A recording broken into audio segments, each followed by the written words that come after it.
PUBG Mobile World Invitational is powered by Gamers Without Borders and is brought to you by OnePlus, the official smartphone provider, Nemo TV, the official streaming platform, and STC, the official playout sponsor.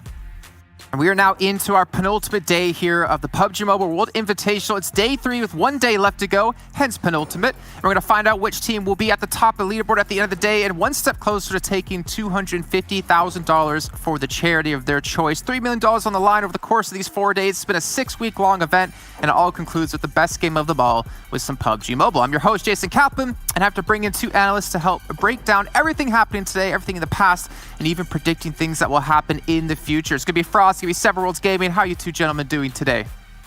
Doing great today, man. How about you?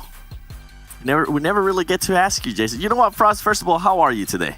I'm good. I'm a little bit like, I don't know. I'm still wondering if I'm cursed or not. That's You are. I am? All right. Yeah. And we're not mentioning any names there. But yeah. Jason, how are you doing today? I'm surviving. I'm surviving off some great games of PUBG Mobile, to be honest. It's some long days, but look at their action-packed games, and it's all for a good cause as well, right? We'll take a look at the prize pool, or the breakdown of the prize pool, I should say, here over the course of this event. $250,000 for charity for the #1 ranked team at the end of the entire event. There's still $80K to go at the end of every day. You can see everyone does get a little bit of money to donate to the charity of their choice, and all for such a fantastic cause. And speaking of this money, what can it actually do for you? What do these amounts equate to when it comes to the real world? And $250,000, actually $1 million, does relate into, I believe it's 270,000 people to be vaccinated with 2 doses. And you got to give a big shout out to all of the sponsors involved with this as well. They're helping make Gamers Without Borders happen. UNICEF, Gavi, Direct Relief, International Medical Corps, King Solomon, Humanitarian Aid and Relief, all making this possible. And I hope to one day have this entire world vaccinated so we can finally go back outside and start enjoying life yet again. But at least during these times, we get to enjoy some PUBG Mobile, boys. Heck yeah, man. We've been playing so much, and especially the new mode. If you guys haven't played the new mode, Mission Ignition, go check it out because it's a lot of fun. You get to use riot shields. You get to use the new Teslas. There's just so much stuff you can do in the game now. That's all we get to hear. The riot shields. Dirty things, yeah. Of course, he says riot shields first, right? Because one of the dirtiest items in the game for him. You can stop cars with them and everything, They're just so much fun. I think Seven's looking to actually buy some in real life and then test them out. Let's take a look at the schedule, though. No, I'm not giving you ideas. I'm pretty sure it won't stop a car in real life, so don't try it. We need to have you on the shows. We do have the same battlegrounds being played in the same order every day. Erangel, Sandhawk, Erangel, Miramar. And Erangel, once again, so 3 Erangels a day. 1 Sandhawk, 1 Miramar. We'll actually touch on Erangel a little bit later on today. But guys, this is going to be a really tough day for some teams. Over in the East Conference, we definitely have our one team far ahead of quite a few of the others, but we did have a big climb back today out of a couple of different teams in particular. But I'm wondering what's going to happen here in the West Conference, because we have a lot of teams out there that we expected to do well that unfortunately haven't risen up to, well, their names and their stature. Let's take a look, though, at the overall standings so you guys get an idea if you missed out on the last days of who currently is sitting in that first place position. And honestly, guys, expected? Yes, no? Canina Power, Next Real Gaming? What's your thoughts, Seven? Actually, for me, the top 2 were a little bit unexpected considering of how day 1 started. But it goes to show what a great bounce back Canina Power had. And also Next Real Gaming, they're currently tied in first place for points. But the one thing that's I want to highlight a little bit more is Canina Power, their fragging power. 51 kills, currently the most out of everybody, even though they are currently technically in 2nd place. Alpha 7 Esports, that was another big surprise. We saw them kind of dropping off. We are going to talk about them a little bit more, but we really haven't seen the star player in Carrillo, and luckily for them, other players are starting to step up. And then I think maybe the biggest surprise for me is Chivas Esports from Mexico. They're currently sitting in 4th place with 90 points. That is just so impressive to me. I cannot wait to see how they're going to be playing. Yesterday, we saw them being a little bit more aggressive. We saw them, especially in Erangel. They didn't get those 2nd places that we saw on day 1, but now they're at least starting to improve in their overall placement and also starting to frag out. And then we have 19 Esports right there with 87 points representing Canada. And actually, another surprise for me, Frost, is Destiny, how much they have fallen off. Yeah, they fall off in the day 2 there. We saw them in day 1 basically dominating, getting themselves 66 points. But yesterday, day 2, they only got themselves 19 points. That is not good enough. Now, if you want to be one of the best teams in the world here. Of course, going down, we do have RTG as well. One of the favorites when it comes to Sanhok. The Moroccan team has been dominating Sanhok over all of the other teams. You basically... That's their map. They can do really good there, but they need to do a little bit better on the other maps as well. Guns Esports finally on the first page. I love to see it. I want to see more from them. I know that they can do much more, and we're expecting more from them. But, I mean, it's all good because they're on the first page. They ended yesterday with a win on Erangel, and if they can continue that road, they're going to rise up here. Great. Oh, I mean, they're definitely going to continue on that road, hopefully. And now we have Team Queso. And sorry about this one, Jason, but I just want to talk about Team Queso. This is usually when they tend to wake up, around day 3. And hopefully they can, because we know they have a big rivalry with Alpha 7. Which one's going to be on the higher in the standing? Is it going to be Brazil or is it going to be Argentina? That's definitely what I'm going to be looking at. We have UDR Killers right there with 67 points. Rod, I mean, this has been a very surprising team for me as well. The way they've been able to bounce back, being able to get 66 points.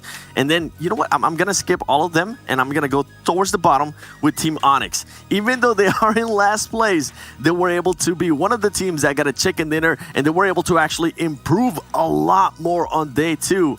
And in contrast to that, a team that really hasn't improved as much is Ghost Gaming. I mean, I want to touch a little bit more on Team Onyx. We saw them getting that win on that Miramar game with 12 kills. That is very impressive. But the best game they had before that was basically a 13th place with 3 kills. I mean, it's a big contrast there, but you can see what one game can do. It can lift you up very high up towards the scoreboard there, or at least point-wise, but I want to see more from them. If we could see them do that on a game like that we saw yesterday on Miramar, they can do even better on the other maps, and I want to see that happen today because they haven't shown us that yet. Guys, you want to hear something funny?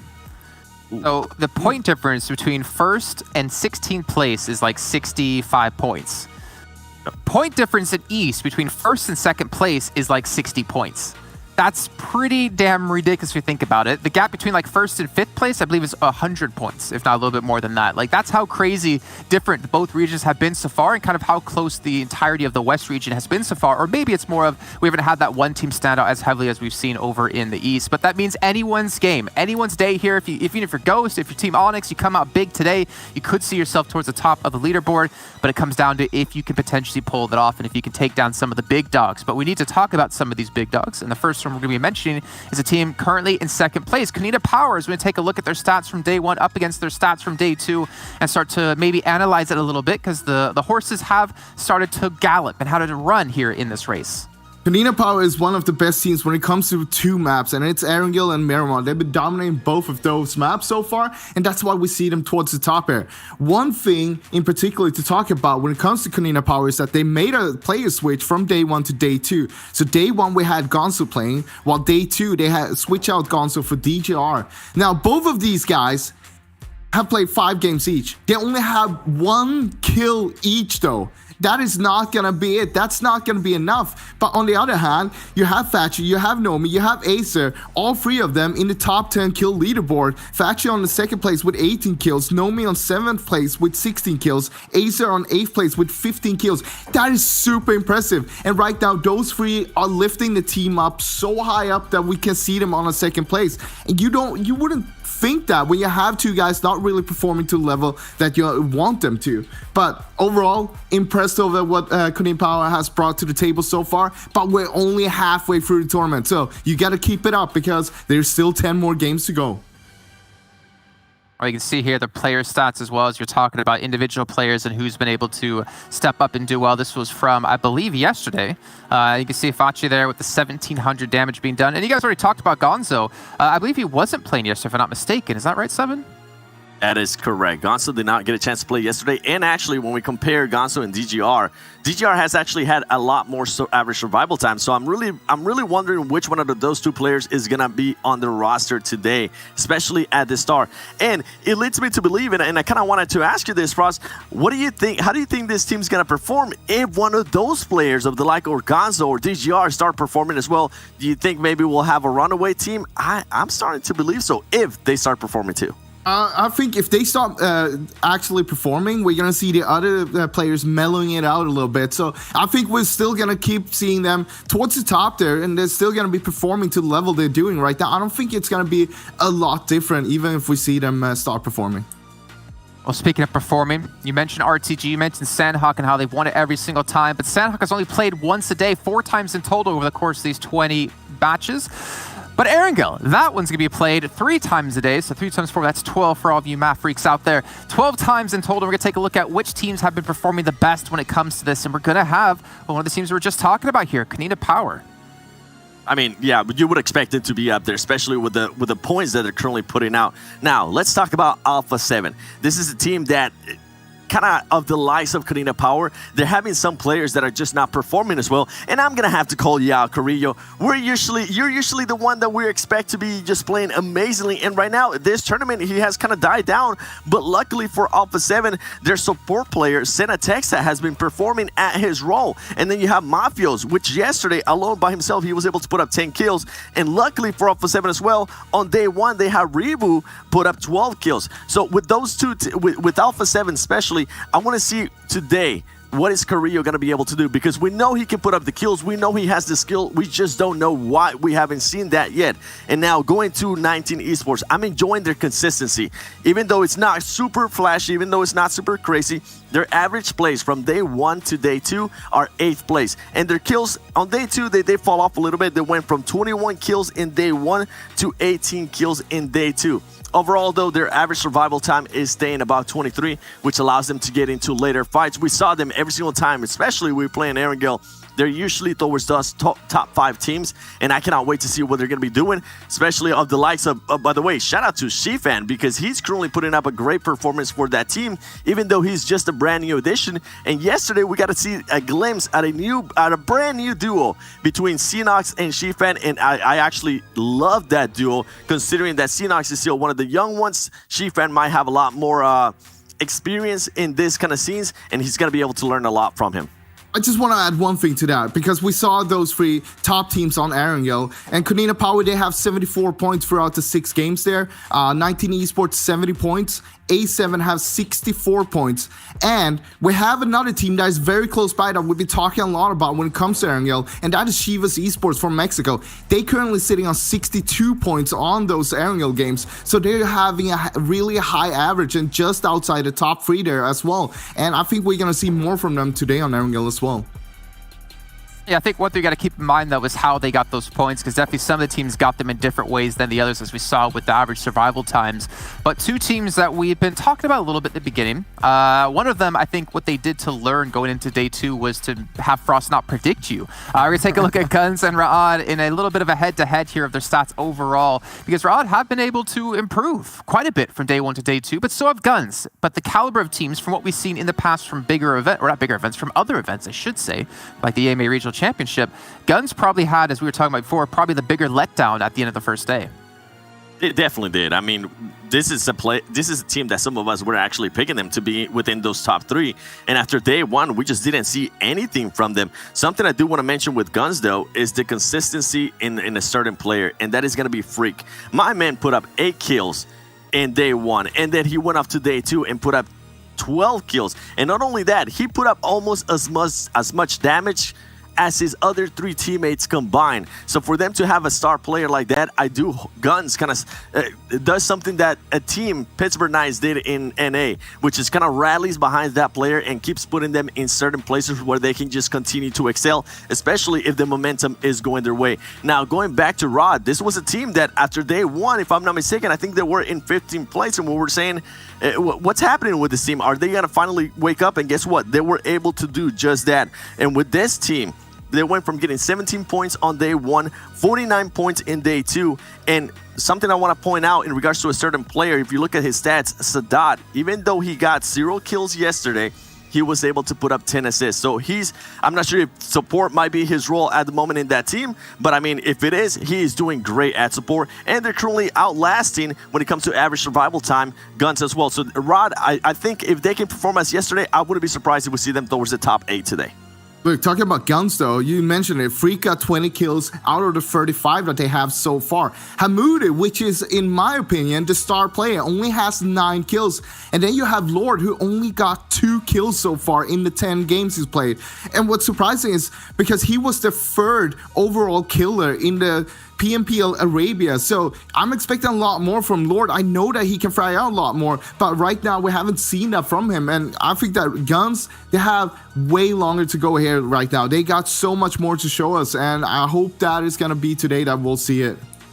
Ross, something to point out too, and since you mentioned Hamoudi, he has stepped it up from day 1 to day 2. In day 1, he only got 2 kills. In day 2, he was able to get 7 kills. So I'm hoping that that trend kind of continues with him. Definitely. Yeah. Well, we'll see, obviously, because we still have 5 matches to play today. Before we can even get to them, we need to have a little bit of a sit-down with Guns. Before the event kicked off, we had a little bit of an interview, so we're going to head to this. And when we come back, don't worry, a few minutes after that, we'll be kicking off our first match here of day 3. Quite a while ago, we worked on our communication very well. But after the last tournament we played EMEA, we took a long break until yesterday. But we played the scrims, and it was actually more than we expected, and it was very satisfying. What makes our team strong is our experience, each player's experience. We've been playing the game for a really long time, and we have quite good experience, and our communication is very good, so that's what makes us different from the other teams. Our strongest opponent, in my opinion, is probably Ghost Gaming from North America and Alpha 7 from Brazil. They're, especially Alpha 7, they're quite aggressive team, and I like their gameplay. To be honest, my personal goal and the team's goal is quite the same. We want to be in the top 3 for this tournament and prove ourselves in the global scene. Our chances for this tournament, I would say it's quite high to get at least top 3, even more if the luck helps us, so we'll see. Well, good to hear from Freak, because we've been talking about him so much here on the desk, and we are about to start off here our first match of the day. And you know, Frost, before we started the day, he was begging me, Jason, please let me do predictions, because I got my mojo out. I'm ready to curse some more teams. So why don't we just get straight into that? And Frost, go ahead. What's the team you want to curse first? I'd say you know what? I want to let 7 start this time. No. Don't try to pass this on me, baby. You go first. You start. I want to know who you're going to pick so I don't pick them. You go first, Frost. That was my whole plan. You know what? This is for you, 7. I'm going to go with A7 Esports. I was actually going to pick them too. Now I have to switch it. And I said I can't pick Ghost anymore because I've been cursing them. So you know what? Let's go. Let's play it interesting here. I'm going to go with Rod. Let's see what Rod's got to offer. I like that. Okay. Well, you know what? You always ask me for my predictions, and since 7's not going to pick Ghost, I will pick Ghost, because the boys from North America, like we saw Navi today over in the East Conference, and obviously if this is spoilers, cover your ears, or take your headphones off, I guess I should say, or whatever you want to do, who showed up massively today. They had a phenomenal day, and I think Ghost could have the potential to do so. I think Baywell's downloaded every other team out there and knows exactly what to do to help lead his team to victory, but I am hearing the game is about ready to go, so I'm going to get rid of you two, and hopefully for us, if A7 goes out 16th place, you know exactly what's going to happen when we come back on air. So let's get you out of here for us. Yeah, you might not be back at all. You might be done for the show, and 7 might be doing all the analysis, but we have 2 casters who can maybe fill in for analysis if we need. We got Environment Mustache Dave back on the party, back in the virtual studio to kick us off here with our first match. Well, thank you so much. Jason here on day number 3. Day number 1 and 2, Dave, I would say 2 pretty different days of overall gameplay. Day number 1 was pretty chill. The circles were nice. Day number 2 was chaotic, crazy hard shifts. What do you think day number 3 has in store for us? Hopefully the same as day number 2. As a caster, as a viewer, spectator, somebody in the chat really looking for that mayhem. of course, you ask the players. We had 2 military circles yesterday. They don't want that. They don't want that because it's like worst case scenario when it comes to our aerial matches, especially when we have 3 every single day. Really throws a wrench into the spokes, the tires of that bicycle. So I'm looking forward to today. Now, we don't really ever get our pregame predictions. We saw Ghost, we saw Alpha 7, and what was the other one? Rod. So we got 3 picks from the desk. Let me ask you, your pick, game 1. Who are we putting that pick on, that Paul pick? Oh, man, that's a great question. I mean, I know it's kind of not a great one because they're already up at the top, but I've been really impressed by how PUBGMOBILE has been able to turn their gameplay around. They're a team that I've really enjoyed watching. They're very dynamic as a squad, so I'm definitely looking forward to them. But I'm looking at Alpha 7 as well. I think if they can start off really well today, that could be big. And then obviously we have to look at Ghost. I was a little bit disappointed with Ghost yesterday. I hyped them up, Dave. They didn't really deliver. So we're going to see as we get into this first game. Who's your prediction as we hit the plane? I'm going with Godsent. Today's that day. They're down there at the bottom speaking to Nuggets behind the scenes. They told me they want to finish top 5 here in this event. So today is that last day, in my opinion, that these bottom teams can really make that comeback to have that fighting chance tomorrow. Ladies and gentlemen, though, day number 3, match number 1, PUBG Mobile World Invitational West. Let's get started. Let's get this party started. I am very excited to see what the teams can do today. They've now had 2 days to study rotations. They've had 2 days to study these circles, how teams react. They've got a big enough of a sample size, at least here in Erangel, Dave, where I feel like they can start to make some of these better decisions. I think Miramar, I think Sandhawk, I think those are still a bit of a crapshoot, but I'm really looking towards these Erangel games because, as you said, this makes up a huge portion of our map pool. Yeah, Sandhawk, Miramar, since we only have 4 in total, 2 more to go, it's one of those maps, or 2 of those maps that are just like, okay, let's just try not to die. Let's get some placement points and maybe some kills. But really, that Erangel, like you said, 60% of that map pool is where a lot of these teams are going to look to really tighten up their gameplay to make sure that they can play as consistent as possible and get as many points as possible. So, players dispersed out the plane. We got Team Queso, we got Onyx down there. They're tried and true. A main story since day 1. I'm going to keep bringing it up, Paul. I have to. Ghost and guns. Pachinki. Every single Erangel match. It's been hot and cold when it comes to those 2 squads. And I already see the indicators. Yep, they're blinking. And it looks like there might be some action down there. Already starting things off hot. Game number 1, day number 3. I see a 63 at the top of our screen, Dave, which means one player has already hit the dirt. It is Lord, the player they were calling out of the endless desk. We hope Lord can step up today. Well, it ain't this game, that's for sure. That was just a hard hot drop. Yeah. That was just a hard hot drop. Oh, no. Stepping into the Uzi. I don't know if that's the stepping they were talking about. And HH24 now, swapping over to AKM, taking some shots on the Moody. Down pretty low in the health department. And immediately, guns already at a disadvantage just because they have lost 1 in the process. So if I'm them, they're slowly on the climb, right? Yesterday, slow climb up that leaderboard. They've been getting points every single game. If I'm them right now, I don't think I'm going to commit to this fight. I think I'm going to get that loot and try to evacuate safely, maybe reposition, or maybe just kind of gather together and have the potential to guard each other's backs because they can't afford to get taken out this early on. And to contrast that, Ghost can't afford not to get these kills. Ghost Gaming, the hope of really, I think of North America here, the American fans in particular, 14th place. Half the score, essentially, of that number 1 team. Not at all where they want to be, not on that front page. So we're going to see if they're going to push this even further. They're doing the rooftop jumps. Don't worry, Bayo, no one saw that. And they're going to try to pick up these early kills, because if they can clear out not only this area to set up their rotational path a little easier, but to get these 4 points, if they can start to consistently do that to bully out their opponents, that could set them up for a lot of success over the next few days. They need it. They think somebody's in that shack. There's not, but they don't know that. Clear it out. Clear it out. And when we look at guns, they already sent one of their squad mates out over there to those Gatka chopsticks. So I have to assume the other 2 squad mates looking to make that same play without getting taken out in rotation. But I agree with you 1,000%. Like, if I'm Ghost Gaming right now, USA, We average around 5.7 points per game. They need to get these points. They have to kind of get a little aggressive here early game to really start to climb up that leaderboard. I agree with you, Paul.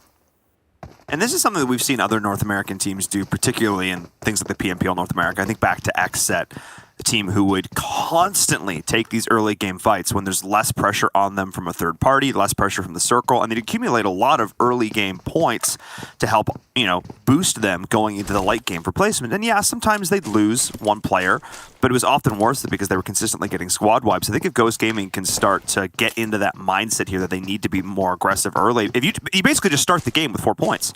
You're just starting the game off with an objective advantage, assuming you can take the fight every time. And I think given how a lot of these early game scraps here have gone, Ghost has 100% been the victor, so there's no reason to think they can't continue to take it at least until Guns snaps back. Even if we're looking at Ghost and, for example, say they do play that aggressor role and they lose one in the process, but they get those 4 points, that's exactly. If they could do that every single aerial match, I'll be mighty happy. As long as that one player isn't Tensa, right? Because yesterday, Tensa definitely coming in a clutch for Ghost Gaming when they were forced in those tight situations. And they came out on top a couple of times. So, yeah, if I was to make sure not to lose a player, hey, Tensa, yeah, I'm going to watch your back. But looking around here, bigger picture as that fight seems to have sizzled out. For me personally, today's the last day, and I kind of hit on it already. Today's that last day that I'm going to be looking at those teams at the bottom. We talked about Ghost a little bit. We got Onyx. By the way, I went to the esports center in-game. I voted for Onyx today. I cheered. I used my points for Onyx today. Hopefully I can double those points. They got a chicken yesterday, but they're still dead last. So Onyx, Godsent, Clash, Ghost Gaming, those 4 teams, dead bottom. Today's the last day I'm going to be looking at them, Paul. They have to do something. They do. And to be fair, though, to Team Onyx, they went from 4 points to 41 points. They 10x'd their day one performance. Probably one of the single best overall performances increases we've seen. We're starting to see some action break out here on the kill feed, and it's your pickup there. Godsent getting another kill. This time it's on to Nexria Gaming, caught out on the road. Bit of an awkward rotation there. But to be fair, Dave, this is one of the few Western circles we've really seen. We've seen a lot of far north, a lot of south. As of yesterday, a lot more out towards the east. But we haven't had a lot of these Western circles so far. And I think this is really testing teams on a different rotational path and clearly getting a little bit caught out there. You know who this zone favors big time? Onyx. Primordial. Oh, yeah. Worry, that's their spot. If they play their cards right, they could get some good points and maybe even keep all 4 alive, have that fighting chance to get that winner chicken dinner. But I agree with you. This zone, west side, I mean, we are in the West League, so it's about time we get that West circle shift. We got Destiny up top. They're going to be making their way in. We have a couple teams out there to the east, still not in the zone. Konina Power, Ra'ad, Loca Nostra, Shivas, and of course, can't count them out, Alpha 7. So we might have some clashes over there on that east side. But for now, looks like the majority of the squads starting to center up, starting to claim some compounds, some terrain for themselves, and we'll see how this one plays out.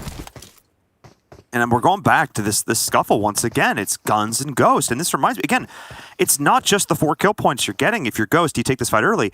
You are denying this team that's suddenly going to be right on top of you. They could have potentially dealt with this squad earlier. And now they're going to have to take this fight when Guns is a lot more kitted. They've got position, potential to take out a player unsuspectingly, though Ghost is aware of their location. So I'm definitely going to keep an eye on that from Ghost over these next 2 days.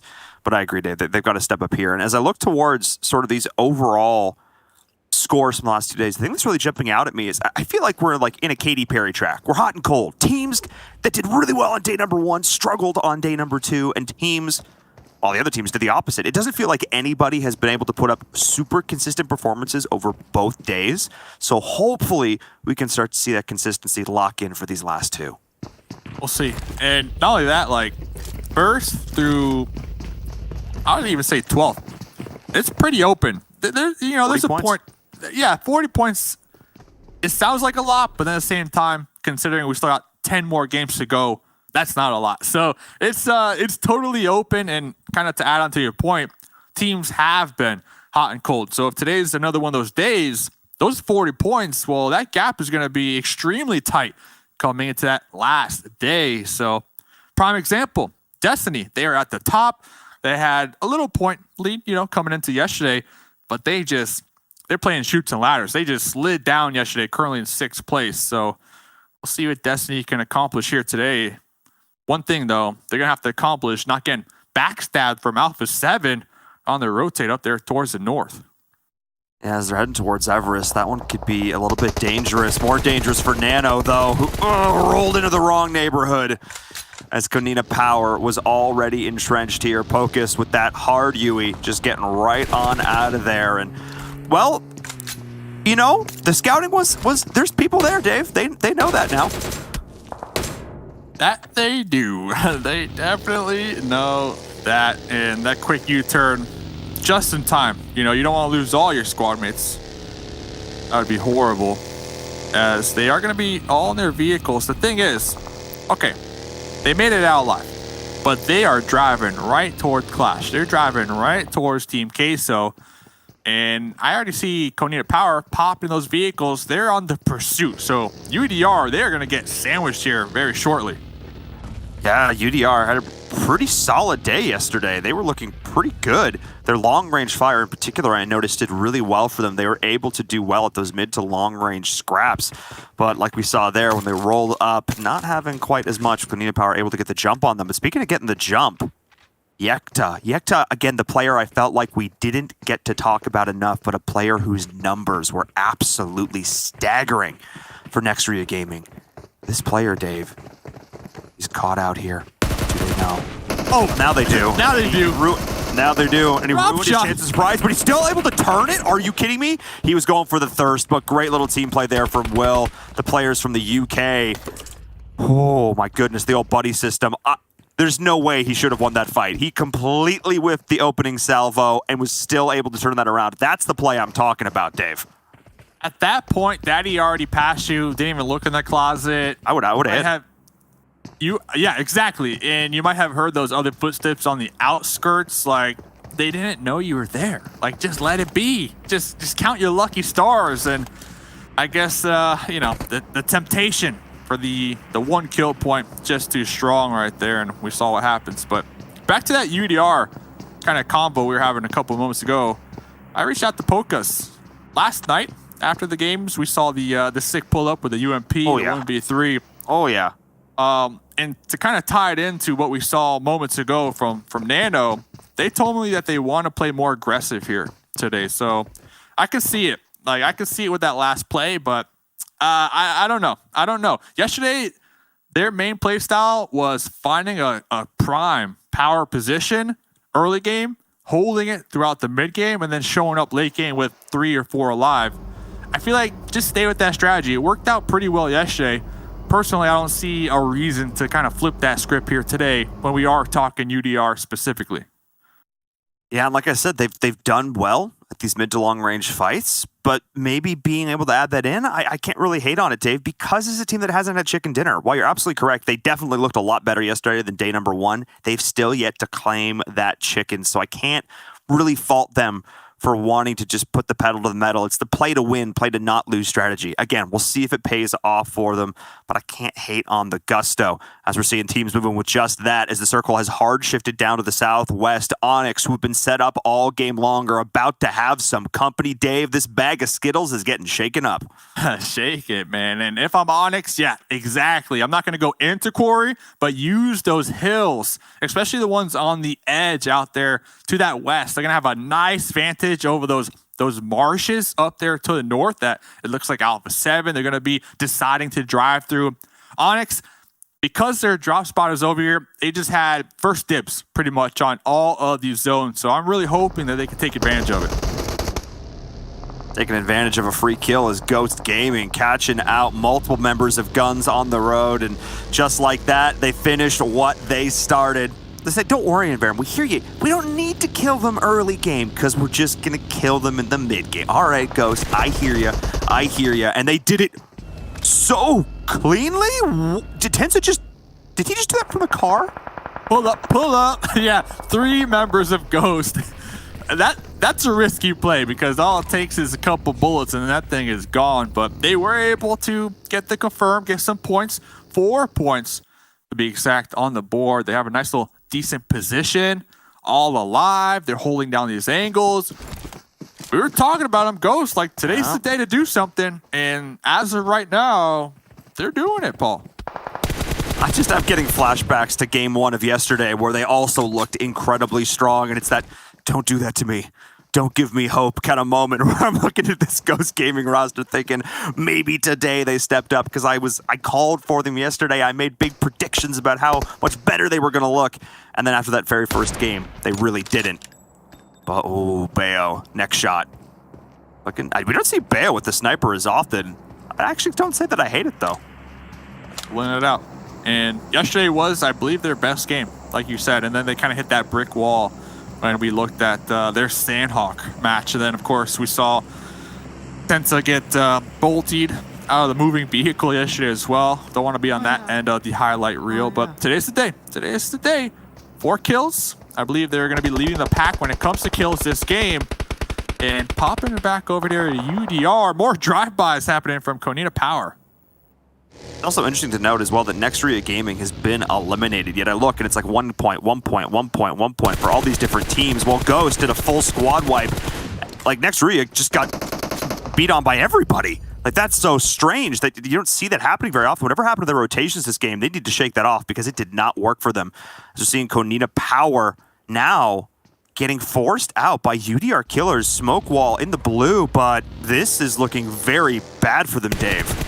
Big bad, because they were tied with Nextria for that first place, 106 points. And now it looks like both first and second place is going to be wide open for the taken when we're looking at Alpha 7, when we're looking at Shivas in game number 1. I do believe Konina Power still have a duo, but with this circle shift, still 13 other squads alive, a duo, well, you're going to need to hit them shots. This is one of those teams you were talking about, Dave, looking to do just that. It is Chivas. They did take down Will. Loca Nostra. Konina Power is losing more players. Not looking great for them.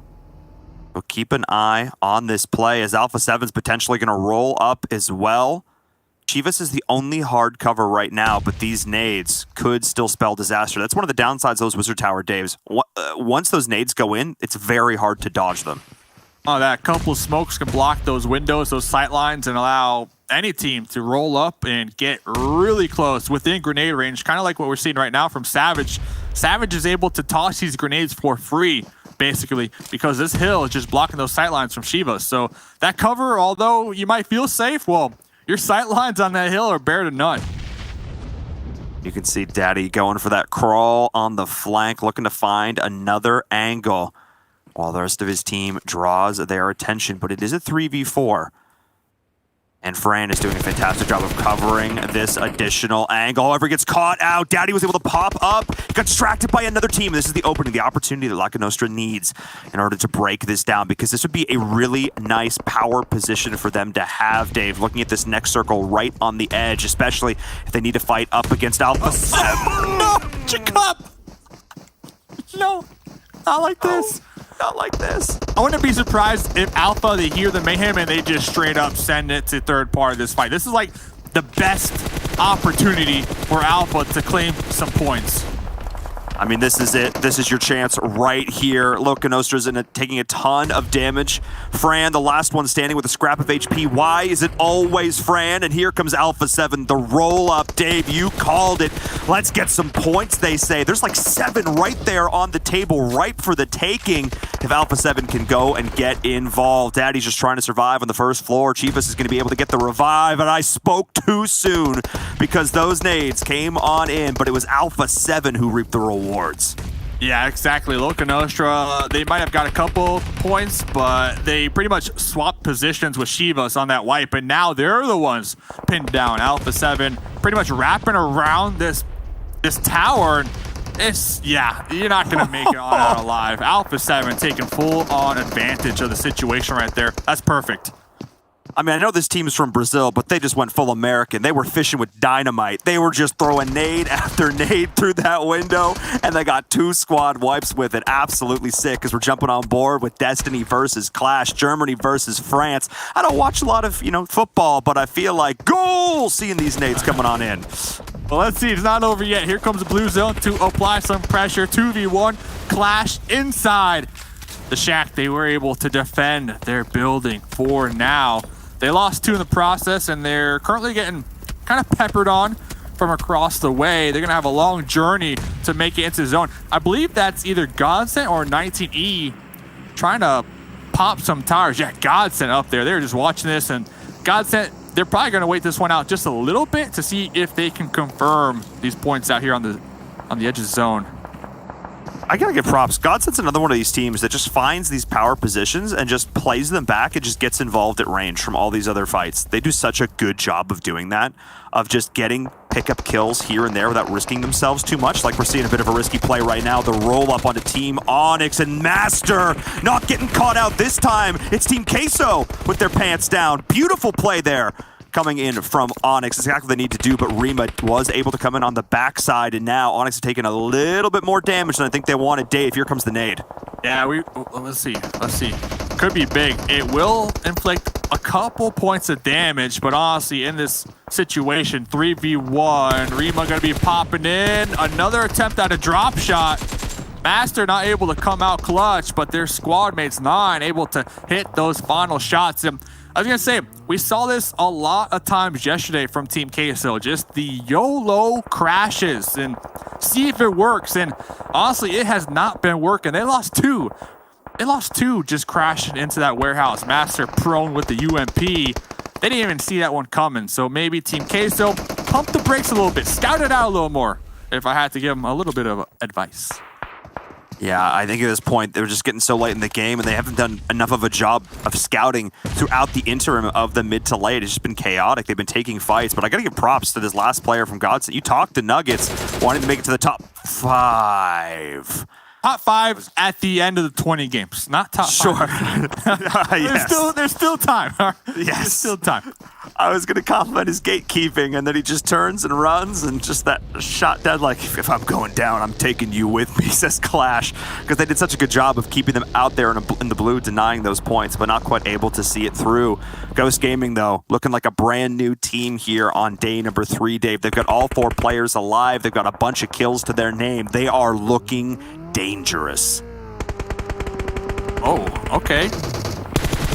Then a Texa up there, popping on to 9. Master. Listen, a couple points of health. Trying to get these sprays with the Scar. Oh, for the reload. Onyx, they are just extremely separated right here. Getting third-partied for good measure. As Alpha 7 is looking to continue to get involved. Playzone going to work as well. That's Clash going to be going down, making it to the top 8. Power still surviving with this duo. Had some bad luck earlier on, but able to make the best of it as Alpha 7's up here on the high ground. Another one of these teams who had high expectations for, continuing to keep all 4 players alive. Master will get confirmed, which leaves Onyx with 2. UDR on the outside. Ghost comes in as well. 19 in the mix. Dave, a lot of these teams we have high expectations for, all left up alive, all with basically full squads. This is getting hype. Yeah, you see where Alpha is? This is where I would have liked to have saw Onyx take position, considering they had first dibs, and I was kind of saying they should go up there. Maybe they saw Team Queso and they decided to crash it. I mean, Master was camping that compound after all, but we can see camping inside a quarry, you just open yourself up to just getting stuck down there and bogged down because now we got Ghost. Now we got Alpha 7 just looking down there straight. It's like a tunnel. It's just 3 points coming out that end of the tunnel. Like I said, Dave, fishing with dynamite. I know exactly what they need to be doing, exactly what they need to be aiming at. As Alpha 7's all starting to take the fight with Ghost Gaming. Great covering fire there from Fashe. Able to get his teammate out, do decent amount of damage. That was a great little piece of team play that could still get backstabbed by Onyx, but Alpha 7 maybe taking too many fights here. There is the backstab from Onyx. It did end up coming in. Nice little play there, as I believe Kanina Power is down and out. Great little play from Onyx to continue to get involved. This Alpha 7, Dave, they are fighting everyone. 6 kills, 4 alive so far, looking to reposition. On the opposite end of the terrain though, Ghost Gaming also 4 alive with 7 kills. So Alpha looking to take this bull, this dip. But RTG, they're so consistent with showing up to late game, healthy, feeling good with 4 or 3 members alive. Let's see what they can do there on the edge. They always slip under the radar, Dave. They're always there. How they're able to do this. But Ghost Gaming continuous with the drive-by. Xenox, though, so much work, but it's not quite enough. As Ghost Gaming are able to take away this position, Tensa does drop. Kanina Power finally does go down. It's all down to G-Fan and Acer. G-Fan and the duo always survives. Great shots coming in from Acer. That was Ghost Gaming with 3 players down. It all comes down to Bayo. A couple of big nades, though, and 19E are pushing this, Dave. They know what they need to do. Wow, just open field. Looks like they do have that smoke deployed to block those sight lines. They're right on top of Ghost. Bayo pulling back from that boulder, calling off that revive. Now behind the tree, looking to get the retaliation in this 1v1 against Acer. But RTG is looking to get involved on the outside. Nade is primed, throwing it. Not quite predicting where Acer is, though. But this is just giving Acer a little bit more intel. He's got these smokes to work with, but Dave, they're not going to last forever. Onyx still alive. There we go. The Acer clutch. We've seen Acer in the past. Oh, yeah. They know how to hit them grenades, and almost as quickly as that fight's done, RTG now forced to defend their compound, their shacks from Alpha 7. But Alpha 7 does have this next circle. RTG are going to have to push out, and I love how David always comes down to this Ghost, this NA rivalry here. It's Ghost Gaming, though, with those 15 points. Absolutely stellar play from them. As we're going to see also Onyx still up and in this. Props to Onyx up there on the high ground. Going to continue to lay down some... never mind. Never. Fourth place. Good. All right. 8 points. So, good for them. Oh, just like this, though, Dave. RTG on that road to glory, just taking over this map. Marshall is not slowing down. That's 2 players from Alpha 7 dropped. It all comes down to Revo, who we've seen go absolutely clutch in the past. It was a 1v3. Can he make it a 1v4?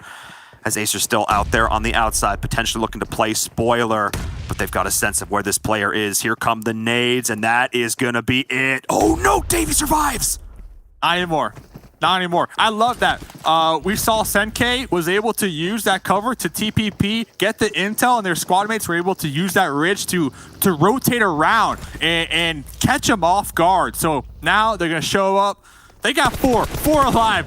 Oh, now 3 alive. Acer, okay. 1v3. Can't Acer pull that clutch? I mean, this one's going to be tough. He's got absolutely no cover to work with, and all 3 players are pushing in. That's just going to be it. That's just going to be GG. And just like that, RTG pick up a chicken dinner. Beautiful play, Dave. You called it. They show up to the late game. They're happy, healthy, moisturized, in their lane, looking for kills. They're having a great time out here, and it feels like nobody challenges them. They just get this position. They stroll in with only 2 kill points, and then they take over the game. They find order in chaos. That position, like that little compound, that little building on top of the hill, though, was huge. And Senke played that one to perfection because they could just lean back behind the wall and just peek over. They were able to gather the information on Alpha 7, who were down there in the dip.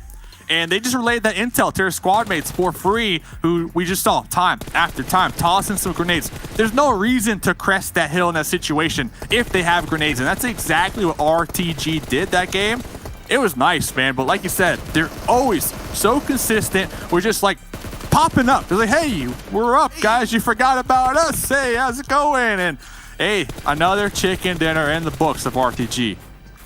Absolutely solid play from them. And as we take a look back at our highlights that you're seeing on our screen, a lot of solid play all around. These teams came to play game number 1, Dave. I can already tell they're warmed up. I can already tell they're fired up.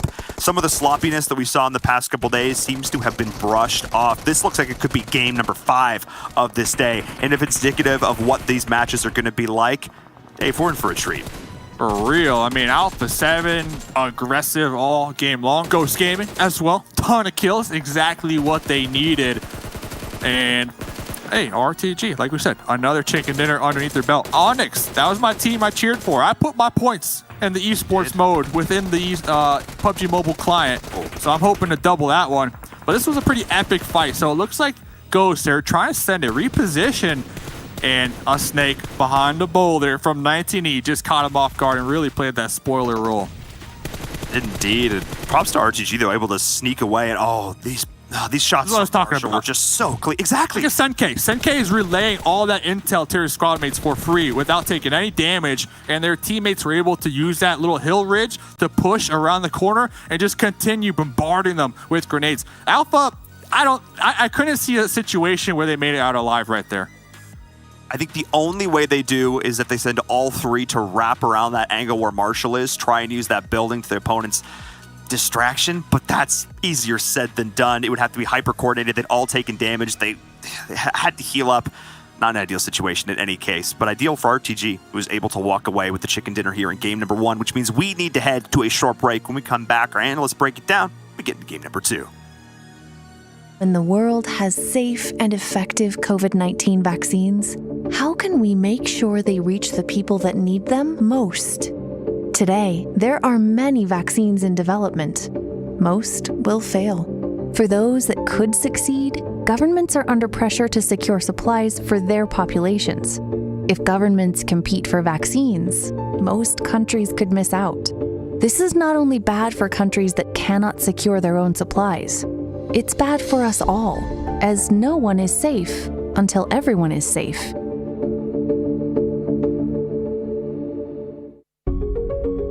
The COVAX pillar aims to ensure that every country gets fair and equitable access to eventual COVID-19 vaccines.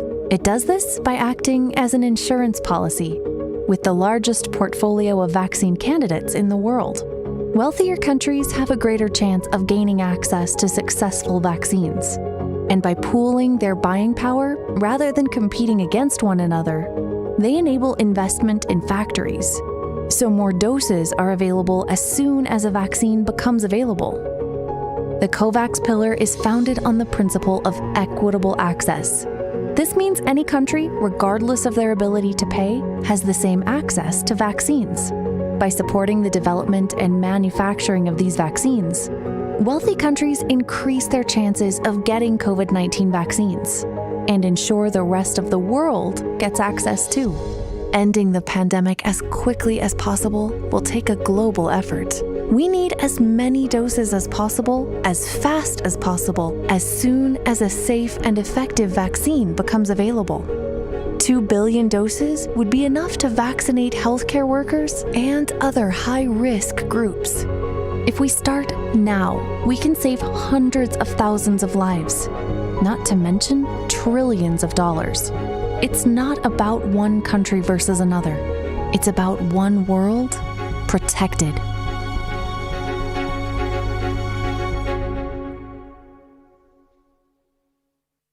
We've got the OnePlus 9 Pro, and it's absolutely gorgeous. Oh my gosh, this display is just out of this world.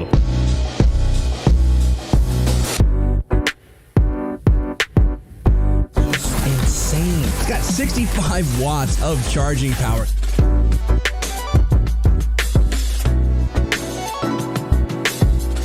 The 9 series is next level. PUBG Mobile World Invitational kicks off July 22nd to July 25th. We've prepared a special team cheer event for our players. First, let's take a deeper look at how this event works. Invite your friends to support your favorite team and get awesome rewards. In this event, we will use cheer points to rank the competing teams. Fans of the team with the most cheer points at the end of the event will have a chance to get a permanent item. The event period is split between the cheer period and the reward period. The cheer period is from July 15th to July 27th. During this period, players have 2 ways of obtaining cheer points. The first method is via daily missions. Log in every day and watch matches for 5 minutes at the Esports Center to get cheer points. The second method is by sharing an invitation code with friends. Inviting friends to participate will also earn cheer points. Every player is limited to linking 1 invite code per day. The more friends that link with you, the more cheer points you can get. Now that you understand cheer points, then it's time to pick out a team that you want to support. Lock in the team and support your team with cheer points during the cheer period to help them reach number 1. If you wish to keep up with the progress of your chosen team, then take a look at the real-time cheer leaderboard. The cheer leaderboard will be locked on the final day of the cheer period on 0 hour of July 27th, after which the rewards period will begin.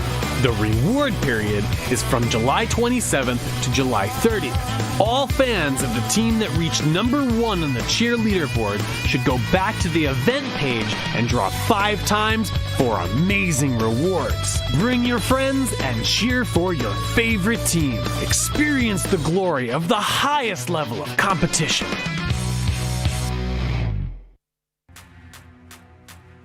The PUBG Mobile World Invitational is powered by Gamers Without Borders and brought to you by OnePlus, the official smartphone provider, Nemo TV, the official streaming platform, and STC, the official playout sponsor.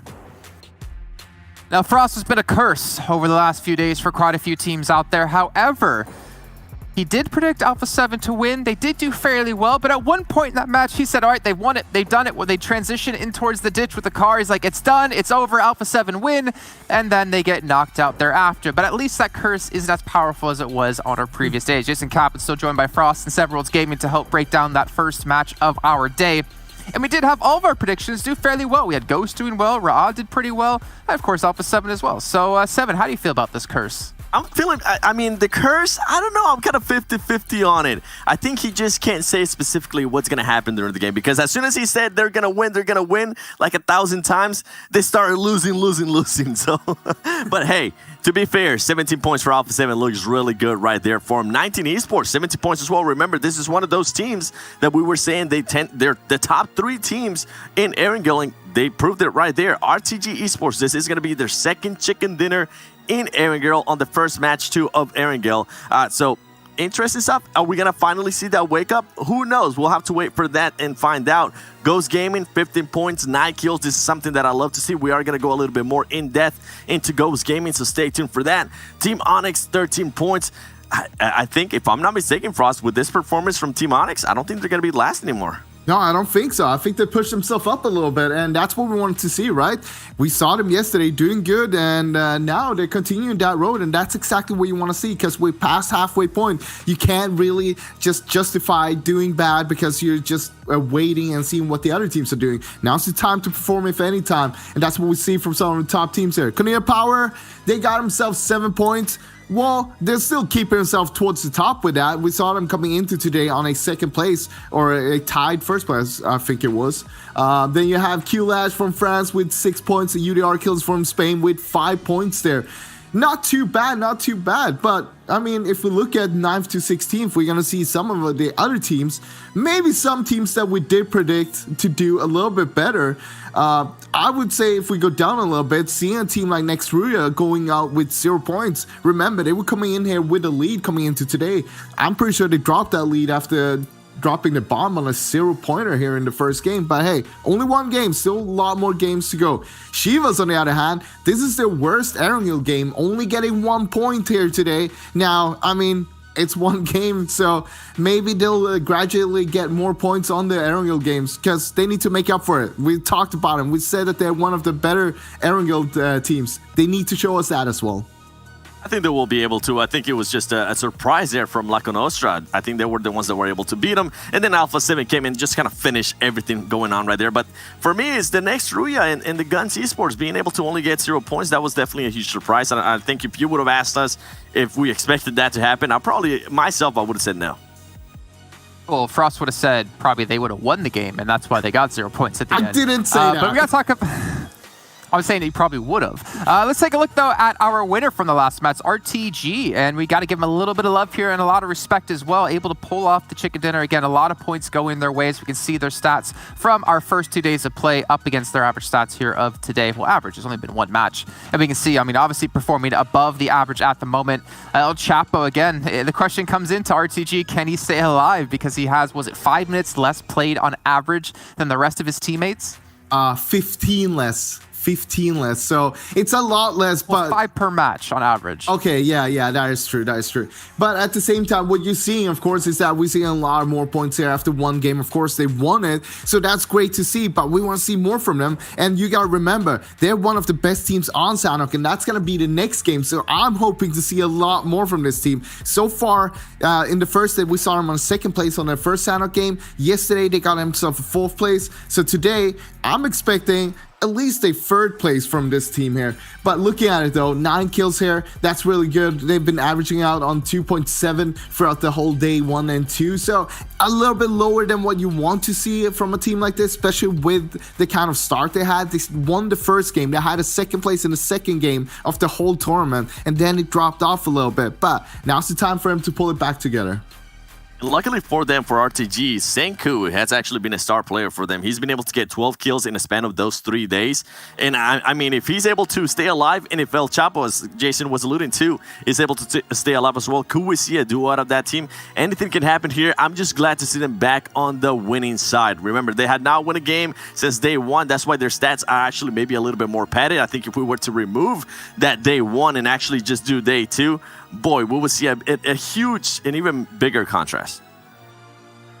Well, speaking of big contrasts, I mean, we look at a certain team here hailing from the US of A in day 1 and 2, not performing too well, but finally Ghosts do wake up.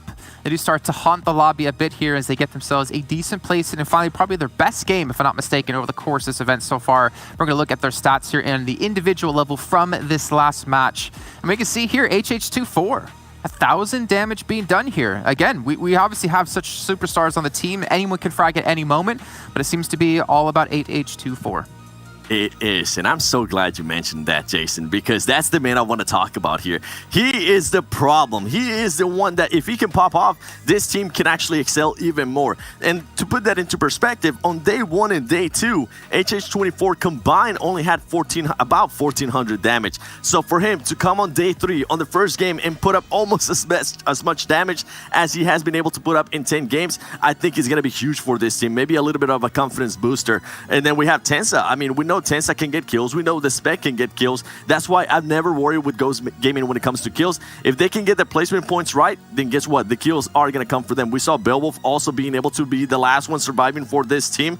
Overall, Ghost Gaming is starting to spark it up.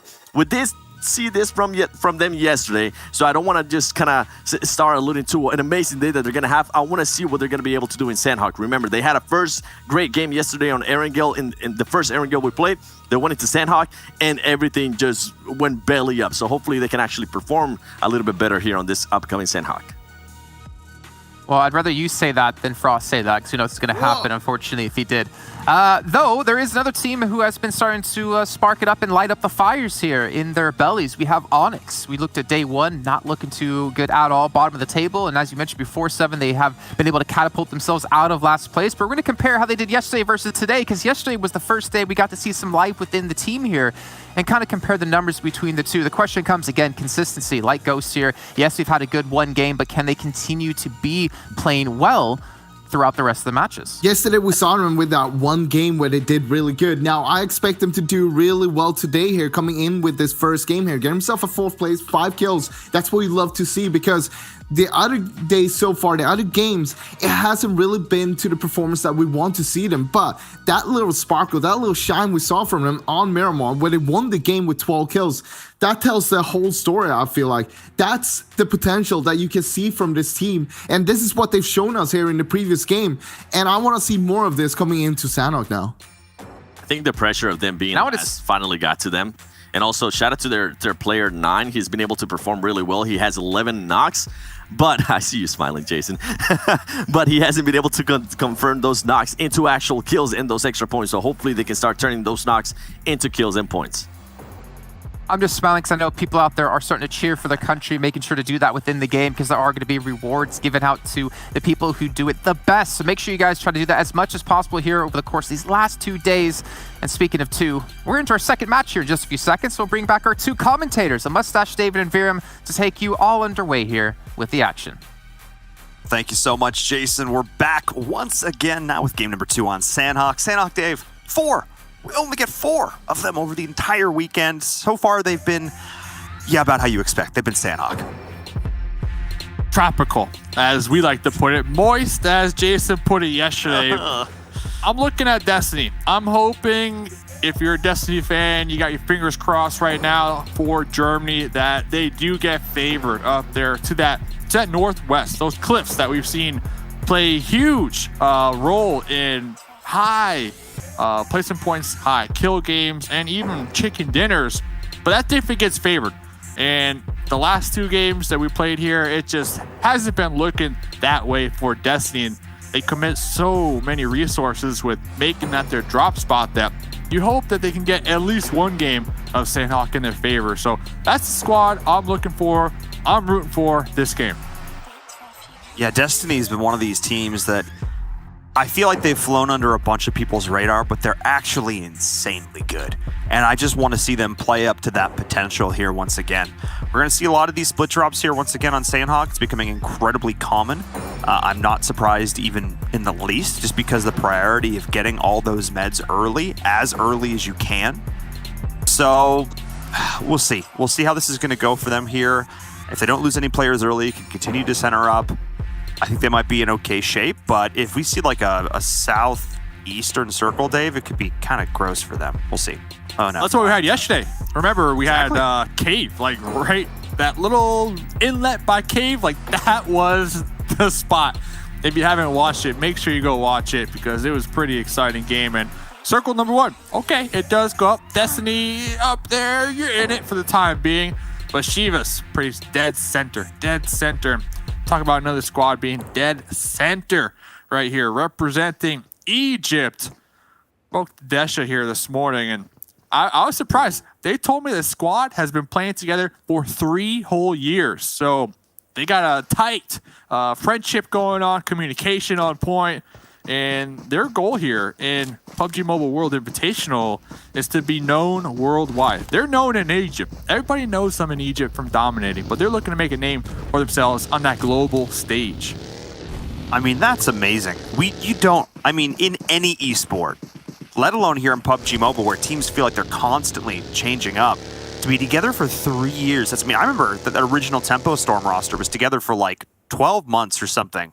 And that was like a big deal. But 3 years, that is incredible. That to me honestly makes me want to root for this team even more, because it's such a pure goal, Dave. They just want people outside of their country to know them. But here, honestly, playing on this stage, getting exposed to this audience we never have heard of them before, what better opportunity? And Desha pulling off the plays we saw from him yesterday, that's how you get your name out there. Some people don't even have shoes that old, all right? Let alone a whole team to stick it through the thick and the thin. Like, I agree with you. It's a gem. It's a gem, in my opinion. And as of right now, 12th place. 12th place. So hopefully they can make some moves happen today. Desha, though, highlight play yesterday. Almost a 1v4 with the M249. I had to message him, like, dude, M249, question mark? And like, yeah, so close. They were happy, though. They were happy with their results. So we'll see. They have a decent spot right now in this Sandhawk zone. Pretty center. And looked like Team Onyx, they were able to kind of pull off that one. We almost saw Master get taken out again early. Yeah, Master is one of those high-risk, high-reward players where either we saw in the last game, he was able to get the jump on their opponents, able to get that 2v1, or just gets caught out in no man's land. Dude's off in Narnia, stumbled through a random wardrobe, and here we are. So hopefully Master can play a little bit more with the rest of the squad, as we're seeing 19E doing some scouting now. So I was also taking a look at chat yesterday, because we had a perception that GFan was IGLing here for this squad, but according to chat, and if I'm wrong, I blame you, apparently Sam's the one who's been doing the most of the IGLing, which kind of makes a little bit of sense, as GFan's sort of the new player on the roster, to have Sam, who's been there a little bit longer with more consistency, to help be that guiding voice. So I don't dislike that call at all, but it's just sort of interesting, given GFan's just absolute wealth of experience. There are a few players in all of North America who have as much competitive experience as him. I'll one-up you, and I got it from the source, Okay. Talked to GFan and said, hey, I heard this. Is this true? Like, I'm shocked if it is. And they said, yeah, since they are a new addition to the squad, they kind of wanted to sit back and see what could happen. So Sam is IGLing, but GFan is giving some assistance, though. All right, I'm just going to That's put what I that figured. out there. Giving some assistance when needed. So far, though, 19 esports. Considering the team is fairly new working together, 4th place? Hello? They're doing great. So I think one of the biggest things here, and I may shut up in a moment if this fight breaks out, but oftentimes when you see like a powerhouse roster come together, it's like 4 crazy fraggers. It's like 4 insane fraggers, and they all come together, and you're like, this on paper, this should be great. But it doesn't work because they're all 4 crazy fraggers, and they're not always thinking about the higher level strategy of the game. Whereas this squad, yes, you've got the young gun and a player like Xenox, but you have that older, more veteran experience, the calmer minds of G-Fan. You've got Sam in there as well, and then Acer. So just so much competitive experience, but not all about just being crazy fraggers, about playing with the team, about thinking about it from a strategic level. And I think that is why this team is performing so much better, despite the fact that they're incredibly new. And a lot of people, they like to call it like that honeymoon phase as well. Like the team, everybody's super open-minded, happy to be working together. A lot of information, tips and tricks kind of flowing back and forth in all directions. And I think that environment just has been opening up all 4 players here in this event. Yeah, it's a short event, but if they can finish top 5 in 20 games here at this level of competitive play with teams from around the world, that's an accomplishment. That accomplishment goes in the Twitter bio, confirmed. I mean, it's an accomplishment, and you're doing some good because the money is going to charity. Let's not forget here, ladies and gents. Not only is it great because you can say, yes, I did this, I accomplished something, but you also help put money towards a fantastic cause. So it's just a win, win, win, win. There's just so many wins, just W's all the way down the line. As we're seeing things slowing down here on Sanhok, we're going to ignore Nitsu, running themselves over, whatever happened there in the kill feed. Yeah. But this has been fairly slow, all things considered, for Sanhok. I think because teams are starting to appreciate, Dave, that if you commit on one of these fights, you better be damn well sure you can finish it because some other team will come in and finish it for you. It's good and bad, right? It's good in a sense like, okay, yeah, we're alive. We made it to 20 minutes in game. But then it's bad because we're 20 minutes into the game and there's still 14 teams alive. It's like, okay, if we die here, how many points is that? Oh, 0. Zero? Yeah. It's 0. So almost for me, like if I was like coach, I'd be like, hey, if you could get some easy early game kills, especially on Sanhok, you have to do it. If you get 1, if you get 2, for me, 2 kill points early on Sanhok is a huge offset to the risk of that situation that happens all the time that we just talked about. 20 minutes in the game, 14 teams alive, 0 points. I'd rather get 2 points and get taken out early than last 20 minutes and get 0 points. Well, a team who might not be getting 0 points here is that's Chivas. Taking some shots over at Nextria Gaming, who got knocked out first on that last one as well. They came into the day tied for first place, but that goose egg that you're talking about, they were on the receiving end of it last time around, as they are able to make the crossing, though, onto the southwest island. The smoke should be able to give them enough cover to make their way out. Nicely done. Fran, though, able to do a pretty stellar amount of damage, all things considered, especially at that range with the M4. I had to input a little side note right here. Clash on that boat Tate. First boat Tate I think we see on Sanhok. We saw a ton of boat Tates on Erangel with those military-based zones, of course, but we'll see what Clash can do. And back to your point, getting taken out early, and more specifically, our squad that we're looking at right now representing Turkey, like they came into today first place. And we had this conversation before. Is it easier to maintain that first place spot, or is it easier to chase it down? And honestly, I feel like a lot of eyes always look at that first place squad, and that might be what we're seeing here today. But we'll get back to that because we got some long range fighting. Okay, it sizzled out a little bit, but yeah, long range. That's only because Sandro found a rock. That's not because Canadian Power doesn't want to keep shooting at him. Sandro, get your head down. ER killers, though, I keep coming back to it. They do well at these long-range fights. Canadian Power, though, is not a squad that I would want to mess with too much, especially at this point right before the circle is about to switch. That's the big thing. You want to be conscious about when you take these fights. You don't want to keep yourself in a bad spot because this next circle will determine quite a bit. It is centering up Looks like it will be favoring this southern island. Destiny, I like the position they're in. They've stayed on this island on the off chance that it should shift upwards. They would have been in a fantastic position. Now they do have to rotate through. 19E may play gatekeeper. But we're also looking at it Clash, Dave. The problem is they now have to make a call. Do they stay out in the water? Do they play it real slow? Or do they dive bomb it in towards... Well, I mean, it's going to be Onyx. That's the call they've got to make. Do they go for dry land? They've got to make the call, but they're all in one boat. It could be disastrous for them. Yeah, I see them moving a little bit further towards the land. We see teams, sometimes they're all the way out there on the edge. They might actually pop out the boat, kind of swim around the boat, behind the boat.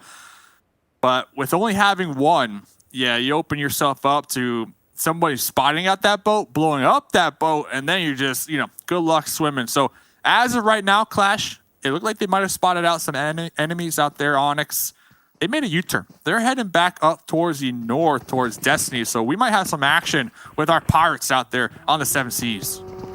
Yeah, I can see them heading right towards all the swimming players of Destiny. Would love to check that out as well, as Ghost Gaming is moving in here dead center. It looks like they want to be moving in towards Painan. This is exactly what we're talking about. Clash and Destiny. Destiny's going to be aware of this. Clash have been able to find the one opening, the one timing window that this play actually works before Destiny is able to make landfall. What an accidentally genius play. I am floored. And considering they started off with only 3 players, they're the first one to lose, only team to lose a player early to 19E. But they're not looking out there. Spotted Destiny. They didn't know. They don't know, Dave. They do not know. So Destiny's going to be popping on the shores like some Navy SEALs catching Clash off guard. Before we get back to that, though, we're popping over to the tail end of this engagement. Daddy's still alive out there, though. Needs to avoid these grenades from Frozen. Daddy, we've seen them time and time again. They like to go for those off angles. They like to wrap around and really catch them off guard. Yeah, that's sort of the staple of this player.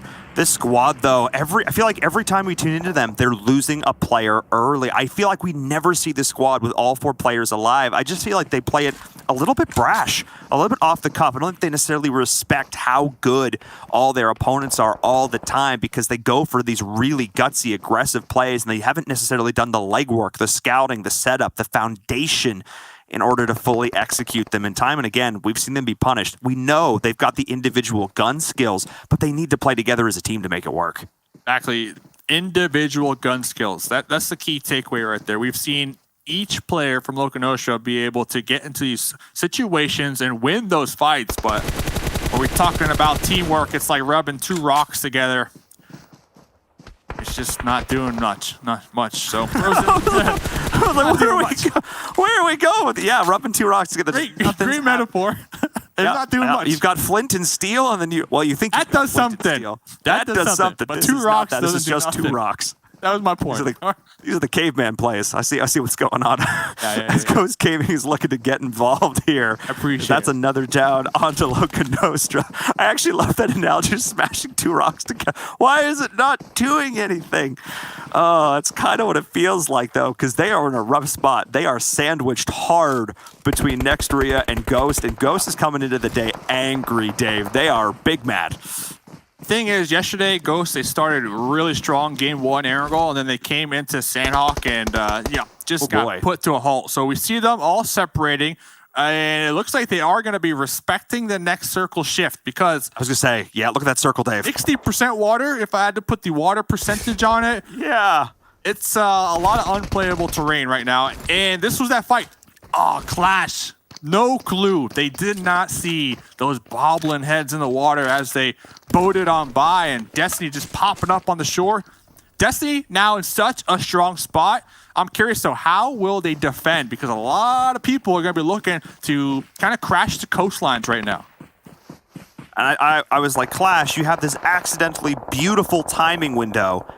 Turns out it wasn't beautiful for them. It was beautiful for Destiny, who took the slower play. They popped out in absolute perfect unison and made it look fantastic, as once again, teams are getting caught out on these reckless sends. This time it's going to need power. Again, Dave, this 2-2 split has punished them every time. Part of me is wondering what would happen if they tried to play more of a 3-1, as we're seeing another fight break out. Once again, Destiny continuing to get involved. This time it's against 19 Esports, who are getting third party to boot from Chivas as well. 19E, Dave, out of the frying pan into the fire. They are in a rough spot. They're about to go down. Yeah, in this situation, Destiny definitely in the stronger position because they have the room to pull back on the opposite end of the hill.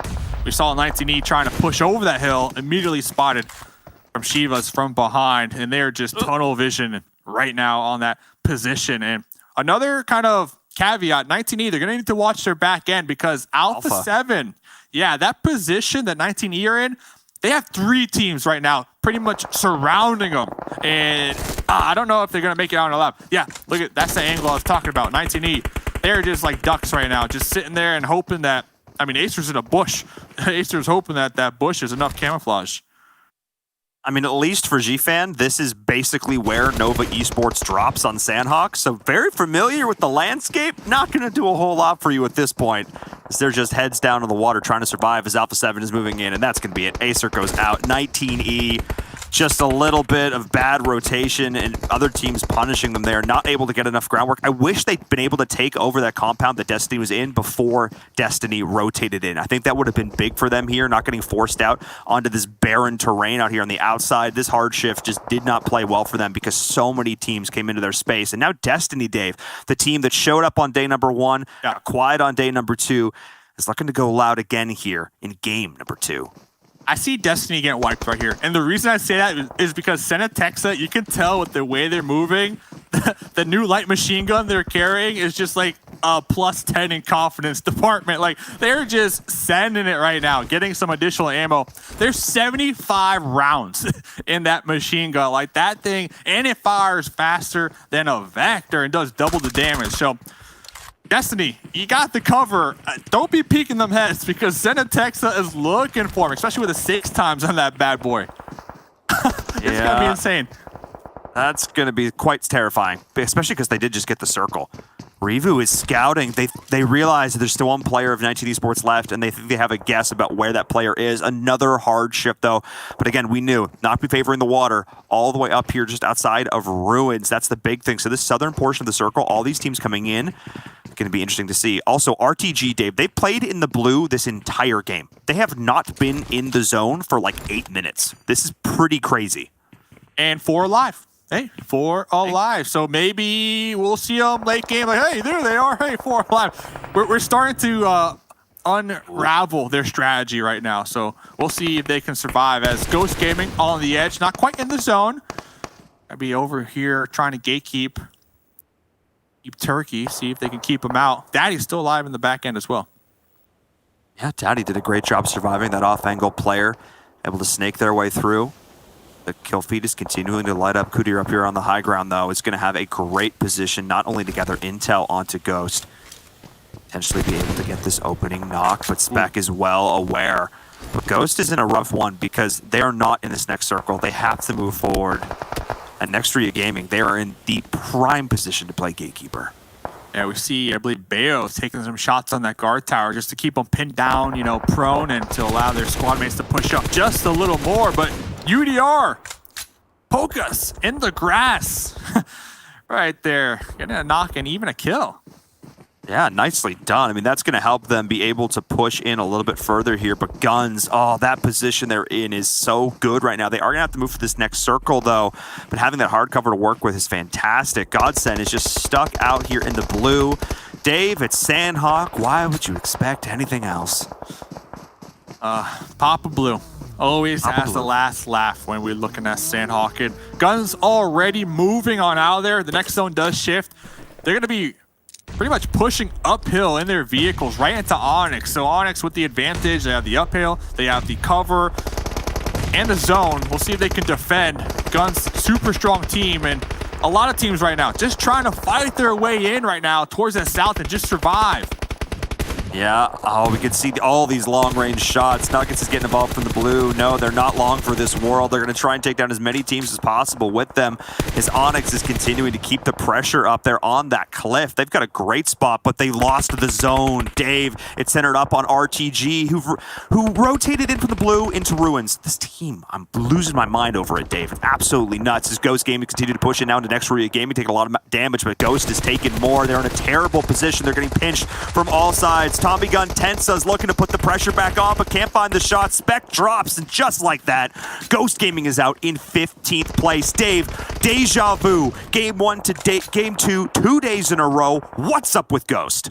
Hey, just a tight spot right there. I mean, honestly, no circle luck. And not only that, like, yeah, you had UDR pulling up right behind you. So that's a classic sandwich right there for Sandhawk. It's guns. Okay, take it out. Onyx showing up, putting in some work here today.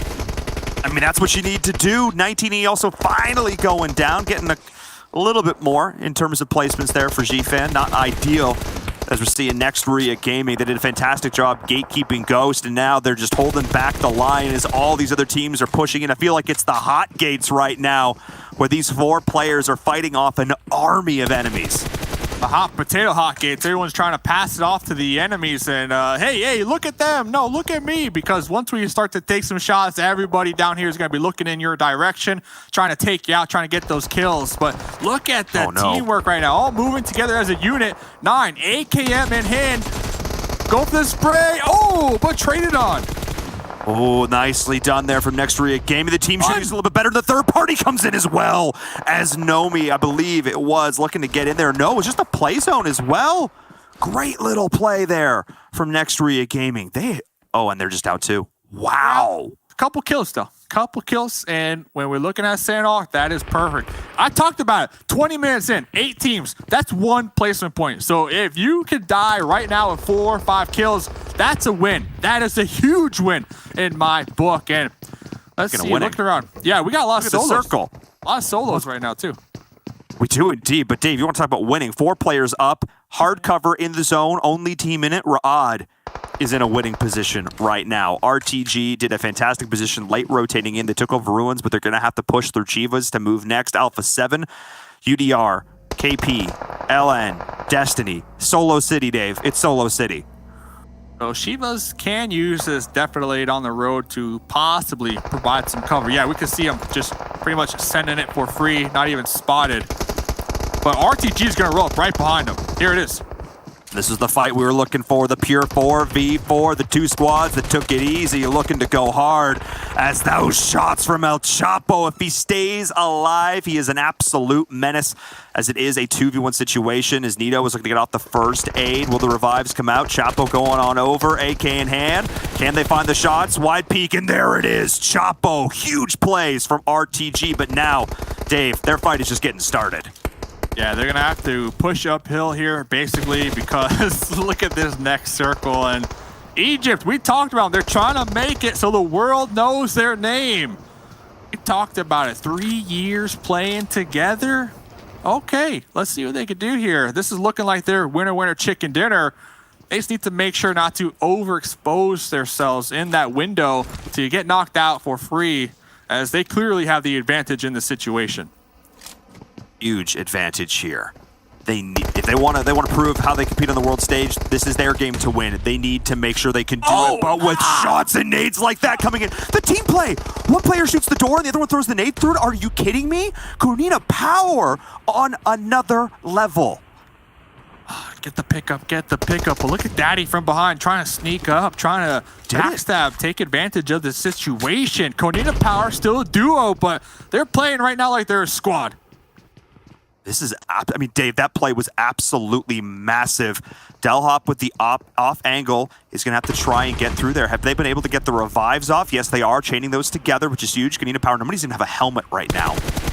Not an ideal situation. Can still land those shots, Dave. No hesitation. That M4 going rat-a-tat-tat. The molly to seal the deal from Daddy from behind.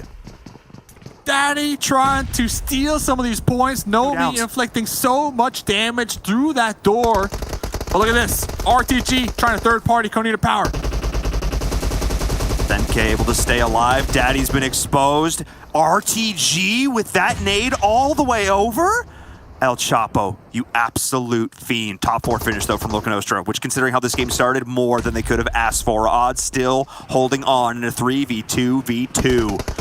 One of the problems with this compound, Dave, is that it put a target on their backs. Everyone knows they're there. So many windows to try and keep track of, and the amount of nades these players have left, it's just not fair. Just one grenade after another. I think the mollies will inflict the most damage. The spread on them right now, it goes far and wide, and they are just stacked on top of each other. Konina Power, if they play their cards right, they could come out on top right here and back to that molly. Yeah, look at that. You can't do nothing. You're on fire. Rod.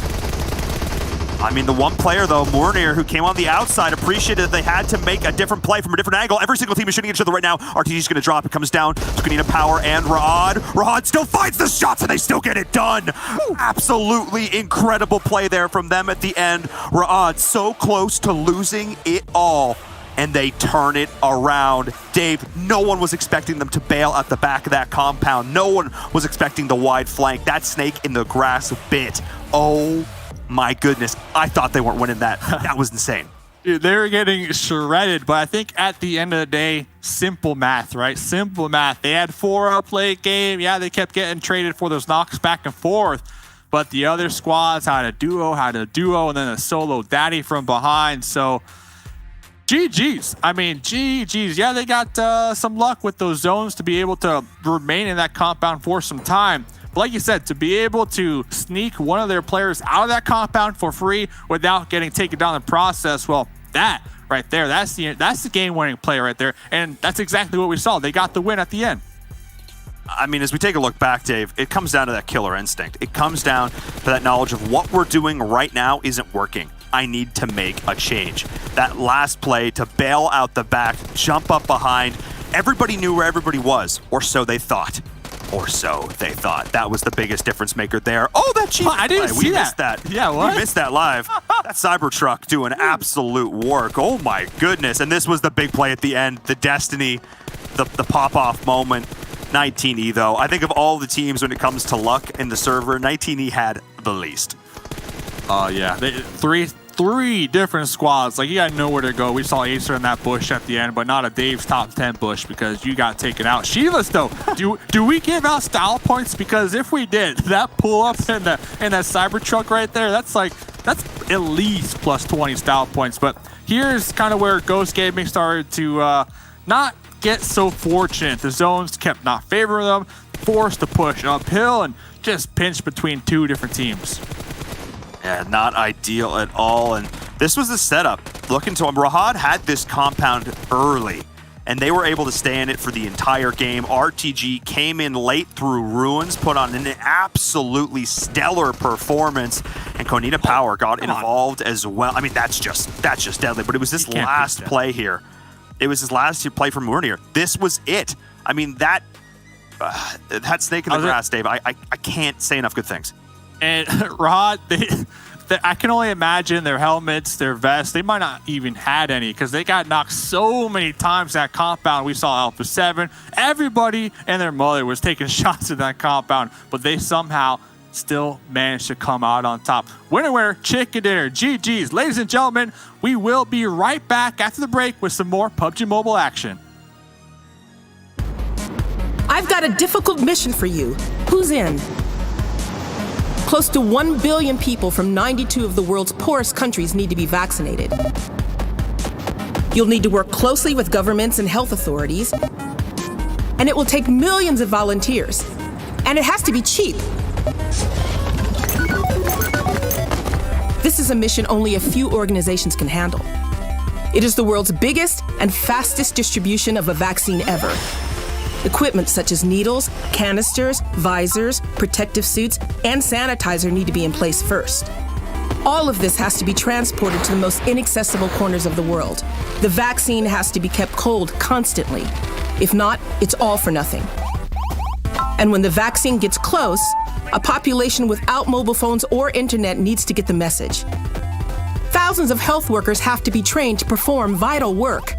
No one is safe until everyone is vaccinated, so we can't stop until that's a reality. But even though we're doing this because lives are on the line, this is real life and not a game. You don't get a new life if you fall, or if you drown trying to save lives. We have no lives to lose, but we're willing to risk a lot to vaccinate the whole world. As long as the virus exists, the whole world is in danger.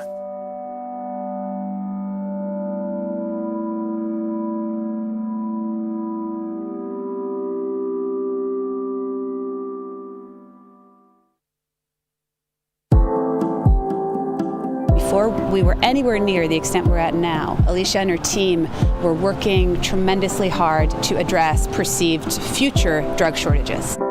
The idea with the ICU kit at the beginning was trying to think of a way that we could help these patients that are critical in ICU settings. In this case, it was kind of the next layer of protection for this response. In the kit, we have a few different types of medications, antibiotics for secondary bacterial infections, as well as blood pressure support, so vasopressors. Things like albuterol inhalers, we were learning were highly requested in hospitals. Medications that are used for intubation and sedation that help with that process. Each one of these kits is designed to have about 100 courses of antibiotics and supportive medications. The first 2 are headed up to Northern California in the Bay Area, which is especially hard hit, and the next 11 are going to hospitals across New Jersey, and we'll have about 80 of them going to New York City. In the end, we're just feeling really fortunate that we're able to support our partners with these medications that they need so desperately. The wisdom, the expertise that I think this team has demonstrated in being able to help us as a community partner, but also hospitals and healthcare systems around the country struggle with drug shortages, which are now a reality, I think just speaks volumes to the impact DR has.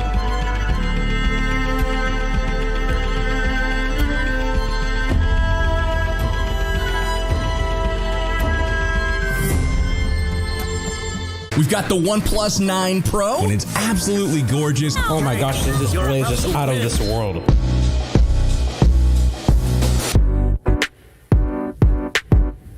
Insane. It's got 65 watts of charging power.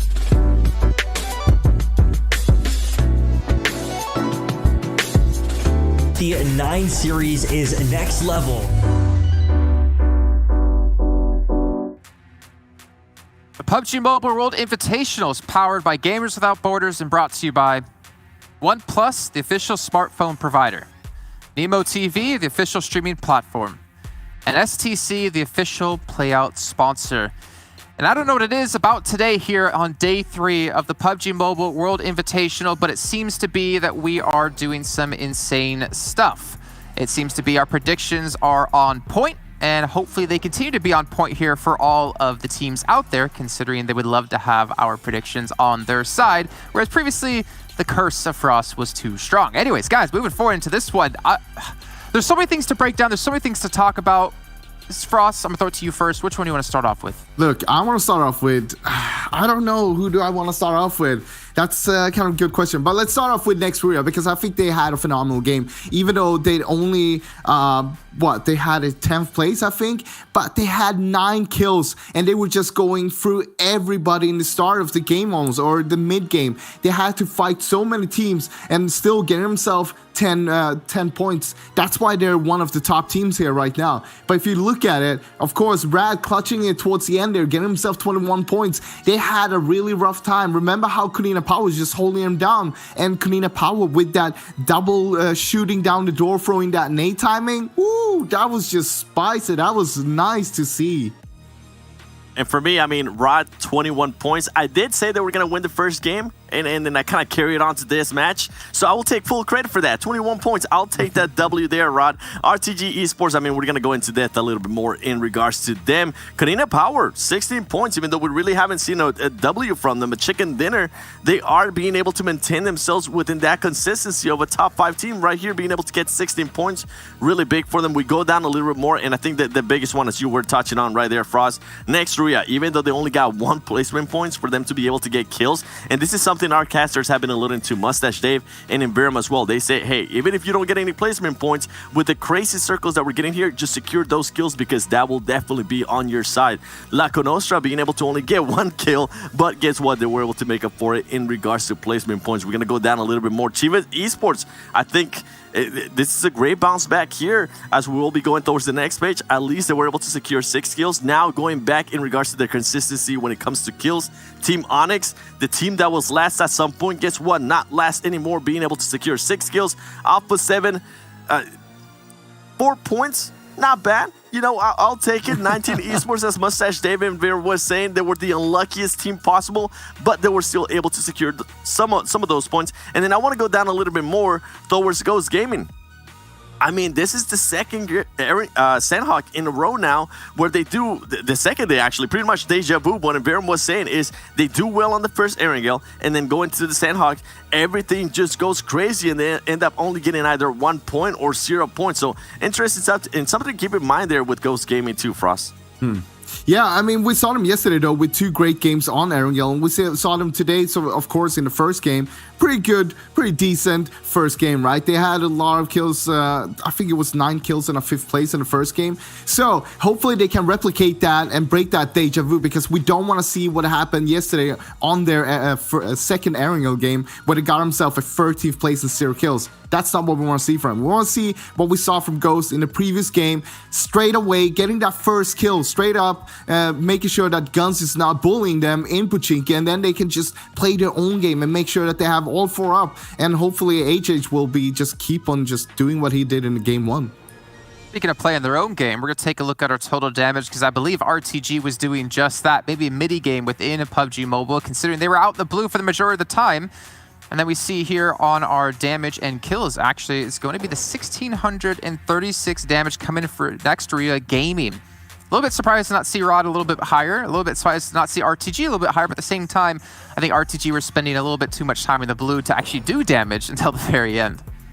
And not only that, I mean, with Rod, they didn't really have to move out that much. They had to just hold that compound, wait for everybody to kill each other, and then just being able to protect it. We saw them being able to kind of protect it after they were getting Molotov grenaded and all of that. Now, something with RTG that I do kind of want to mention to the viewers that you guys are not able to see is they were the highest healing team. Even though we had solo players out in the middle of nowhere healing, trying to get those extra placement points, RTG was able to get 2,000 healing, and that is just insane. Luckily for them, and I mean, and this is something that we're kind of talking about before we came into this segment, is that even though it might seem like luck, this team, I personally thought it was luck, but going back to some of the stats, this team just keeps on doing that. They keep on waiting until the very end to actually push in. It worked out wonders there for them, because the Ruins building, as you were mentioning there, Frost, there was absolutely nobody there, and you didn't want to say it, but I'll give you credit for that. The curse has been lifted a little bit, because you say if they take that building in Ruins,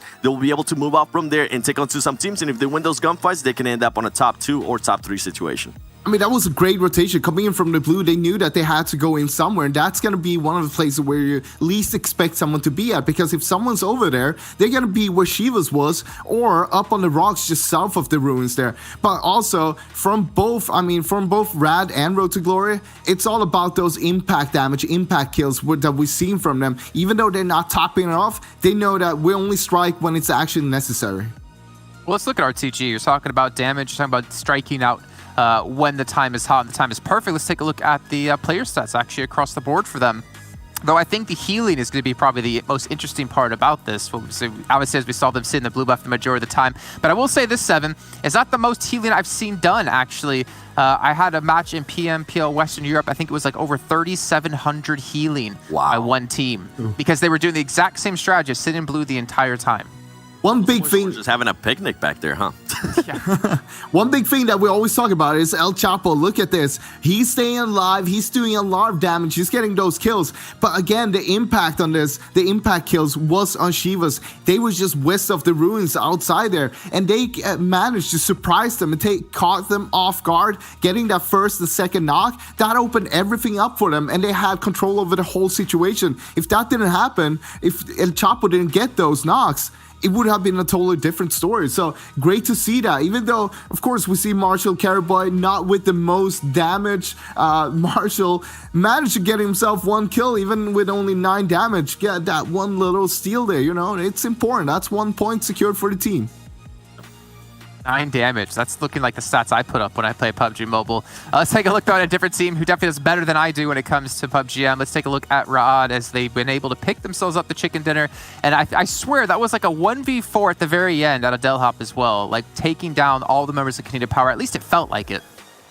Yeah, it definitely feel like it, and something that I kind of wanted to point out, besides Delha being able to be the main player right out of that squad in that last game, Munir, I felt like him being able to get the angle. He was also able to help some of the other teams in their fights with Karina Power and also with RTG. He kept doing a little bit of damage there at the end, trying to make sure they kind of knocked each other off, and then being able to get that last kill.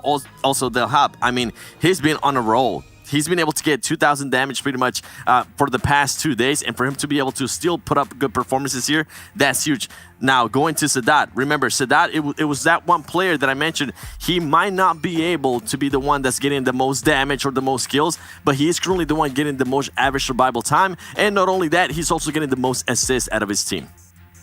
Okay, well, they're obviously fighting for their chance to get a large sum of money over towards charity. You guys at home should be fighting to get the viewer milestones accomplished. For everyone watching the stream, you can get some sweet rewards as well if we do hit those peak concurrent viewer counts. So make sure to tell your friends, tell your family, tell everyone out there to get in here and watch the show. It's all for a phenomenal cause. And we also have some phenomenal casters join us back yet again here for our next match of the day, match number 3, as we head back to Erangel and VM and Mustache Dave.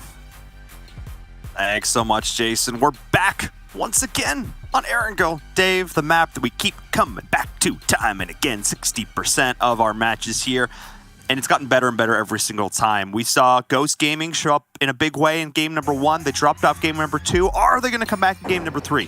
That's my question. Yes. Okay, there's your answer. Yes. And Sandhawk, listen, whatever happens on Sandhawk stays on Sandhawk. 60% of the games played in this tournament, Erangel. That is what matters. So Ghost Gaming looking to make a repeat here in game number 3 like they did in game number 1. Ladies and gentlemen, let's get into it. Day 3, match 3. Let's go.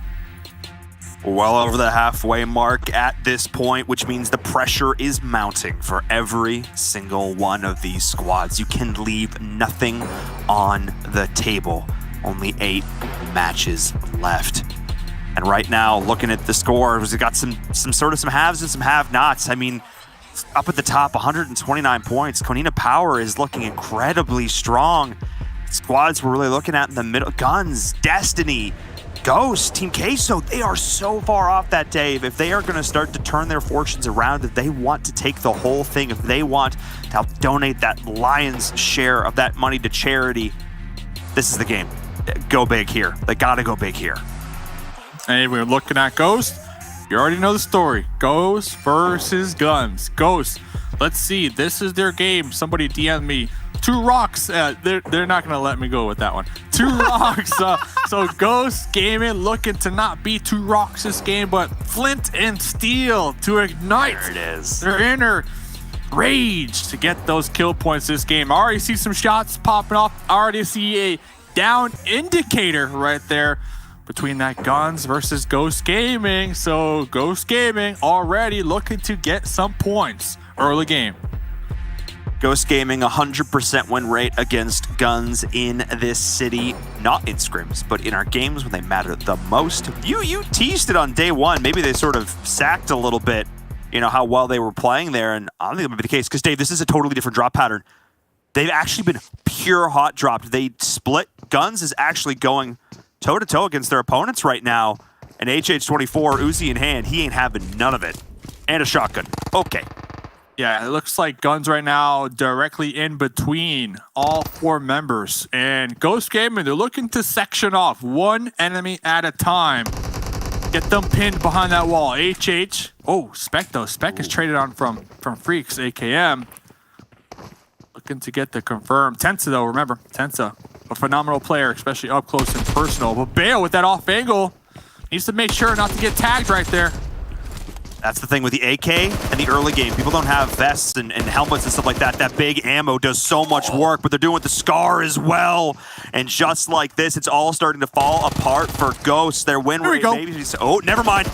So starting to turn things back around, trading it out, confirming the kill here. Ghost Gaming said they had to actually lose a player.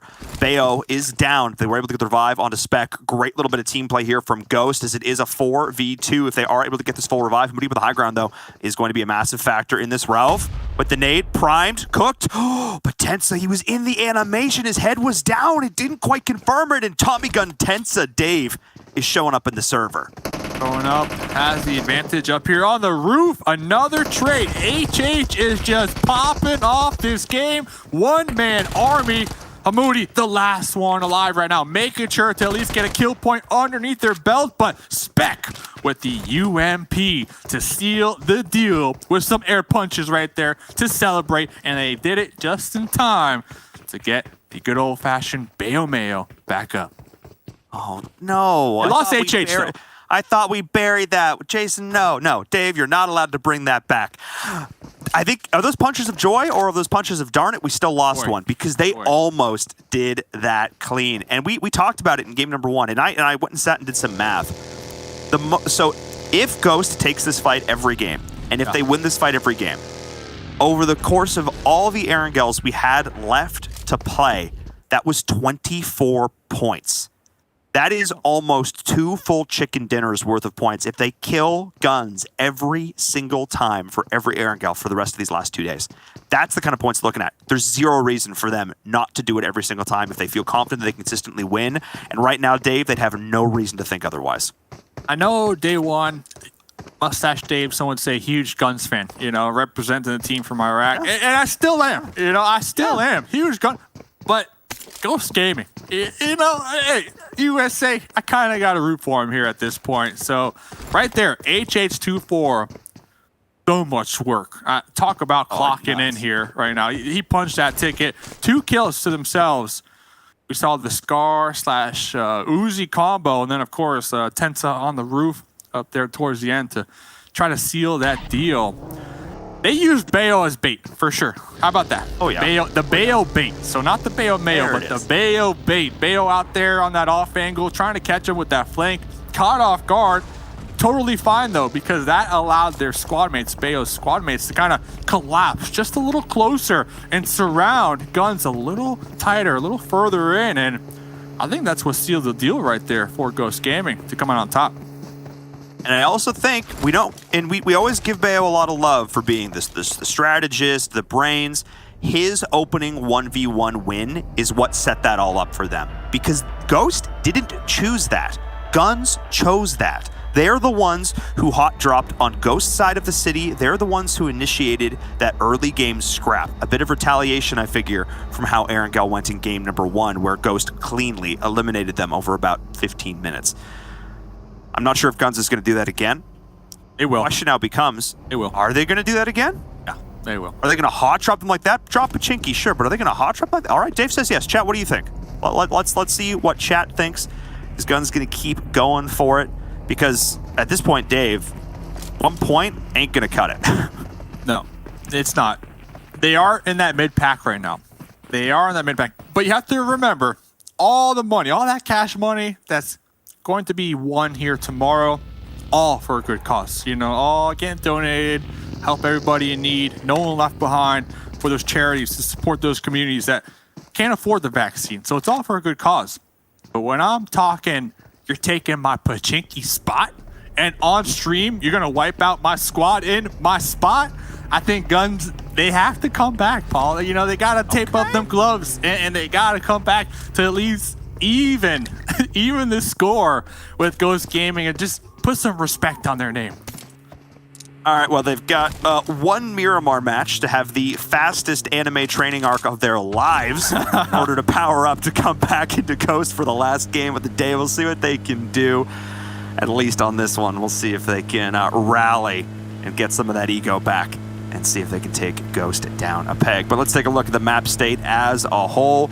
We did have one of these northeastern circles, a pretty common one here once again. We've seen a couple of these over the course of the day. Teams are rotating in a little bit early, but some squads, no big surprise, like Onyx still out there in the blue, playing it slow and steady. And to me, it's interesting because we have 2 squads that are really exemplifying. We have Onyx and RTG who really play the same strategy. And I feel like Onyx is trying to play it how RTG is. It's really, really interesting because we have 2 squads with the same goals. One's not working for him, and one is doing it excellently. So we'll continue to contrast these teams and see how it does here on our 3rd map. And I think it comes down to, at least on Erangel, looking right now, like drop spots, right? RTG, they drop somewhat center on the map. Erangel as a whole, they're a little east of Roshawk, and then Onyx down there per Morse. Like, if we don't get a military base circle for Onyx, if we don't get the quarry finish for Onyx, they're going to have a big challenge rotating. And we see them ultra wide rotates. The thing is, when they go for the wide rotates, they tend to go all the way up to the north and then hit a quick right-hand turn towards the east side. The thing is, who's always there? Alpha 7. Always around that area. So it's like right off the drop, Onyx, they're already kind of like, they're putting themselves back a peg. You don't want to run into Alpha 7 every single game because your chances, they're going to be low. And I'm not just saying that, to kind of doubt Onyx and their gun skills, but we're talking about Alpha 7 from Brazil, like one of the top, most aggressive squads in the game of PUBG Mobile. When we look at a team with players of just individual gun skill in the lobby, again, at this level, I mean, you're talking like, this is like Madden scores. It's like a 90 to a 91. But at this level of play, that makes a huge difference. They have some of the best in the game when it comes to just pure gun skill. And Fresh look to put his on display. Couldn't quite find it, though. Chivas Esports, a bit of a sloppy rotation, getting caught out in every direction. Dave, every single camera we're panning to is in trouble right now. Beast with the UMP. Looking to push this. What a hold from Fran. Gets the first aid off. Nerves of absolute steel, but it does not do enough. I'm surprised Fran was able to get the heal off right there. That was nutty. Yeah, it worked out, though. It worked out towards the end. They were able to take him out. Jacup, remember, we saw that grenade, self-grenade from Jacup. Definitely trying to get some more respect on their name right there. Able to get a kill. Vehicle explosion out there in the distance. And the question for me, what will Destiny do? You already took out 2 of them. Are you going to commit? Are you going to commit to hunt them down and try to get the squad wipe? If I am Destiny, currently 6th place on the overall, I think you do. I think you hunt them down and you try to get the 2 additional points. Normally, I would 100% agree with you, except for looking at their position in this circle. Chivas are driving away. They're driving towards the outskirts, towards Severny, where Destiny wants to center up, getting just north of Rozhok, able to take some of those compounds there. They're rotating in.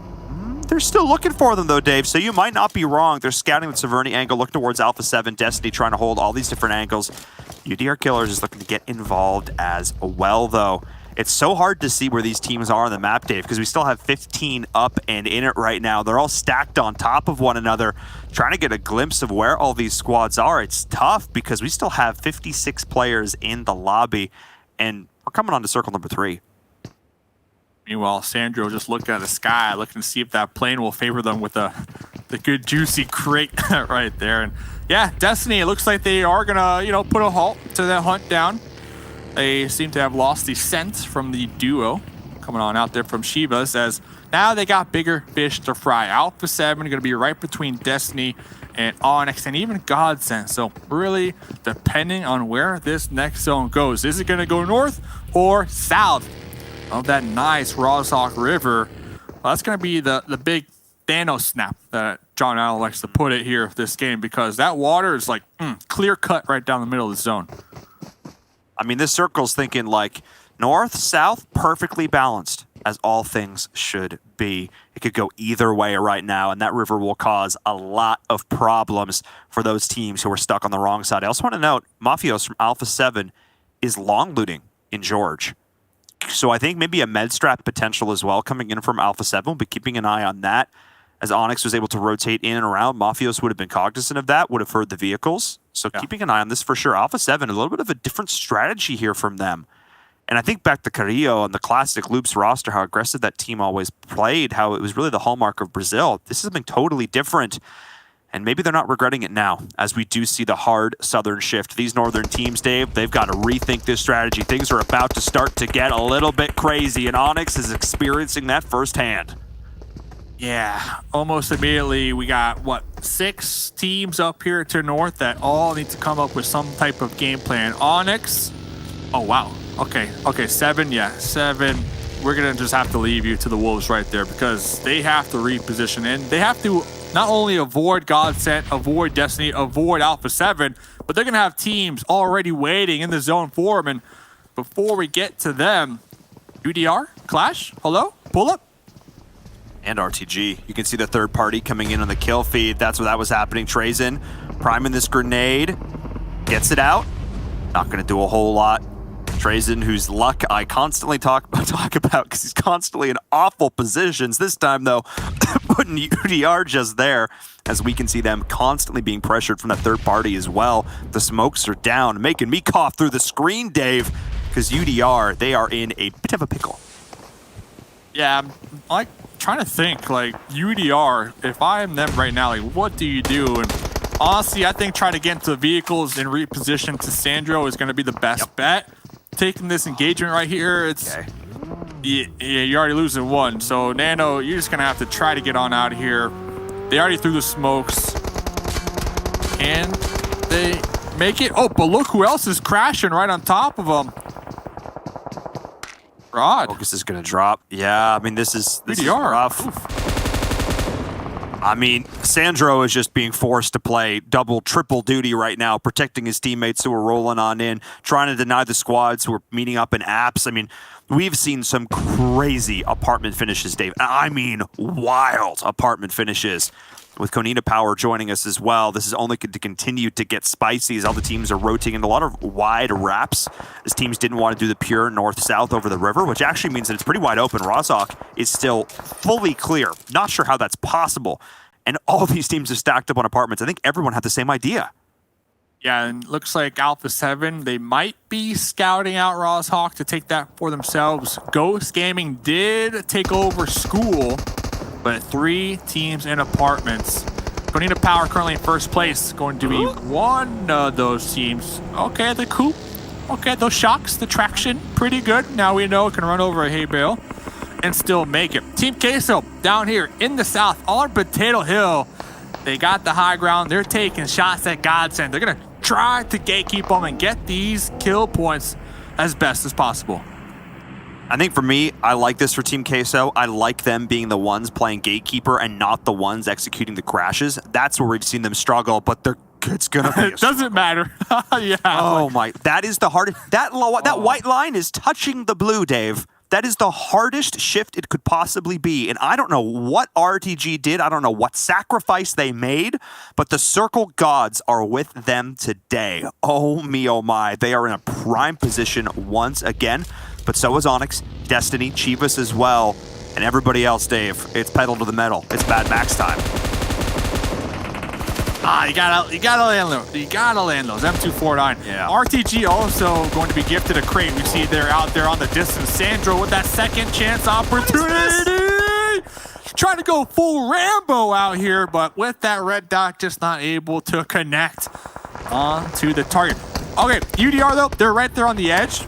They don't need to move, so Sandro can have not a second, not a third, maybe even a fourth chance to continue to at least try to get some points. And it's just an all-out mayhem battle right here just to claim a spot in the southern part of this new circle. Like you said, hard shift to the north. Onyx, huge W for them.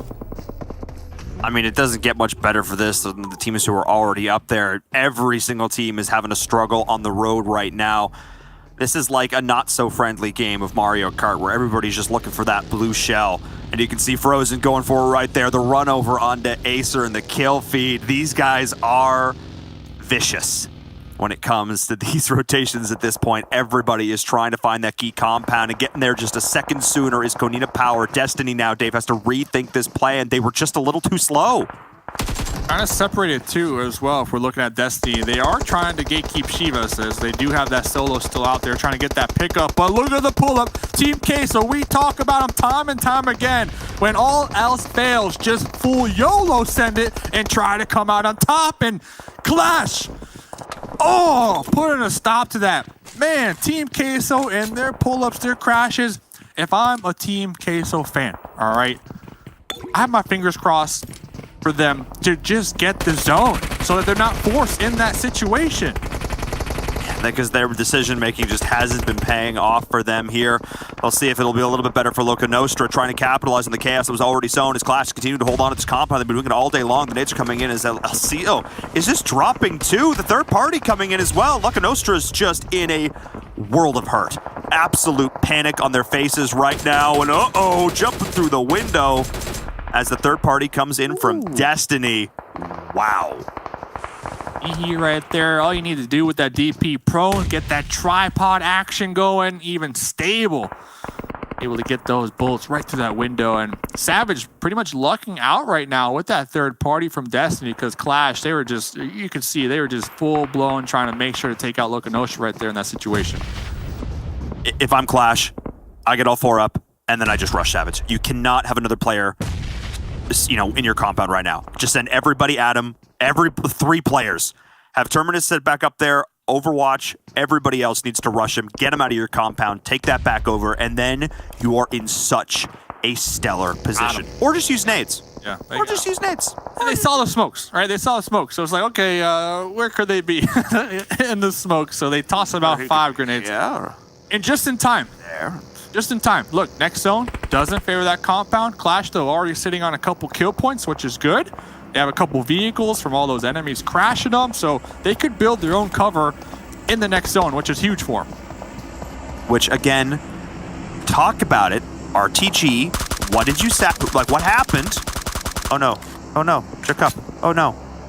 Well, that's not ideal. RTG got the circle again, is what I'm saying. They've literally not had to move, like, the entire game. I'm pretty sure this is where they dropped. I'm pretty sure, like, at this point, you know, they've got kids enrolled at school. You know what I mean? Like, they're planting trees. They're going to be, like, reaping the fruit from those trees at this point, Dave, because they've been here forever. Tasty fruit, too. I mean, it's juicy. It's ripe. It's ready to go. And you know what? They're not sharing it. They're not sharing it with anybody this game. So, although they are center, now they have the challenge of defending, making sure teams don't crash, making sure teams don't sneak up on top of them and take them out. So, they are going to have a challenge in front of them.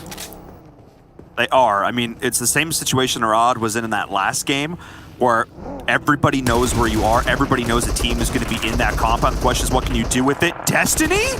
Okay. That wide swing, shooting out of the vehicle, absolute chaos in the hill. As Onyx continuing to get involved. Kanina Power there. Godsent gets eliminated. His Master is going to drop. Mihi just a little bit too big. As Gonzo was looking to get involved at distance. That DP Dave. We've seen it do work so far. And UDR Killers are going to get eliminated as well, but Onyx still in this. All I hear are shots right now from all over the place. You got Ghost in the zone trying to third party. You got Konina Power trying to fourth party. You hear some vehicles. Looks like Destiny going to be rolling on out as Onyx just couldn't handle the heat over there in the woods. Alpha 7, big chillin' still up there towards the north. 4 alive. Yeah. They're going to have the final say as Spec in the smoke right now, just trying to stay alive. But Konina Power fighting their way in. Tooth and nail right here. They are indeed. And it's Ghost Gaming among all these other squads who sent it in just that little bit earlier. You talked about the wall. You talked about the cover. David, don't need nudge because Konina Power is looking to rip them right out from underneath it. Tensa, though, UMP in hand, getting third party. The shots are coming in. And this might be it. Konina Power just too big. Pop on out of the vehicle. The drive up, drive by. Ghost Gaming out again, at least with an 8th place finish. But it's just not where they wanted to be. And now, Konina Power have usurped this position, but I don't know how I feel about this, Dave, because they just saw how weak it was. They just took it from Ghost, and now they just have to take it back themselves. Not maybe ideal. We'll see if they can hold it just that little bit better with those few additional vehicles. Well, not only that, Tensa was killed from behind from RTG. So Konina Power, their position right now, totally exposed. Fresh going for the long grenades and connecting one of them, applying some damage, getting the double. That's good. Can't Fresh get the third? Can't Fresh get the squad one? Fresh is looking for it, lobbing it, chucking it, trying to find it. Axer's gonna fall. Fache on a scrap of HP. Do you have any more, Fresh? Do you have any more? If you do, that's the wipe. But instead, it is not. And Konina Power survives, but Dave, they still gotta move. That they do. And Fresh, after using all their grenades, pissed. Fresh wants to get these 2 points. Wants to get these 2 points. And needs to get it before Alpha 7 decide to take them from him. Alpha 7 have just been relaxing this whole time, picking up a kill here, a kill there, 4 to their name, but they've got 4 alive. They're feeling absolutely stellar on the outside, looking in. As we're seeing now the Molly coming in. Where was that about 20 seconds ago, Fresh? Because now you're taking some shots back in return, and now you both got to move. Fresh goes down, couldn't finish the job, but Konina Power says, thank you very much, we'll do it for you. Yeah, Fresh is like, oh, I had a molly in the back pocket. Should have used it a little quicker, but hey, sooner. regardless, great performance so right there as a solo. So now Alpha 7, like you said, they have been big chilling. They're going to be strolling into the zone. One of their squad mates, they were chunked down in the process. They should be able to get the pickup. RTG, though, that hard cover is still in play, Paul. It is indeed, but Carry Boy did get knocked. Nextria Gaming coming in, trying to do some work. Marshall looking to shoot right back. Strahada getting involved as well. You can see it in the kill feed. Every single team on this left side, the west side of this circle, going in big. Cooter and crew trying to find it. RTG potentially in trouble. They're split across a couple of different buildings here, Dave. They need to be able to continue to give each other that support, and it looks like they're able to do it. They're taking fights in every direction. This is incredible to watch. The team synergy here, super impressive. Just mayhem. We see people burning. We hear the M249 shots getting rung out in the distance. RTG, we talked about this a couple moments ago. That compound's so strong, but a lot of eyes are going to be looking in their direction, currently trying to defend it against two different teams. NK needs to try and get Marshall up. Rod, 2 players down on the outside, but they can't overextend themselves to try and confirm the kills. But it's still 100% the right play because there are still so many threats here in the server. Clash, all 4 up. Alpha 7, all 4 up. Nextria Gaming, all 4 up. And the thing is now, Dave, how much damage will they do to each other? That's what RTG is thinking. They're just trying to sustain their way through this and let all these other squads fight it out. You know what? Next zone goes up. I believe that broken wall right in front of RTG might still be in play. It's going to be huge, but the thing is, they need to take out the team right next to them that we're looking at. So there's 8 players on this side of the map, and they are right next to each other. I mean, how often does this happen that we have so many squads with four players alive? Almost never. We have 4 squads with 4 up out of 5. Absolutely massive, as we're seeing Carry Boy, though. Wow, these long-range DP shots. Incredible. Mafios was just able to continue to do the work. Dave, I am so impressed. And just like that, Alpha 7, I mean, wow. And the bolt action is what? The 8-time scope, too. I mean, talk about zooming in, trying to look for that head right there. But look at this. Konina Power, though, taking advantage of the situation, pushing up with their grenades. Konina Power, they are putting in the work right over here.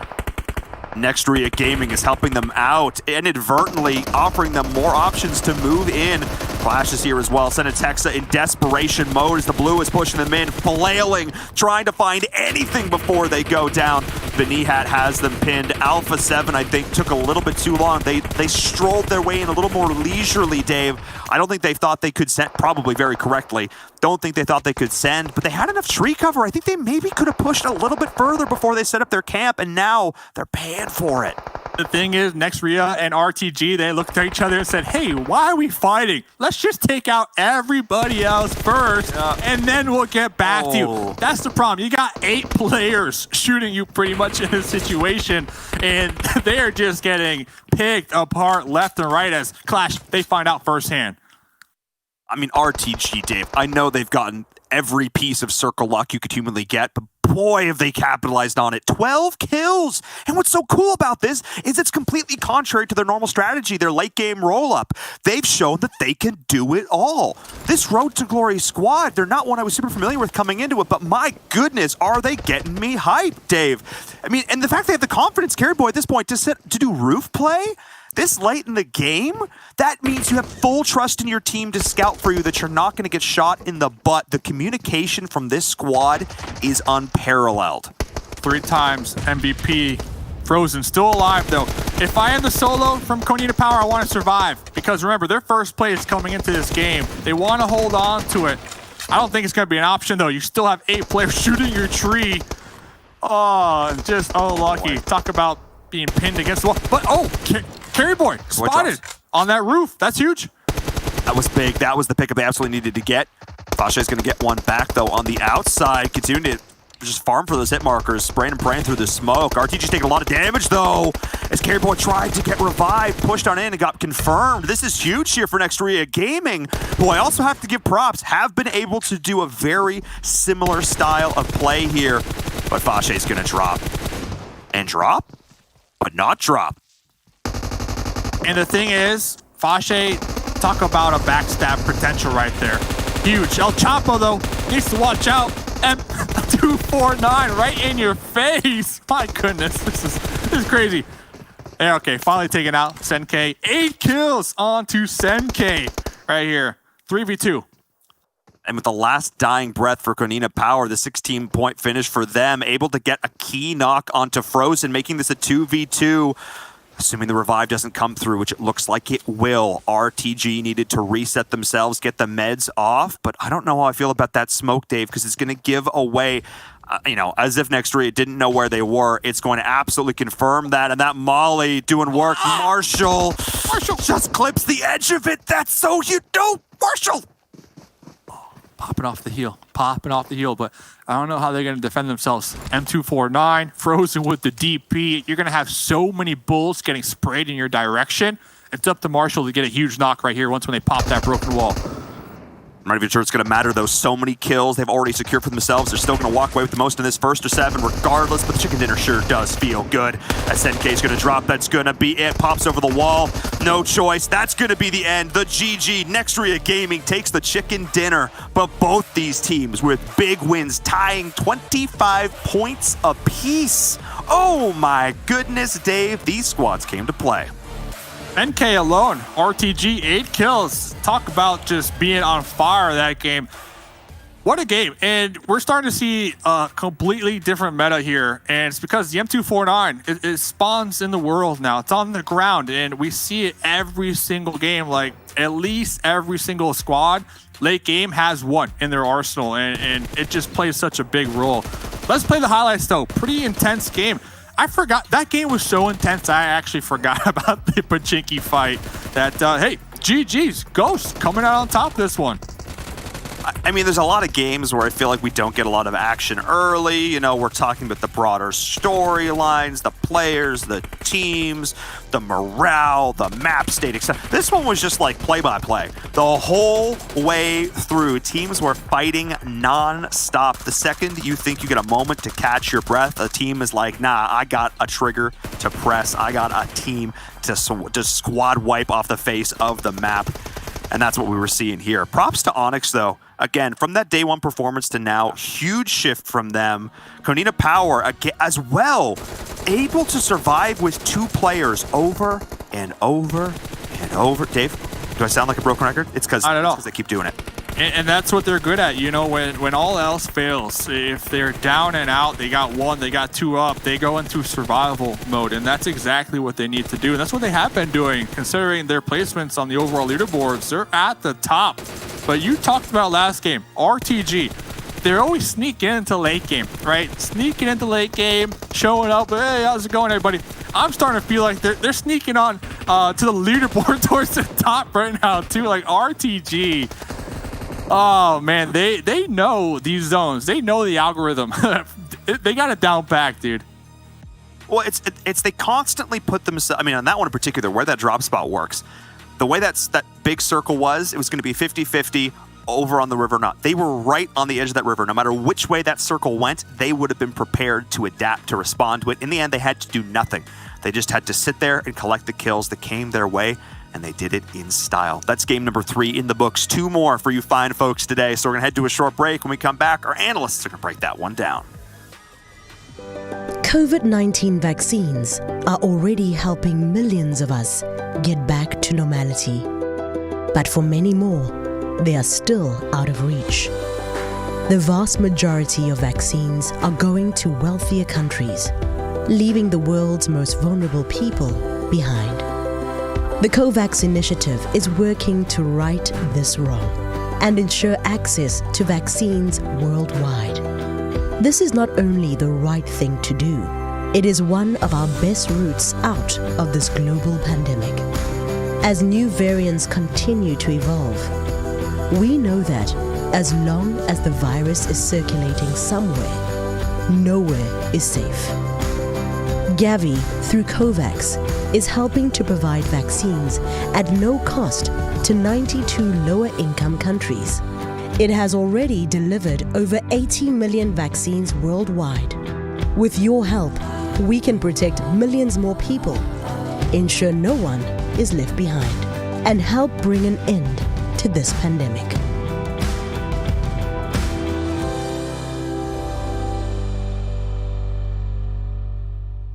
We've got the OnePlus 9 Pro, and it's absolutely gorgeous. Oh my gosh, this display is just out of this world.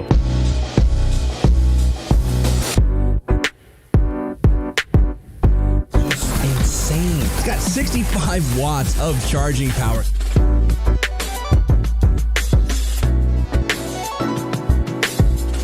The 9 series is next level.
PUBG Mobile World Invitational is powered by Gamers Without Borders and is brought to you by OnePlus, the official smartphone provider, Nemo TV, the official streaming platform, and STC, the official playout sponsor.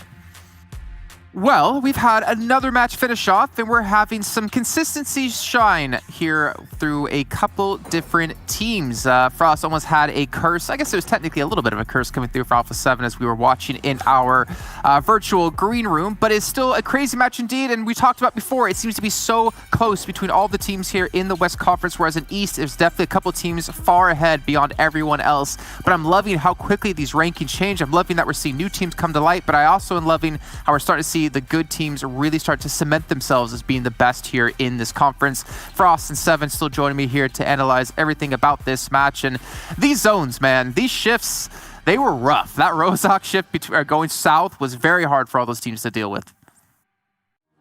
Yeah, and the main one, I think you wanted to touch base on this one, Frost. It's the Alpha 7. I thought you were going to go to it right away. The Alpha 7 rotation. Tell them about it. Oh, you want me to tell them about it? All right. So we had the first, of course, the second circle that was a 50-50 with the river, basically cutting off half of the circle. And then we saw, when it went to south, we saw that Alpha 7 was trying to play from the riverside, which is exactly what I wanted to see them to do. Playing from the riverside, they would have also the high ground and being able to cut off because they knew that no one was north of them. So they had control over the whole area. And that's exactly what they did. It worked out until towards the end there when they had to push it in towards the compound. It was a little bit rougher, but overall great game, not only from Alpha 7, but look at Next Rear Gaming taking home the chicken dinner and 10 kills. But road to glory though, I mean, you gotta give them some props. We normally talk about how they rotate in, they get the impact kills and so on, but this time they were the center. They were holding down that compound against UDR. And then we saw, of course, next rear, we saw Rad, both of them trying to sandwich them, but they held out strong and got himself not only the second place, but also 13 kills. You love to see that. Kunina Power, of course, once again being able to clutch it out, making sure that they get a few points on the board. Well, more than a few points actually, 16 points. That's really good.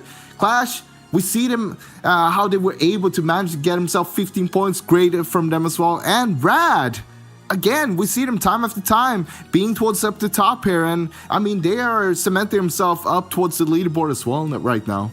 Yeah, Rad's making me happy today. I mean, we've seen some good performances out of them the whole day, and they just keep on improving on what we've seen from yesterday. Another one that I kind of want to mention here on this first page is going to be Ghost Gaming. I mean, that first battle that they had with guns was huge. And the main player, again, that I want to touch base on is HH24. For him to be able to start putting out damage, start getting kills too, even though they ended up losing him in that battle, it's huge for that team. And it's huge, especially since we still have one more Erangel to go and 3 more tomorrow. I wonder if Guns is just going to keep on trying to go for them. We do have here on the second page, Team Onyx, 3 points. Godsend at least being able to secure some points there for themselves, as we saw them being dead last with 2 points. Down a little bit more, and a surprise here for me, especially in Erangel, is going to be 19 Esports and Chivas Esports only being able to get 1 point apiece. And if we go down more, quite a disappointment here for me is going to be Team Queso with 0 points. Yeah, you gotta give some props to UDR Killers. Only getting 1 point, no kills, but they tried to take that compound. What we saw that RTG was holding down, and basically they knew that if we can take this is gonna mean that we're gonna get a lot of kills. But basically, it didn't work out this time.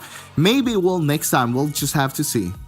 Well, there will be a next time when we get to our 5th match of the day. When we get back to Erangel, of course, you still have 3 more coming up tomorrow. But there's 2 players off the top 2 teams that last match we want to dive a little bit deeper into. One from Nextria Gaming and one from RTG. And we got to look at the stats between Senku and Nihat as well. And we're going to see it's pretty dominated here by the red side. Couldn't tell you which one that is. Personally, I can't know which one's what color. But the red team definitely doing better. I'll tell you. Don't worry. For the viewers at home, Senku is going to be the one with the one on the left. All right, as you can see right there, and it's also going to be the red too. 1,300 damage, and then we have Nihat 800 damage. But what I also want to show from them is Senku's at least being able to also put out some assists. And even besides this, I want to go a little bit more in depth because these 2 players have been just star players for their deserved teams. Senku by himself, he has 3,800 damage and 20 kills. And not only that, if you think that's good, wait until I tell you Nihat's stats. He has also 3,800 damage, but instead of 20 kills, he has 23 kills. So these 2 players are being huge for them. And something that I also wanted to touch base in regards to RTG is, you said it, Frost. They held that compound so well. At one point, we were saying, ooh, that might not be the best spot because so many people are going to be crashing onto them. But for them to have the communication that they had and for them to be able to hold that off, and something that I also that I love that Inveram was able to say too, is the confidence that they had after holding off that compound. They even decided to go up on the roof and see if they can maybe secure some more points via kills.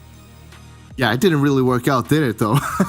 But at least they went for it. Yeah, they went for it. And that's the confidence you want to have going into a game like that, going into an end game like that, knowing that you have the confidence, because that means that you're going to take those shots. And it comes down to you taking those earlier fights and winning every single one of them. That's the only way you get the confidence to actually go up there and play that roof. Well, what about Nextria Gaming and their stats for their players? I mean, they were able to pull up again. The thing is, for me, seeing Nextria kind of struggle here in this West Conference is kind of surprising, but I guess at the same time, not so surprising considering they were, well, #1 when it came to the league stage, PMPL Turkey, and then when they finished things off at the very end of the EMEA Championships, they were 13th place. But Frozen, I've always heard so much about him as being this like star player. He's the MVP in the league stage, but it's Yekta that's actually the one that's been able to stand out so far for him. I'd say Nihat with those 23 kills, but Yekta as well, of course, putting up a lot of damage. But sometimes you're going to have those dips. You're not going to perform to the level that you want to. And that's what we've seen from Frozen right now. This is kind of redemption from Nextria, though. Coming in from the EMEA Championship, as you mentioned, them getting that 13th place, that's not where you want to see them. They know that they're better than that. And that's exactly what they're showing us right now. Look how even it is, though. If you look at the damage, the kills, it kind of tells the story. Even when Frozen is not putting up those numbers, everybody else is gonna take their part of the cake and just put it out there and making sure, hey, you know what, don't worry about it, we'll cover you, we'll make sure that we're gonna be towards the top because that's where we belong.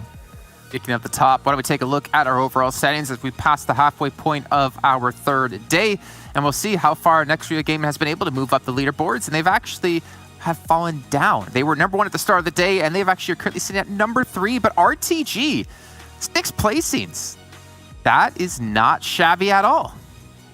It's not. I mean, this is one team that, I'll say it again, I thought after the first chicken dinner that they had in day 1 and after the drop-off that we saw from that team, I thought it might have been a one-off. Well, guess what? They said 7. Said, stop talking that smack because it's not true. We're able to back it up, and right now they're being able to not even be tied. They actually have that first place, which is huge. They do still have Kanina Power. We see them keying being consistent. They haven't gotten any chicken dinners today, but the consistency out of that team is keeping them within the top 2. And next Ria, even though they did drop some spot, they were still able to put up a good performance there. And as we were able to see with the player stats, everybody's starting to pop off. If we can get Frozen to pop off too, this will be a team that we can definitely be on the lookout for.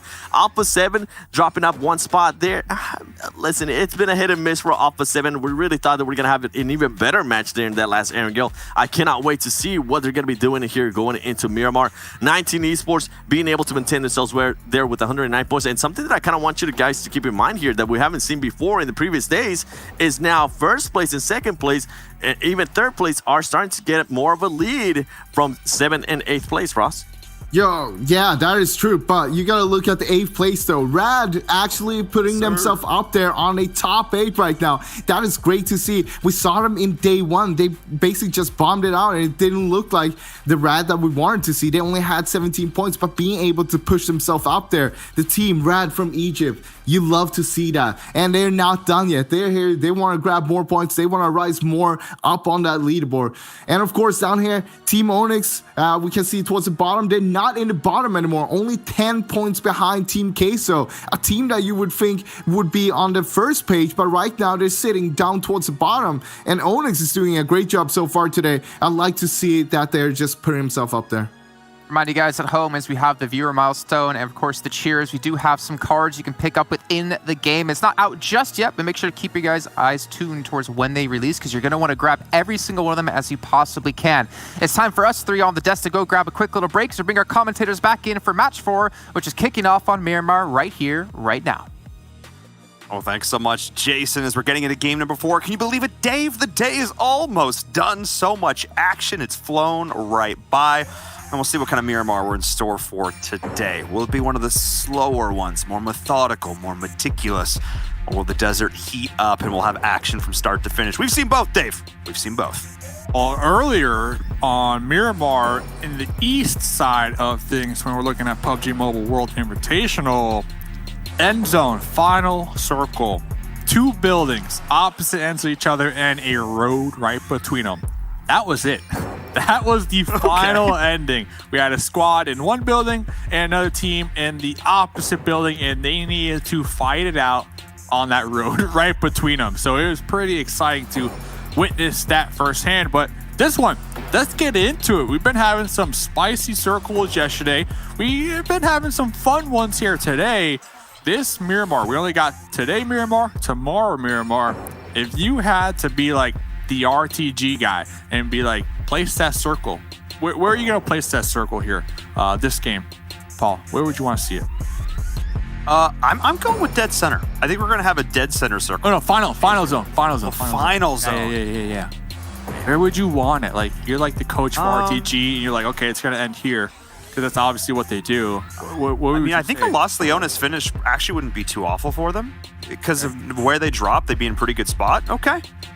So yeah, that's still potential there, because they do well in these city fights. They traditionally do well in these close range urban combat finishes. RTG has done a fantastic job of being able, again, I always call them the team. They find order from chaos, and what's more chaotic than a city finish? If I'm RTG's coach and I'm making my prediction, I'm going to say those 2 islands out there on the east, because why not? You know, why? We've seen it before. Don't 19E it and take forever out there and then come in way too late and get 0 damage. Just don't do that. Don't go on a sightseeing mission. Yeah, okay. I appreciate it. Not now. Plant the umbrella down, maybe get a tiki drink, smaller umbrella, chilling. Ooh, this is risky. Gooder. I don't know if that vehicle is worth that much. And yeah, they're going to be paying the price. Not ideal. Oh, and Next Area Gaming did so well last game. That to me is just like the definition of a battle royale. One game, you're flying high, got all your players alive, getting a chicken dinner, rocking 25 points. The next one, it's like, yes, hello, we are 3. We are 3 players. Well, that's Miramar. You know, a lot of these teams early game, they kind of prioritize picking up these vehicles, and it's for a good cause, because the map is so huge. Yeah, it's so big that there's a lot of terrain to traverse, and obviously the more cars you have, the less chance of your squad getting taken out on rotation in a car. And we saw it yesterday. Yesterday, I believe I remember making a comment. It was like mid-game. We had a hard shift, and there was like 10 teams. Each of the members on those 10 teams, they all had vehicles. They all started making that move, and it was just like a wave, an ocean of just cars moving.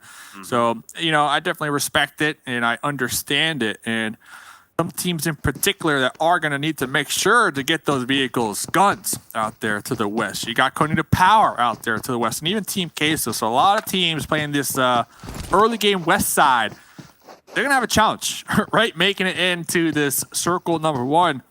Considering the whole east side of the zone, there's still nobody occupying it. Like, nobody. Except for RTG, of course. Of course. RTG opted instead. They're going to go on the coast. They're still going to play on the outside. They know where the other teams are dropping. They know where that plane path was. Puerto Paradiso is wide open right now. That's where they're going to go down. They're going to play this on the outside, still very much in their style, but not so much that they're going to be face tanking the blue for 7 minutes. So I like this call from them. If the circle does rotate up towards Impala, this mountainous terrain south of Impala is some of my favorite to watch because it's so dynamic. Players have so many opportunities to hide, to dip, dodge, and dive in and around this cover, and it makes for some really exciting gameplay. So if we do get a southern shift to the circle, I mean, anywhere along this mountain range, we're going to be in for some great games, Dave. So no matter what, I'm already happy. Yeah, and the chances are definitely pretty high as we get a nice little aerial view in the helicopter RTG out here on the coast, looking for some of this nice, sweet loot for free, considering nobody's even near them for the time being. Onyx, already on the move here, just a little bit, all popping in their vehicles, looking to reposition possibly into a more centralized spot, as I do see Destiny Beast already pretty dead center right here, claiming a spot for their squad. I'm looking around, trying to find some spiciness. Yes, 19E, early rotate as well. They might run into Destiny, might receive some shots from Destiny. Gotta watch out for them tires, make sure those bad boys don't get popped. But besides that, might be just a good old-fashioned early Miramar game. Yeah, and again, I wondered what kind of match we were going to have. Oh, all right. Seeing the driving skills here on full display. Like you're saying, Dave, got to keep those tires well and intact. Parking is very important to make sure that you can escape at a moment's notice. 19E, nice and dead center here as well. Minas Generales, keeping an eye on that. The squads are taking their time. That's the pro and con of Miramar here. It is our biggest map, bar none, by a large margin, which means teams have a long time to loot in this early game, feeling very comfortable. Gives them a little more options when it comes to deciding when they want to take these fights, which is quite nice because there's more ground to work with. The chance of you just running into a team, smaller, not zero, but certainly smaller. Yeah, the percentage is definitely low. And El Pozo percentage 50-50. You know, we saw 2 squads there looting on another kind of high percentage chance of an early fight, I guess you could say. Team Queso opted to pop into some vehicles and looking to use that main road down there towards the south. But as we listed, Conita Power going to be down there. Rod's going to be down there. So Team Queso, they're really going to need to thread that needle and make sure not to get spotted on their rotate, especially with the blue zone now starting to close in, collapse in, taking a fight out there this early. And just as I say, look at the kill feed. Yep, there it is. Conita Power, Team Queso. Oh boy, these teams have some history. Be excited to see what these teams can do up against one another. Team Queso, though, not really crashing at this point. They're more on the defensive right now, which could work out well for them, except for the team shooting of Conita Power is a little bit better. The double peak, Dave, cannot be denied. Absolutely huge. There's no way you lose that. Enough damage has been done, though, that Rima trying to take this as a series of 1v1s, confirming the point before they go down. Beautiful play as we're playing Ring Around the Rosie here. Which one can get the shot? That's the question. Dave, it all comes down to this. The final last stand, and no. Conita Power loses one, but gets it back. Yeah, 3 members of Conita Power all just, crossfire in that doorway. I don't think you're going to make it on out alive, but you can kind of see the mentality shift from Team Queso. They get into these fights, but instead of, trying to make sure to take all the enemies, get that squad wipe, if they get knocked, they're going to make sure to get that flush, get that point underneath their belt, because 14th position overall, They got 1 point. Now, Oh, no! They tried to go up the hill with the good old-fashioned coupe, and that bad boy doesn't have enough horsepower for that. No, it does not. I think they were expecting to gun out of there fast and the furious. Instead, it was slow and dead. Slow and furious. Yeah. Well, slow and dangerous. Really yeah, it was furious. It was furious if you're in the car getting shot at, all right? That's like, it's like, are you pressing the gas? Yeah, I'm pressing the gas. The gas is pressed. It's pressed. It's pressed. Yeah. Power's team shooting, though, is really good. Like, both in the early parts of that fight as well, like, you can tell their comms are super, super clean because that kind of communication stems from having very clear, concise lines of communication and just really, really solid. But as I say that, this has taken them a long time. Luckily, it's only the first circle, so not a big deal here. They're going to have time to continue to loot up, make their way in. They'll take some damage, but not the end of the world as we are seeing the center up on Impala, Dave. Oh boy, and this mountainous finish that I hoped for. Every time I see Miramar, it could happen. Two Islands still in play, by the way. Just throwing it out there. Technically, I'm not wrong yet. Konina Power, though, they average 11.2 points per game. They have a total of 64 kills. They're going to be right behind X Rio with 66 kills. So very aggressive squad here in this lobby. Looking at Alpha 7, 61 kills. So their third most kills in the entirety of the lobby. As we see them making the pull up onto Loca Nostra. Currently 13th place on the overall leaderboard. You have to assume they heard this vehicle pull up. And of course, Daddy over here. Gonna play that off angle. Looks like they're going to have some room to work with. They need to make sure Danny doesn't get pushed for free. Yep, Daddy is going to be spawning that one out. They see that there's someone over here. Ooh, Carrillo, those flick shots, trading back and forth though. Nice reaction time from both squads. Danny will take this off angle, popping out together. Oh, the last player from Alpha 7. A lot of missed shots from Danny, though. Can't be missing that at this stage in the game. Texa given a gift of a life here. Gonna look to put it right back around. And Danny pays for it. Mafios comes in. Constant trades back and forth. Which team will come out on top? Texa. Those missed shots from Danny, Dave, could literally be the end of this entire team. And I know a lot of people, they was like, oh, you got the high ground. High ground always wins. Well, in this case, we saw a prime example. Like, right when they peeked over. Oh, M249, of course. Loca Nostra, when they're trying to crest over the hill, what's going to show first? Their heads, right? Their heads show first. So it's like an instant headshot right there from Alpha 7 looking uphill over there. And, well, Loca Nostra, I guess, tried to do this. If I was them, I would just pop in a vehicle and just go for placement points. And, yeah, that's what they're doing. They were able to destroy that truck, at least. Yeah. Okay. So that was a little something. That's what that spray was there at the end. Take that. 9. Oh my goodness. Yikes. Those shots. Back absolutely clean coming in from Ghost. Seeing Onyx pinched between a couple of different squads here. Chivas, Destiny, all looking to get involved. Team Case of the first team eliminated in Loca Nostra. That UK squad, they just haven't had a lot of luck some of these games, Dave. And how much of it's luck and how much of it's their decision making? Not 100% sure. They could have, I think, taken that fight against Alpha 7, but you're expecting, if it's a 1-to-1 and you're expecting everyone to win the fights they're supposed to win, when a player on the other team just pops off and you don't, that swing was destructive. I mean, I don't think Alpha 7 lost a single player.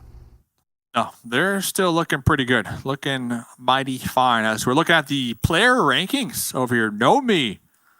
We were told coming into this event, super strong player. One of those star highlight players. Definitely keep your eye on. Up there at the top, but not from the kills, but from the damage. Look at that, almost 5K damage coming on out from Nomi. And think about the math on that. We haven't even played 15 games. We're putting up almost 500 damage. Do that math. And then come back, scratching your head going, how does he do it? Absolutely terrifying. As the circle continues to center up here, most teams predicted this. We knew it would go away from the water at this stage. It's going to need a power, and Guns are getting involved. Guns able to trade back. Rove, nice shots there. Getting onto Fashe, but they're out in the blue, Dave. This is the kind of fight that teams, they hate to take, but they have to. It's that game of chicken. Who wants to go first? No one wants to get shot in the back, but at the same time, the blue is just constantly taking away your meds, your stims. It all goes downhill, and once again, Konina Power is a duo. I can't say I'm surprised. Oh, that's like, it's in Los Leones, like the biggest city here in the game. It's just unlucky that they happen to pass each other in that city on their approach into that next zone, because we did see that next circle shift. A lot of teams were already centered up from the previous circle over there in Impala, those hills that you were kind of looking at. So 15 teams right now. That's still a lot of teams alive. 13 minutes into this game. Chivas still 4 up. They got this little compound for the time being. A little split going on, a little 2-2 split. What do they do with their current position? As everybody else is just trying to find somewhere that's safe and sound for the time being. A lot of hills, a lot of different levels of terrain here on Miramar. So we're starting to kind of see that come into play. Elevation will constantly be a factor. Again, TPP, it offers you a lot, but then, of course, as you said, when you do pop your head up, that's what's exposed. Squad from Mexico, and that squad from Egypt, that 3 years together for that kind of communication will be super useful here as they're going in. But Chivas not taking the shots, Dave. I wonder if this is a bit of a bait. Got Jacup in the dump truck right there. Talking about cover. They're letting Rahad kind of push up here. There we go. False sense of security. There goes the first shot. Yeah, there goes the first knock from Fran. I like that play from Chivas. They let them get just that little bit closer, luring them in, that false sense of security. And then that trap just shuts. Just like this, Rod now has to rethink this reposition, go for the revive, but Chivas is pushing in at the same time. I love this play from them. They're dead center on the circle right now, Dave. They know they don't have a ton of time to take this, so if they're going to, they need to do it well. They're 2-2 split from Chivas. They need to make the call. At this point, they've taken too long. They know the revive has probably gotten off, so they're going to chill just a moment. Yeah, if they were going to push out, like that was their moment to just full-blown commit. Well, they did pull back just a little bit, and Isha drops. Okay, now they've got to go. They've got to go. They've got this down again. Both players are down. On the outside, I believe Desha dropped. I don't know if they got the revive onto Delhop. I don't know if they did. Fran, that off angle, has been able to do so much work. But as you can see in the circle, Dave, they are like dead center right now. There are going to be squads coming into third party this if they're not careful. There's a very good chance they're still in this next circle. And they're not, which means they've really got to move. Got 19E all the way up there by themselves. Konita Power, guns, once again, clashing it out there. Just can't catch a break this game. See Freak, we see Hammoudi trying to toss out some grenades, trying to open this one up. It is going to be a 3v2. Lord, Molly in the doorway. He got 4 members of guns hot on the case. Yeah, I don't know where you're running. They're going to catch up here very shortly. They are indeed. Gonzo's just trying to create a situation where he can take a series of 1v1s and not a 1v3 as they are completely splitting right now. I think the thought process here with this running is that somebody's going to live. Somebody's going to survive. And as you can see, the third party we were talking about, now it's coming in on Dorad, who did decide they wanted to relocate as 2, running into Alpha 7. Destiny now fighting Chivas. The game is not slowing down, Dave. It's pedal to the metal. We've made it to the late game with 14 teams and 50 players still left alive. Free Fire's around the corner as Clash is feeling the wrath of Brazil, who are pushing in like a hurricane into this building, Dave. They will not stop. Yeah, we're heading towards Impala. Sent a text to UMP in hand. They're looking like they're moving together as a unit. They got each other's backs, multiple angles. One gets knocked down, not a problem. You got three members, right? 3 enemies pretty much knocking at your doorstep. With UMPs, Alpha 7, there's no stopping them. And now they get a nice position. They have different elevations on those 3 stories, maybe even 4 stories of this compound, and we see it. It's paying off. They're taking shots on the Chivas, who thought they were safe in those water towers. Chivas chasing down the fight they started earlier, running into all of Alpha 7. Not optimal for them, but Destiny looking to get involved here. We've seen them on the kill feed, but no actual kill points, which is unfortunate for them. They haven't actually been able to convert this. Ra'ad able to stabilize, getting Munir up. Munir, of course, that star player from our Sandhawk map, that absolute clutch play. We'll check back in with them as Destiny out of the frying pan into the fire. 2 members down for them, running into Onyx, who have been able to stabilize here, Dave. Beautiful play from them. What a turnaround from that day number 1, but they need to be able to convert as they lose 1. Swave is still up and in this. Asafera, what can they do? They can win. Got him. Defending what I like to call the hot dog building, because it's in the shape of a hot dog, of course. And popping on over to another building, 19E. They are going to be pushing out. They had the north all to themselves just a couple moments ago. Other teams looking to play it safe up here. Looks like Acer was tagged and bagged. Sam trying to cook these grenades, trying to get a knock over here from on their boulder. First one doesn't really connect. Second one, second one definitely doesn't connect because Frozen got the return nade onto Sam. That's like playing with portals. He throws that nade out and it felt like it came right on back. Accidental boomerang, but instead it was just Frozen, perfectly primed, perfectly cooked, delivered with care. But we're seeing GFan and Xenox, though, trying to support from cover, but they're very split. This new duo, veteran, young gun, young star, together as a team, but they're the last one standing. They've got the work cut out for them. At least they have the circle. But Dave, for how long? Yeah, I wouldn't be surprised if there's somewhat of a standoff up there as no one's near them. Did you see that just a second ago? Pocus. Oh! Second attempt right there. Second attempt. Tried getting the run over a couple moments ago. Missed it. Was able to connect down to what? Imagine right now being Konina Power and you got some dude just driving donuts around you. Like, what are you going to do? And we're seeing what they're going to do. Gonzo hitting the dirt right there. Trying to get the return fire. Was able to do so. Polka's going for those risky, aggressive plays. Might pay the price of their life right there. I mean, I appreciate the style, but Konina Power is not to be trifled with. Gonzo just putting him away, playing that out so well. He's like, are you disrespecting me right now? And Pocus is like, maybe I shouldn't have. Maybe. Because I understand it. He got that 1v3 pull-up yesterday. I could feel the confidence oozing through the screen, but maybe this time, Dave, maybe this time, it would have been better to play it just a little bit safe, because now UDR Killers has to rethink, reset with only 3 players up, and soon it may just be 1 or none. Yeah, look at this, just casually rolling in against this Ghost versus Guns fight on the tail end of this one. Alpha 7, remember, they're in that building. They're going to be taking some shots, and across the way, Onyx able to get the final blow. We had like 2 teams right there. They're both gone. They both just got wiped out. Guns, UDR Killers rolled up on one another. Both were exposed on the side of a hill, and everybody just opened fire, pressing that go button. As we're seeing Alpha 7, the work they did earlier to take over this compound has paid off so well. Chivas are stuck out there, and they've got nowhere to go as time is ticking away. Onyx looking to be a little bit of a distraction as the firing line comes in, able to make it. Chivas given an opportunity there to try and make something happen, Dave, but Alpha 7 is unpunished. Yeah, this position right here, this is like gatekeep heaven for Alpha 7. They're looking at these 2 teams down here towards the south. They do have this little lip to work with on the road, but it doesn't even matter. Jacup in the tail end, M4 trying to close the gap, trying to provide that support to their squad mates, but they have a very limited amount of room to work with without overextended. Look at that. Yeah, Alpha 7 on the top. Master's popping off with the M2. What? They got it. Onyx coming out. Onyx. Did Master just 1v4?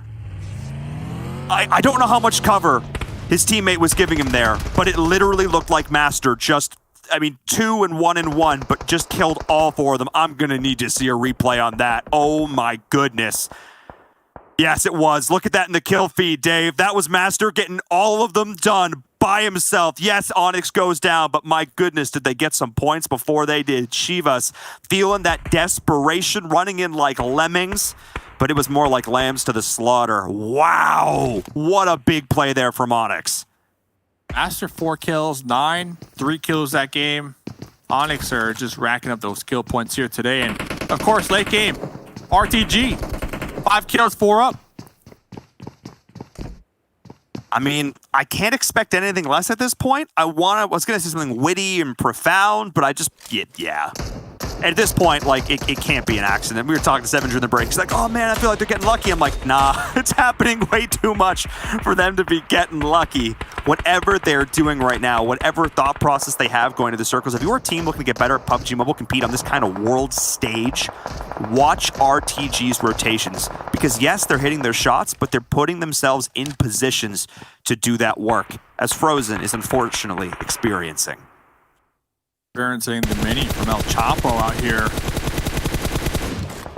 Oh, just barely. Yeah, okay, Curio. Okay. Well, okay. That happened. Wait, GFan and Xenox, they lived. Huh.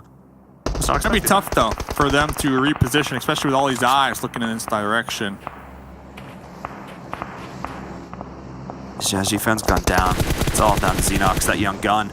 The young blood, Nextria Gaming, the last one up and alive, but all eyes on me.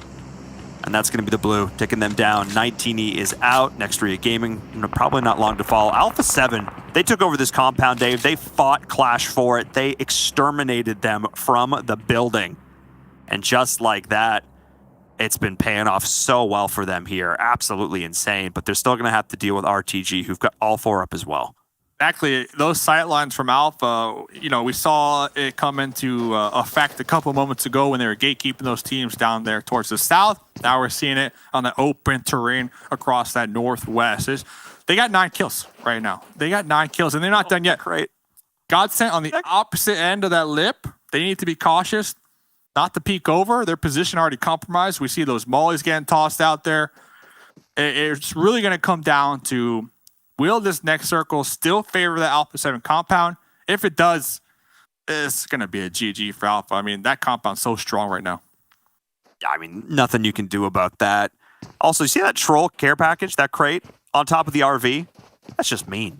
That's just mean. And I also feel like this next circle, yeah, this one's going to be...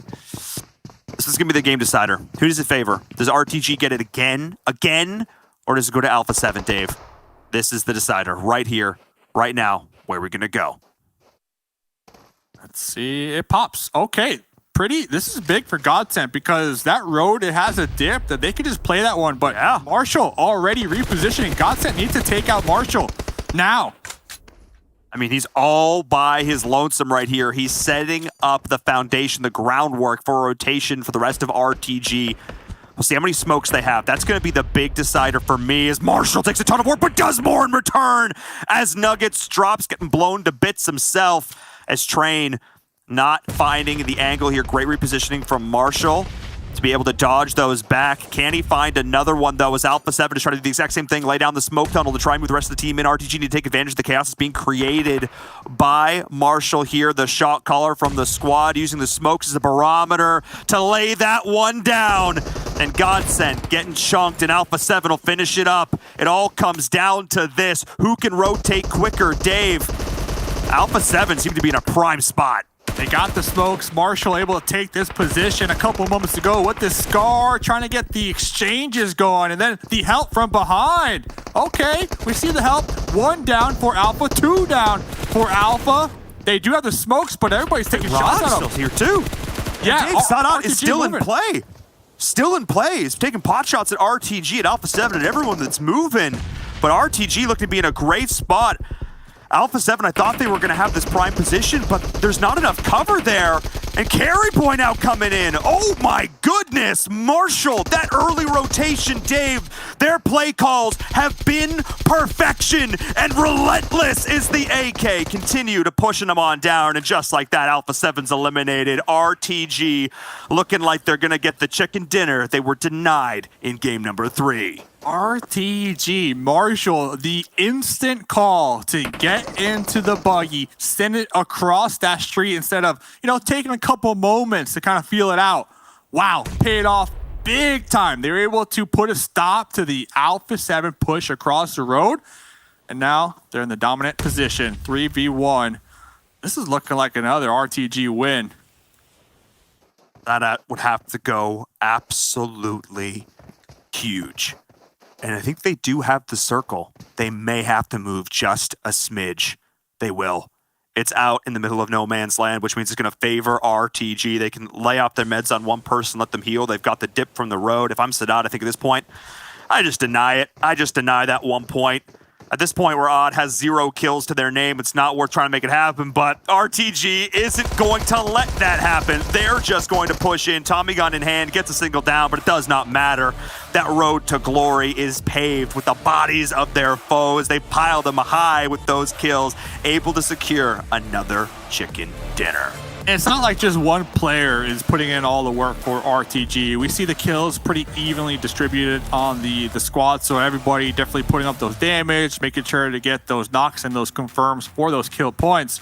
But Marshall, the instant reaction play, the circle shifts, buggy, bam, opposite end of the road. I was like, Godsent, if you're going to take this one, you need to take out Marshall. But Marshall had something else to say.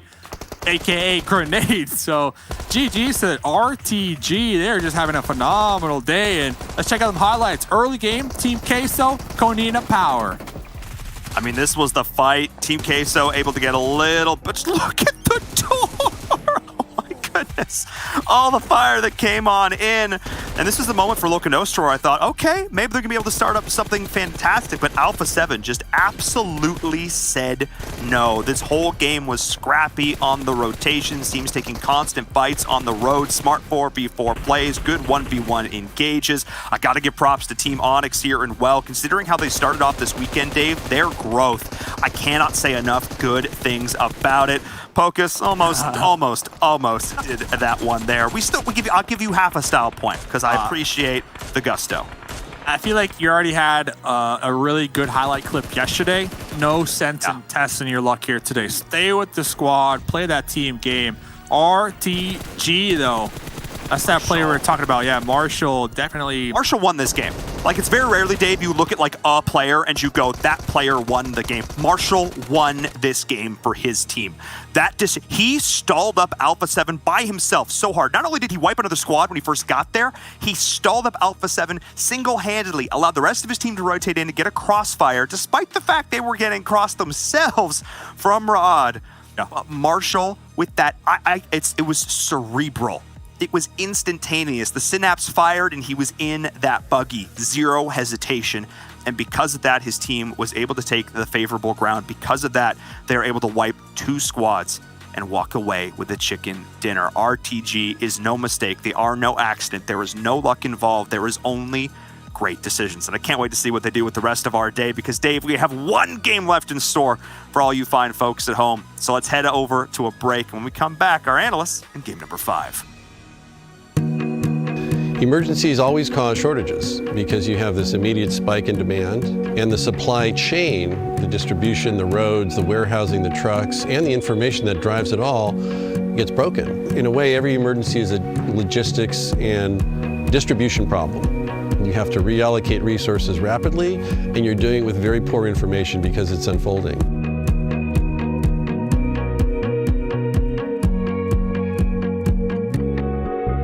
Direct Relief's been around 72 years. I don't think anyone's seen where you have a simultaneous emergency everywhere. So the demand spike for medical material, PPE and ventilators and masks and gloves and gowns and goggles expands overnight.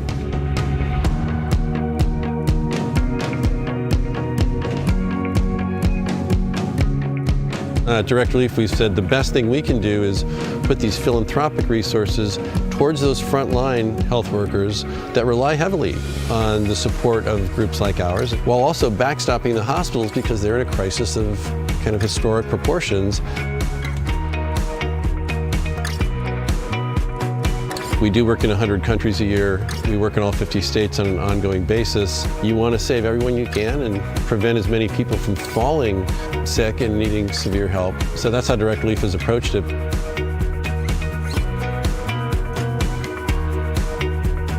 This is one that is an equal opportunity threat to everybody. So we're trying to do our best in a fair, equitable, thoughtful way, doing whatever we can to get help to people where they need it, when they need it, as fast and efficiently as it can be done. We've got the OnePlus 9 Pro, and it's absolutely gorgeous. Oh my gosh, this display is just out of this world.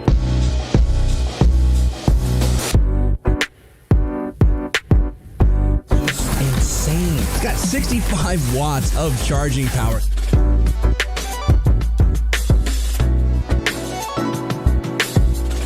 The 9 series is next level.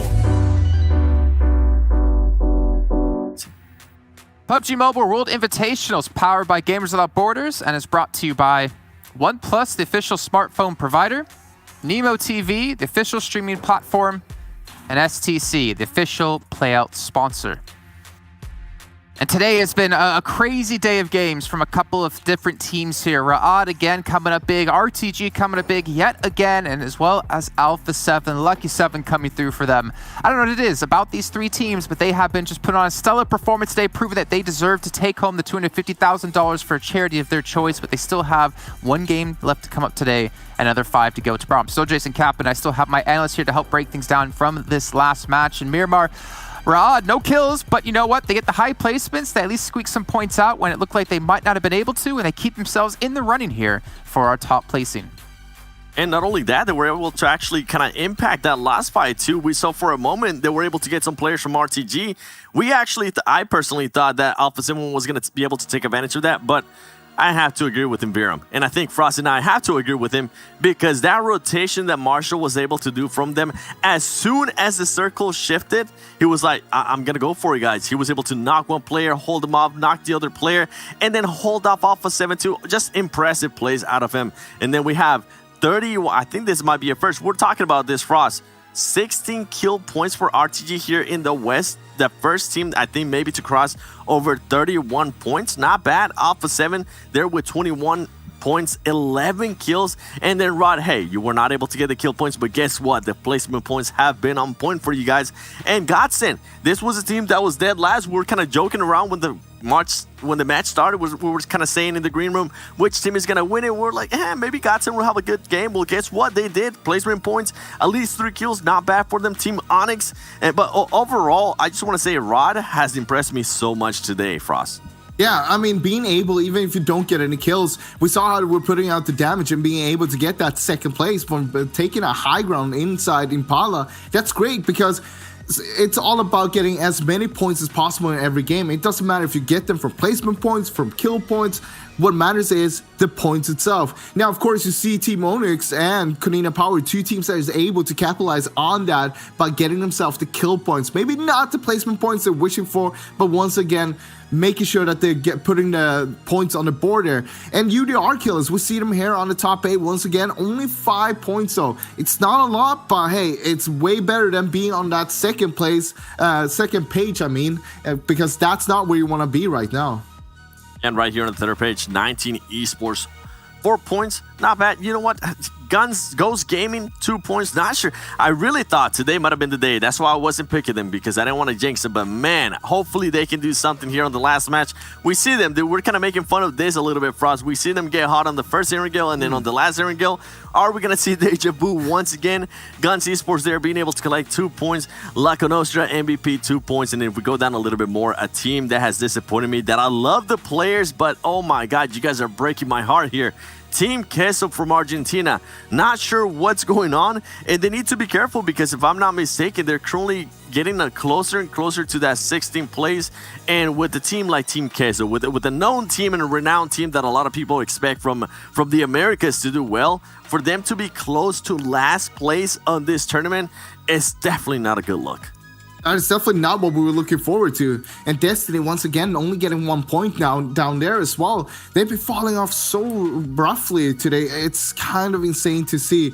Now, Clash, we see them with 0 points. The only team with 0 points, that's what you not want to be, a 0-pointer. You want to make sure that even if you're going to go out, at least try to go for all 4 against like one team. Take that team fight. Take that one fight. Get that 1 kill at least so you get that 1 point on board because it looks so much better than having 0.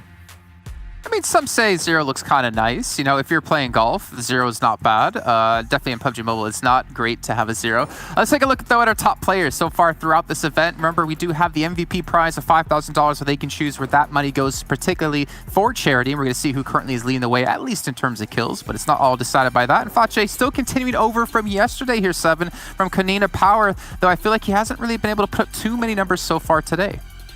Yeah, luckily for him, his team is able to kind of secure some placement points, and they've been able to put him in places where he can maybe just get some kills. But as you mentioned, we haven't really seen that crazy of performances from him. Although, however, on the contrast of that, we've seen how Mafios been able to put put some great performances there for Alpha 7.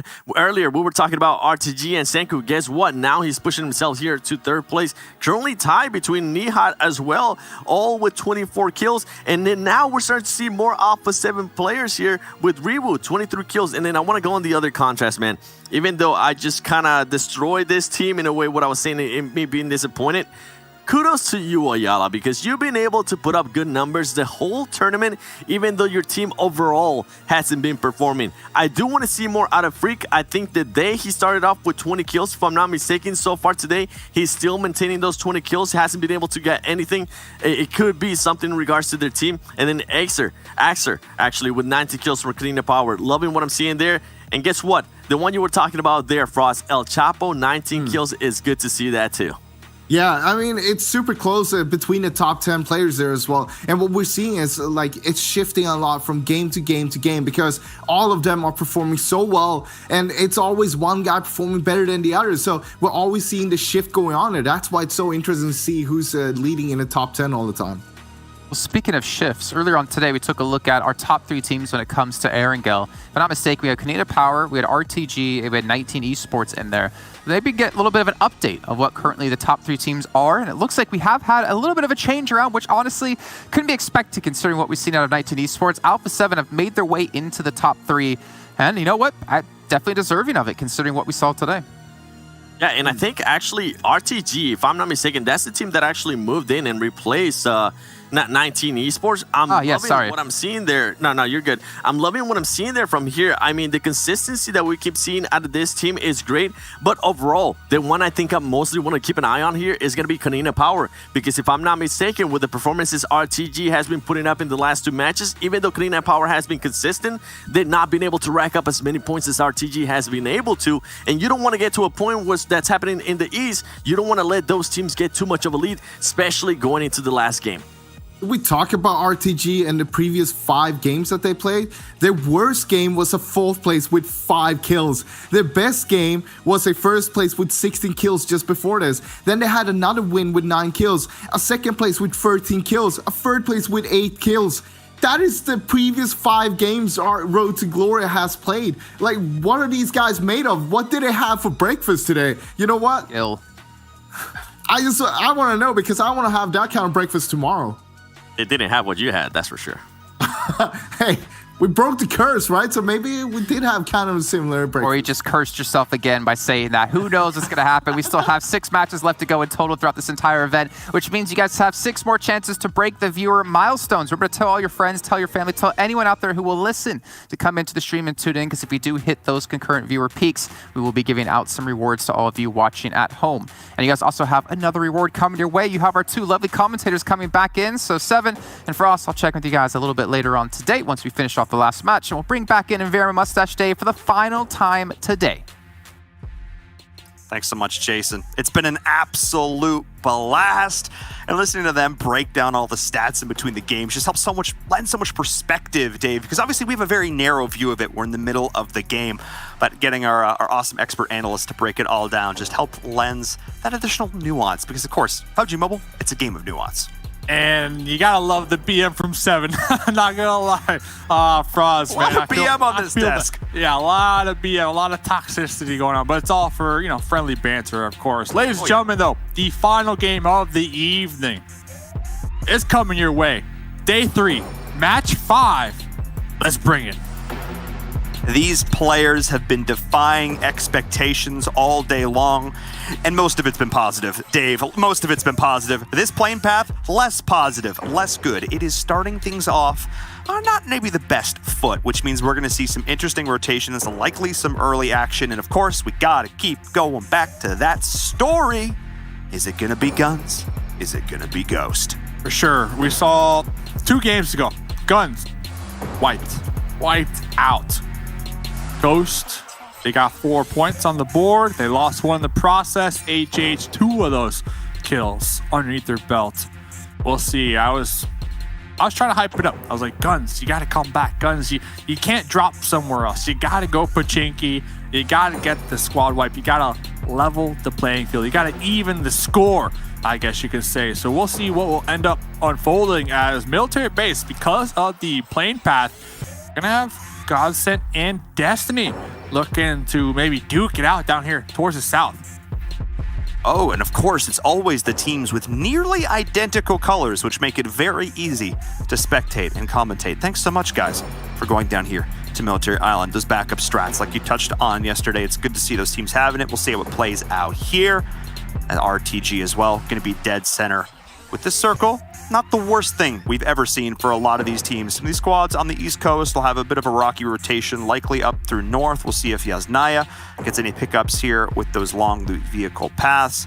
But RTG, man, this squad from Morocco, I can't say enough good things about them. We're going to calm down for now because we got to look towards Pachinki, Dave, where we know things are going to start to heat up.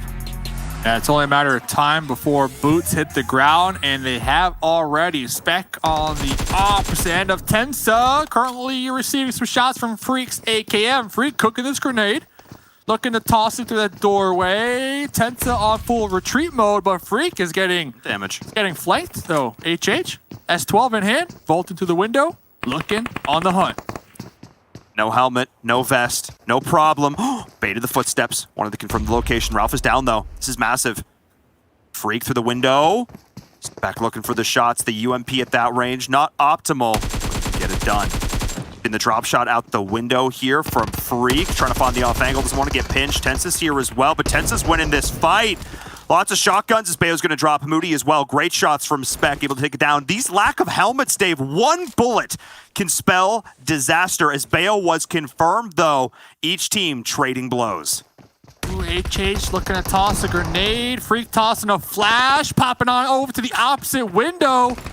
Freak is putting in the work, breaching the compound. Tensa vaulting out, trying to reposition, but there goes HH, confirmed. 2v2. Both of these 2v2. I mean, Freak has an HP, though. Tensa just needs to sneeze in his general direction. And Spec with this off angle all comes down to the 1v1 with Tensa here. It all comes down to this. Lord can't help the drop shot, the prediction. And with Lord unable to find it through the window, Tensa goes absolutely huge. There's a reason we keep coming back to this player. He is an absolute fiend, but the battle of Pachinki is not yet won. Yeah, and Spec really opening this up for Tensa to have that window to get into that 1v1 because Spec was holding this angle, making sure Lord could not cross the street to provide that support to Freak. So Spec 2 kills underneath their belt, played a huge role right there in that 1v1 that allowed Tensa to get that drop shot. So Lord, 2v1, Lord is pretty healthy. Level 2 vest, level 2 helmet, Tommy gun. The thing is, the element of surprise will not be there. Spec is 100% sure where Lord currently is. Here comes Tensa setting up. Yeah, setting up. Yep. This is going to be huge here because if Lord pokes out to try and deal with that, the backup will be there. We're seeing another fight breaking out, though, between Brazil and Argentina. Classic. As we're seeing Team Queso and Alpha 7 going toe-to-toe here at Mansion. Senatexa with the nade looking to start things off. No hesitation. Gets him off the revive. Confirms the kill as well with the pit. Oh, with the Uzi. Okay. That grenade Senatexa hit was a challenge as well. Through that window with those boards. With the boards? With the boards. Very challenging. Coming out on top, Team Queso done and dusted. And here comes that push that we were expecting. Lord. So I guess during that fight, Tensa was taken out, trying to cross the street. We might need a replay. We have to get that replay. We have to get a replay. We have to. Like I said, the Battle of Pachinki was not yet done. It was a 1v2, but Lord was healthy, had the guns, had the gear, and had the win. Perfectly played 1v2. Ghost couldn't line themselves up enough. They felt compelled to take that final chow, and maybe the ego got a little bit too out of hand. For the first time in this invitational, we have seen guns win that Battle of Pachinki. It was scrappy. It was dirty, but they got that W. I'm curious if Lord just kind of pre-fired through that smoke tunnel that Tensa was setting up to bridge the gap, right? To take that fight. Yep. So curious. And wow, okay. 1-1. The score. Hey, I called it. The scoreboard. Guns. Okay, you might have lost 3 members, but you won Pachinki. 1-1. It's been a good day. It's been a good day for. It's been a great day. Yeah, for Pachinki fights. It's been a good day. literally doesn't get any better than this. You know how rare, and we're the NA casters, you know how rare it is to see a team actually try and contest Ghost and Pachinki? I'm going to give you a hint. It never happens. So if you're just tuning in and you're not used to watching North America, that is a scene so rare. Like that is a diamond. We never get those. And it's funny because coming into this game, Dave, these teams were separated by a measly 2 points. And I expect that to not change a whole lot as we're continuing to see scrappy action, fights, rotations, as teams are just trying to find a home here. Oh, as we finally... Oh, other replay. They baited I'll take this one too. hard. I know, it's fine. This was still sick. Yeah, it was Senetexa today in general, where you've seen multiple times just making plays. And that was Alpha, remember, because of the plane path, they were kind of forced, I guess you could say, to drop in that general area. So they did drop on Team Case over there in Mansion. They lost one in the process, but they got 3 kills. And now it's just another day at the office. They're already in their vehicles, repositioning to their North George loot spot, which is going to be in the zone, circle number 1. So 3 points, circle in your favor. Alpha 7 looking good in this final match here tonight. Feeling happy and want to get back in that top 3. Right now, 2nd place, 152 points. 3rd place, 150 points. 4th place, 149 points. Only 3 separating these squads. With Alpha 7 picking up those 4 points, they've already been able to pass those opponents. Let's see if they can continue to keep up those kind of numbers, because right now, Dave, RTG is running away with it. 25 points is the spread. Somebody's got to stop them, got to slow them down, because they are starting to build up that momentum that we talk so much about. Oh, they're almost averaging 13 points per game. RTG Esports, that's huge compared to Konina Power with almost 11. We'll get back to that clash. Been setting up shop out here for a while. They were able to get one enemy on their rotate, almost able to catch another one off guard. Look at Nostra as they do stroll on by. I'm looking on the map. Onyx, they might be in a fight here very shortly with Destiny, but look at this pull up. Look at Nostra. Oh no. UDR. UDR is here. Will that misplay on the vehicle landing could have been way more disastrous. Daddy on the off angle, absolutely zero surprise. Alicio up on the high ground. That MVP will be offering that covering fire and support as Daddy's looking to get this angle here, set themselves up with the smokes. But at this point, though, I think that's just likely to give away their position as we're seeing UDR at range. That's what I'm talking about from Alicio. That's exactly what they need. And this is going to give Daddy the opportunity to try and rotate around. Pocus isn't even watching this angle. This is wide open. Daddy just has to crest that Raj, but he gets shot in the back by Kudir. That's huge. That's why he's setting up the smokes, Dave. It's not for this fight. It's for the team on the off angle. He's in trouble. He's gone. Yeah, and that's like Daddy's bread and butter right there, trying to get that flank while their squad mates keep them distracted. This is Loca Nostra's chance to redeem themselves. They haven't had the best day here, day 3. Now they're going to be playing within these buildings. They need to wipe out the duo from UDR. We're seeing Clash potentially on the horizon, going to come in 3rd party this as well. The timer is ticking away. France backstabbing the UK. Awkward, as we're seeing Loca Nostra forced to make a call as next Ryu Gaming is coming in as what is going on, Dave? This last game is not slowing down. Everybody wants those kill points. They're starting to feel the pressure. The opportunity to donate millions of dollars to charity is what's on the line for these squads. Let's see what they can do. Turkey making the pull up, using this lip for pretty much cover. They're going to be keeping these 2 teams pinned down, but on the opposite end, everybody's looking at these blues right now. Clash on the hills overlooking UDR, Loca Nostra. They are just stuck right now. They are just pinned down. At least they have the hard cover to work with for the time being, but that's about it. That is about it. Everybody's looking right on top of them. Yeah. Oh my goodness. Oh my goodness. This is a rough position for Pocus. You know, we've seen this guy go for style points in the past. We've seen him make big plays, the 1v3s, but that's not what you're facing down right now, because there are so many opponents surrounding you. No matter what happens, you are in trouble. Next Ryu Gaming, very smartly, opting to back up, reconsider this with Clash on that flank. I like this call from them. It's 100% the right one. This isn't the hill you die on. This is the hill you die on. If you're Destiny or Onyx. Fresh, Fresh. Fresh needs to make sure not to catch this grenade from 9. 9 gonna be tossing that grenade right on top of Fresh. Fresh getting chunked down pretty low, but Mihi from behind. Whoa! Get the surprise flank. Where's the rest of Onyx? Master. These players, they're so far away.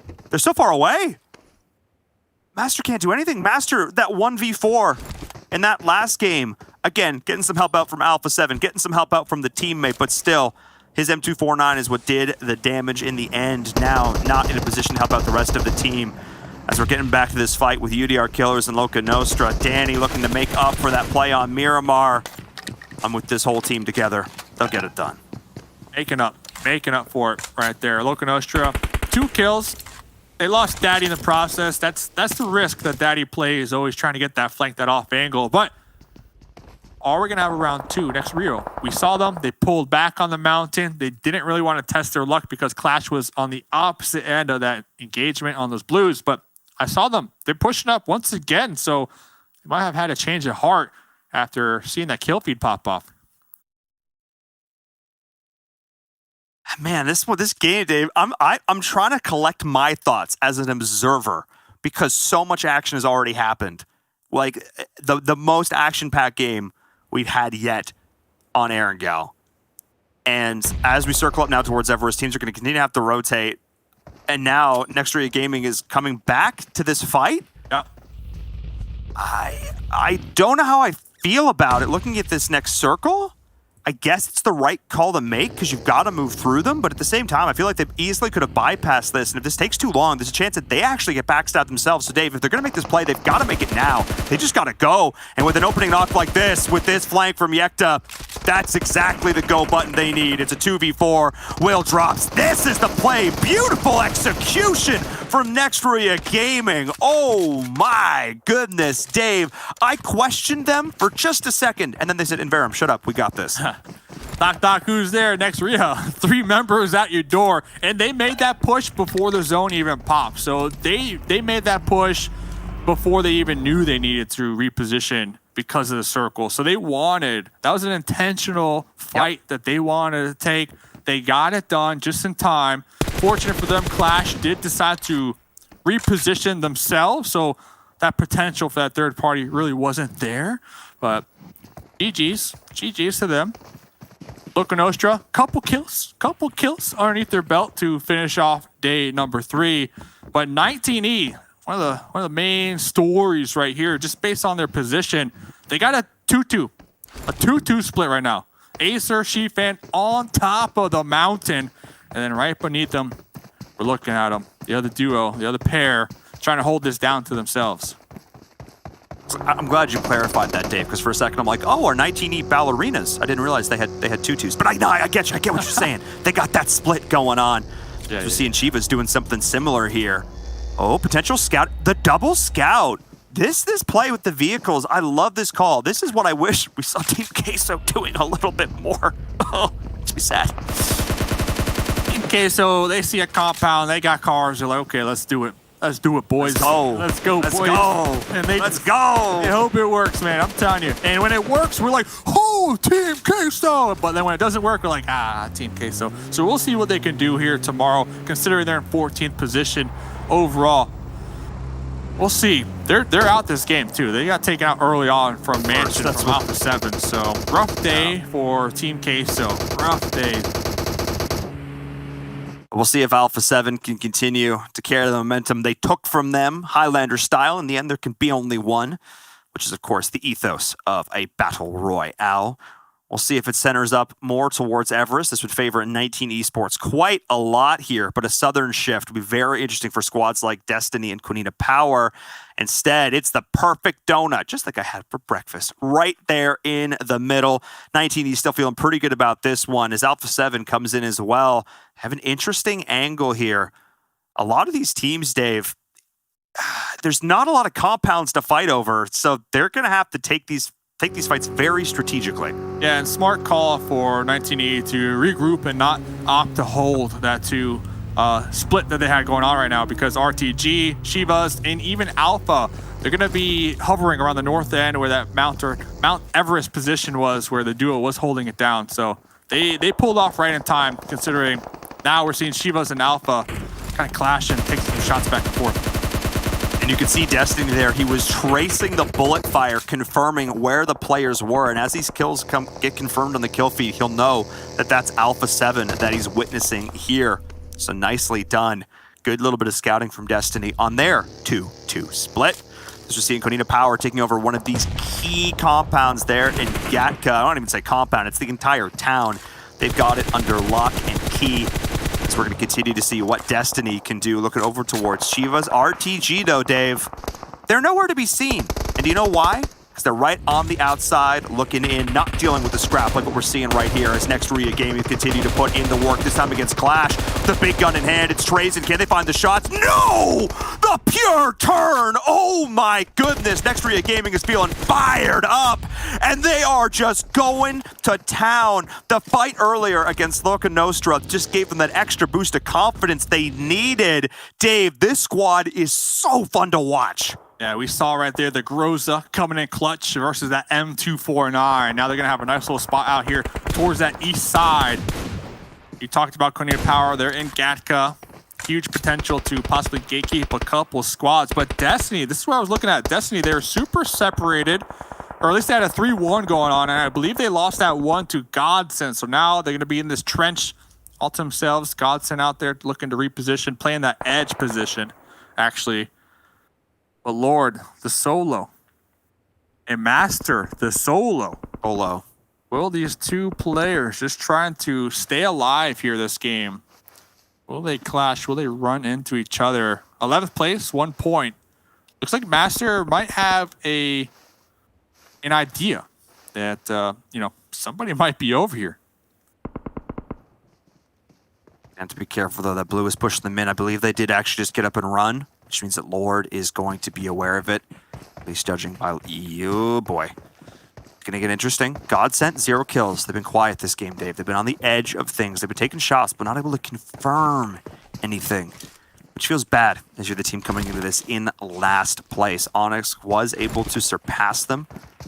Keep an eye on this. They have this entire western side of the circle. They've got the hill. But if this shifts even a little bit, this field they've got across, Dave, is not going to offer them many chances. Not a lot of options. Grenade? Master? Grenade? Oh, if they would have got the bounce back. Lord now on full alert mode right there after missing that grenade. We'll be trying to return one in their favors, but Nuggets trying to blow up that vehicle. Who got it, though? Did Lord get it? Lord get it? Missed it in the kill feed. No. Yes, he did. Yes, he did. We got it on the other observer cam. No. Wow. I see your nade, and I raise you one of my own. And his was just a little bit better. That's also definitely not what he said. I don't want to keep going to British. Like, Loca Nostra's out of the lobby. I don't know why I keep going there, but, here we are. It definitely sounds like that. Okay. So, earlier I thought Destiny lost one of their members, but they actually were able to group back up with their squad mates. Because I did see one of their squad mates. I think it was Beast over there where Godsend was. Good call, because now they're on the edge. They got a double crate drop right on top of their head. Destiny should be able to get looted out of their mines. I'm checking in with Godsend. They do have some vehicles to work with. This is the crossing. Yeah, this is the crossing. Across the field, too. Right between Shivas and Destiny. I was honestly expecting more shots. I think it's because Rod is the distraction right now. A bunch of teams are trying to make up all these pull-up plays, and everyone's getting distracted. Destiny, yeah, that's exactly why Rod just drew so much fire away from Godsend. Destiny was looking over that way, not looking to the north. So this is absolutely huge for them. Rod, this was the risky crossing, the risky play I was thinking about. But man, I am so impressed. Godsend able to pick the perfect moment to send it in. They are starting to lose some players now, but it's from RTG, who are also facing him against Alpha 7. Rod gets eliminated through all this. Konina Power getting involved. Dave, the action is here. It's Alpha 7 and RTG once again. A repeat of that last game. We'll see if Marshall can go big once again. Now RTG up here to the north. They're taking shots onto Godsend right beneath them. Alpha, Senatexa popping up. Will be able to get one trade. El Chapo, of course, going to be the one bleeding on out. Senatexa Revo looking to get aggressive. We do see mollies, and the confirm. I don't think they appreciated just how close Alpha 7 was. An uncharacteristic misstep here from RTG. This Moroccan squad struggling a touch as Texa is single-handedly dismantling this entire squad. Senke and Marshall opting to reposition around the outside, bring the vehicles, bring the smokes, trying to survive, getting back to the next circle, but Alpha 7 has done critical key core damage to this opposing squad. And just like this, despite the fact that Mafios is down, Alpha 7 are in a position to take it all from this other squad. Yeah, and RTG, they're kind of fortunate as well that the duo, or at least two members of 19E are currently occupied, trying to defend. Oh. They were able to get that one.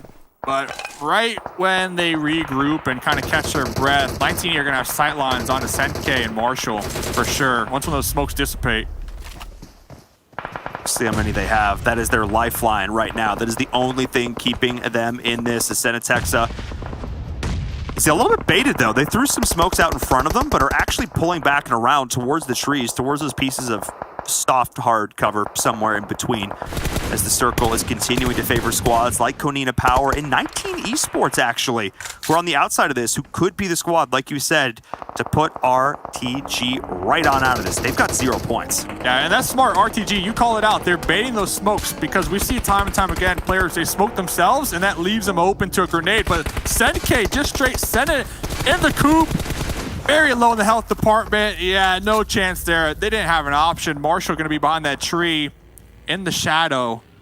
Might be able to survive just a little longer. Senke, that play might have been the perfect distraction. As I say that though, Shifin suspecting something. Didn't buy it. Not falling for it. Didn't buy it. Nope.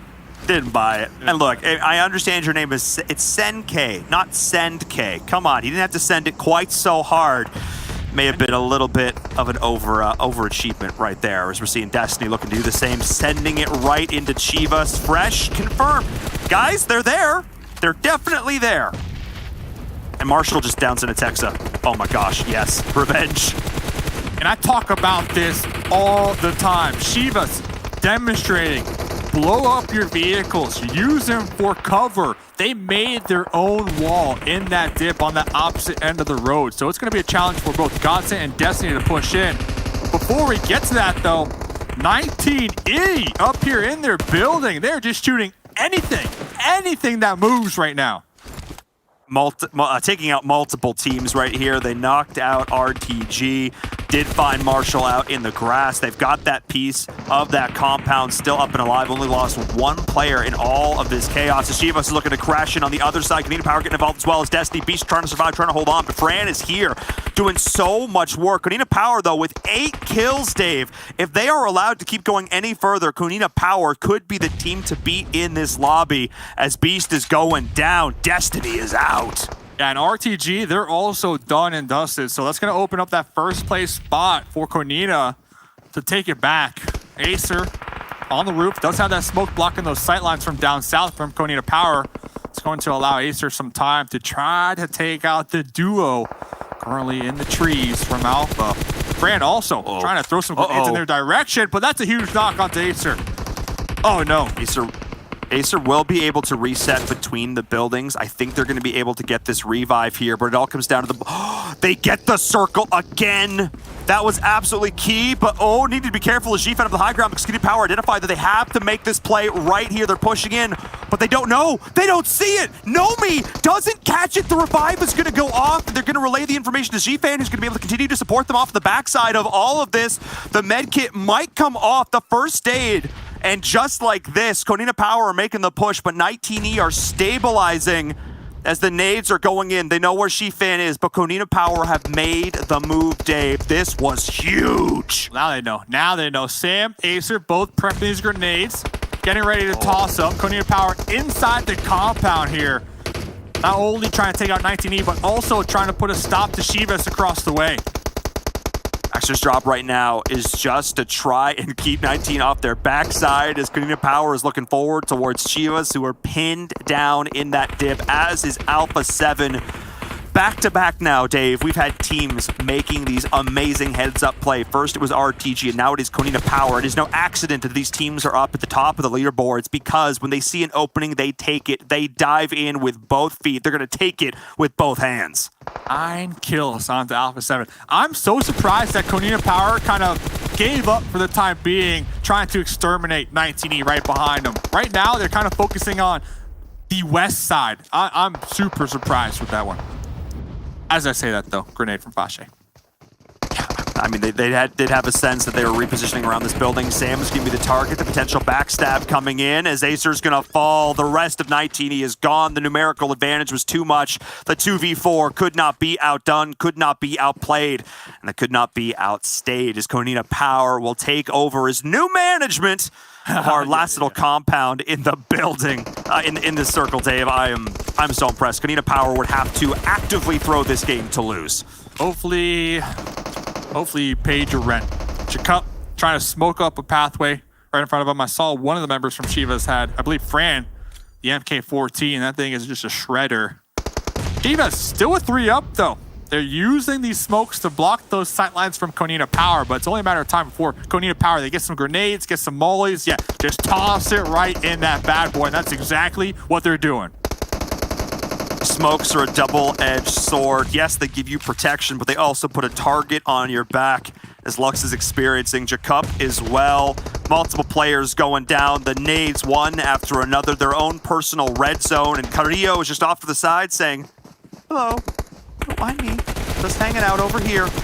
As that second place will be secured. Carrillo's going to go for some shots. Will get exterminated in the process as well. Nah, that's it. That's GG. Konina Power take that chicken dinner and maybe looking to get back on top of that leaderboard. Konina Power is in the building, Dave. They were upset we haven't been singing their praises enough today. They wanted to turn that around. Know me. All the players from the team popping off here today. Very consistent. And then, of course, at the end of the day, Shiva's third place. We have been talking about him for 2 days in a row when it comes to Erangel. Consistent, always in that top 5, which is going to be a big factor moving into tomorrow. Considering Erangel, 60%. If I had to quiz everybody, they should know by now. 60% of the map pool. So to be consistent on a map that's played so much here in this tournament, that's a huge factor in their favor. So GG's, that was game 5. Let's check out these highlights though, Paul. Let's take a look back. It all started with the Battle of Pachinki, flipping the script just a little. A sick final 2v1 allowed Guns to take it. Ghost Gaming did not make it out alive, but neither did a lot of these other squads. Team Queso going down early as well. And this was the play that we missed. That was it. You called it, Dave. Yeah. He just blind fired through the smoke tunnel, got those hit markers, confirmed it. Lord. Wow, what stellar play. And then sent a Texa as well for the squad. Just going to show that, you know, when it comes to these close range fights, that's still where Alpha 7 excel. Yeah, I mean, it had to have been that because think, your Lord, you see the smokes, you can predict your death is coming shortly. So taking those pre-fire shots to that smoke, the luck was on their side. The luck was on their side, coming out on top right there. Very close. And Destiny taking some shots, winning some engagements out there. Still fighting. I remember they were fighting tooth and nail to try to make their way into the southern shift, but Shiva's had a great defensive position. I believe they're the ones who took them out. I think they were, as we can see those rotations coming in. Nextria Gaming as well. So many solid plays today. I mean, whether it was Loca Nostra, whether it was, I think, just so many teams. So, how many teams did they? I want to see their kill points after all this because they did absolutely stellar that game. I think it was Clash they took out as well. Alpha 7 getting involved. But in the end, 19 esports were able to hold on for quite a while through all of this. RTG was taken out. Dave, I have so many good things to say because so many teams showed moments of brilliance, but in the end, it was that rotation right there from Konina Power, that one down onto Shifan that opened up a world of possibilities. And I'm glad that Alpha 7, we're starting to see that aggressive play style coming out from them once again here today. But ladies and gentlemen, let's pass it on to the analysts, see what they have to say about that last match.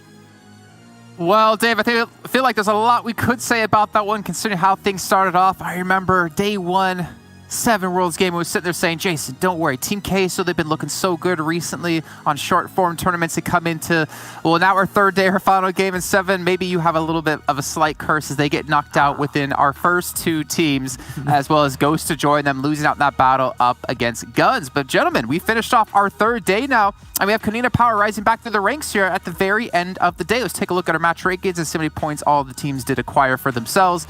But we also did have the likes of RTG getting, I wanted to say like decently far into the game, but as we see on our scoreboard, it wasn't to be met. You know something that I'm happy about? Besides Kanina Power putting up 30 points, Alpha 7 was actually a little bit more consistent today. And as we see them get 21 points, today Carrillo alone, he was able to get 8 kills, more than I think the past 2 days combined. So congratulations, finally their star players starting to wake up, and their support players, Senatexa, he was able to put up 10 kills today too. So loving what I'm seeing there. Chivas Esports, this is one team we always talked about having to look out for them when we end up playing Erangel. Guess what? They finally showed up again.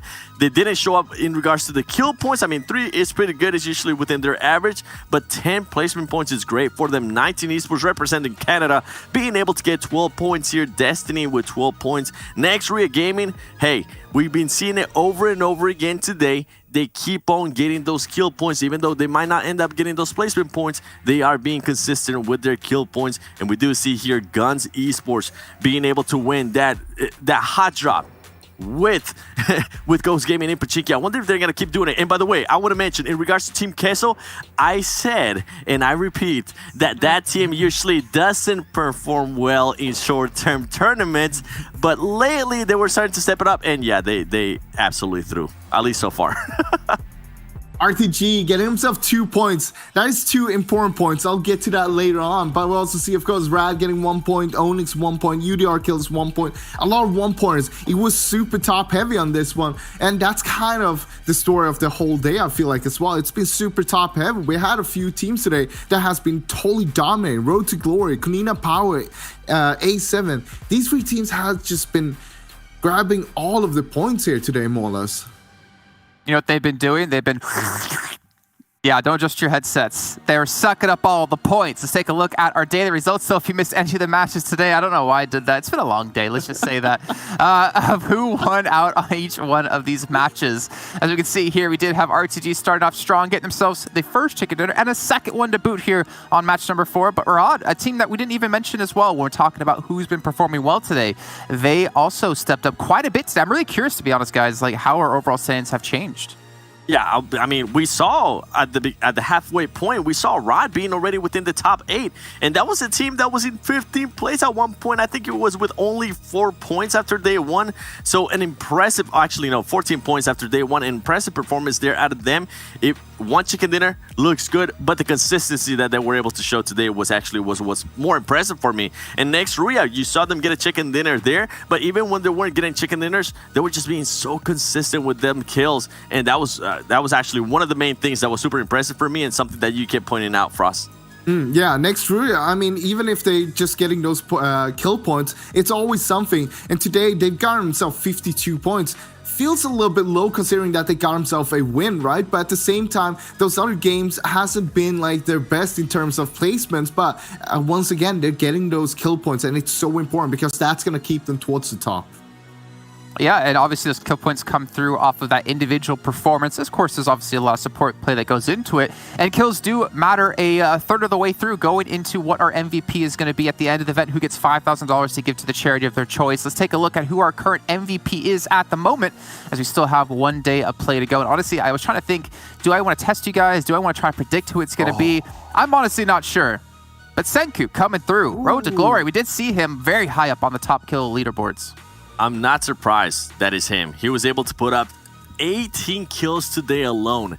He was able almost to put up as much as Freak was able to put up in 2 days. So impressive performance there out of him. Not only that, not only the kills, the average survival time is actually something that really stands out for me. If I'm not mistaken, he was the player with the most average survival time out of his team as well. So an impressive performance there for Senku from RTG, Frost.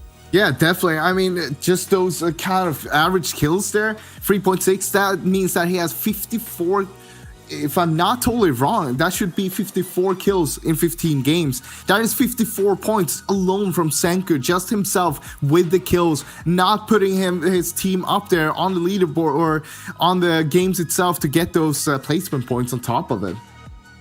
Honestly, 24 minutes, 7. Like, that's ridiculous, isn't it? Like, that is insane to have that long of an average survival time on one player. That means, like, every single game, it feels like he's been able to stay alive that deep into the game. Typically, you'll see it be skewed a little bit by, like, them getting knocked out a little bit earlier on. But I think RTG have shown, and something that Environment Mustache Dave talked a lot about was the rotations. Think back to Sandhawk, right? They were sitting in blue forever. They had over 2,000 healing. But hey, it worked out for them.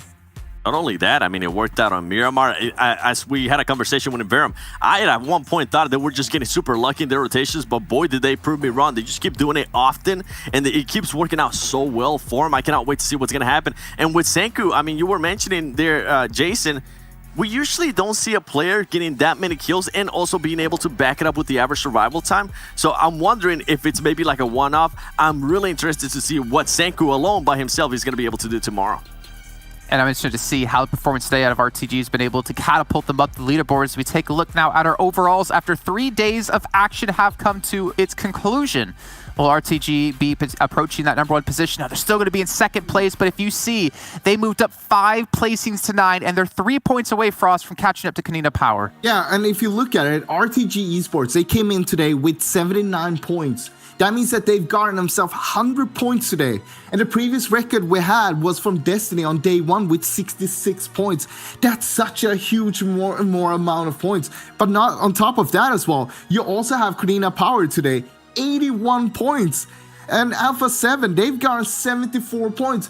That's how much these 3 teams have been dominating today, being able to grasp almost all of the points, and I mean, some chicken dinners on top of that. But you gotta give it to some of the teams here though. 19 Esports and Shiva, still no chicken dinner, but they're still here in the top 8. And I mean, they're still fighting for it. We still have a full day and anything could happen, can happen. And if that's what we learned today, look at Road to Glory. I mean, 100 points. 100 points. That is just amazing. Yeah, that is super impressive from Road to Glory. As I said, though, with the player having a performance like today Senka did, I do want to see what happens tomorrow, because we see a lot of these teams kind of pop off, right? Especially when a player alone has that kind of performance. I can think of especially Coops with Pittsburgh Knights back in Americas. But one thing I do want to point out here, and I know we were kind of looking at this one, Rod, baby. Rod being able to make it into the top 8, 109 points. This team, listen, even if they, for some reason, more than likely they might not end up in the first place, but that's the one team that I'm pushing on, and I'm pretty sure a lot of the fans from Egypt are going to be pushing for them as well. You know, 7, they were at 17 points at the end of day 1. There you go. I think they were 15th place overall, right? I think Team Onyx were actually the one behind them, and they've catapulted up to 8th place over the course of these last 2 days. Really coming alive, and I'm really curious to see how they do tomorrow for us as we look now at our final teams. Oh, definitely. And as you can see, it's a little bit of a gap from 8th to 9th place there. So it's going to be great for the teams on the top, but these teams down here, they have to put up a phenomenal day 4 here if they want to come back tomorrow, and they can still do it. But as you can see, it's still pretty even between all the teams. Only 20 points from 9th to 16th, and if you go down from 9th to 15th, I mean, that is basically 12 points. So it's not a lot between all of these teams, and they are still putting up a good fight for it, and they want to get it. But some of the teams are just having a little bit of trouble. You know, Guns and Ghosts right now, they're crippling each other in Pochinki every single game. It doesn't matter if one of the teams loses 1 or 2 players, you're still crippling each other every single game. And that's what's dragging them down, I feel like, throughout this whole tournament so far.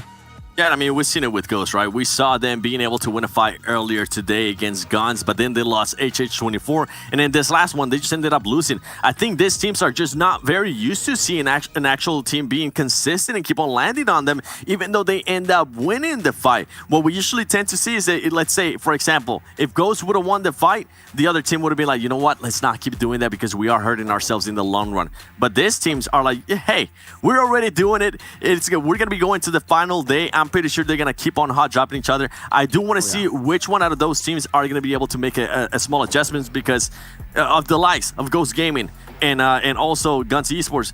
none of those teams want to be here towards the second page. It's quite of an embarrassment of a performance so far in this tournament. You don't pull punches, do you, Seven? Jeez.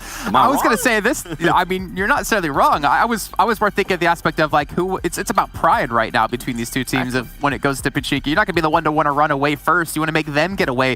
Problem is, neither team is dominating each other enough for the other team to actually back off. But it has come to a final conclusion, at least today. It looks like it was a 1-1 overall, if I'm not mistaken. But we're going to have 5 more matches come up tomorrow. We'll remind you guys once again of what battlegrounds they will be played on. If you guys paid attention earlier on today at the start of the show, which I know all of you did. You were all here from East as well. I know. Yeah, you out there. I know you have been. We got 3 Erangels, we got 1 Sanhok, we got 1 Miramar, and we'll be ending off the entire event finding out which team will be taking home $250,000 for the charity of their choice. But there's still a lot of money to go for all the teams out there. $3 million in total between the 2 conferences. It's a great cause, great thing to see, and honestly, we've had some fantastic PUBG Mobile matches across the entire day 7. Yeah, definitely. And I mean, I know there is one person out there that's been watching East and West. Shout out to Irene because they've been doing viewer parties for East I thought you were saying and me. West. I mean, you too, but everybody knows that you've been an absolute machine on this. Tomorrow, these are the things I'm looking out for tomorrow. The top 4 teams. I mean, they're starting to kind of pull off with it. Alpha 7, I'm looking to see if Carrillo can actually spark up even more. Today, we finally saw him wake up, even though he was on day 3. And also, I'm going to be looking towards the bottom teams. Team Queso, Ghost Gaming, especially for Team Queso. Once again, an embarrassing performance thus far. And I know that their fan base is really, really heavy on them. So for sure, they're going to be looking to make a change. If not, doing some Draxis stuff. What about you, Frost? What are you looking forward to tomorrow? Look, coming into tomorrow, it's going to be the last day. There's a lot on the line here. It's a lot of pride on the line. And it all comes down to, are you going to get that 16th place? Are you going to get that first place? No, it's going to be how many placements can you move up on this leaderboard, because it's going to be so tough. We're seeing the teams that is stepping up time after time after time. And that's exactly what you want to see. You want to see your team succeeding. It doesn't matter if they failed 1 or 2 days before. It's all about what you can bring in the end, what you can make all your fans, the viewers, to remember you for, not the failings, but for the wins.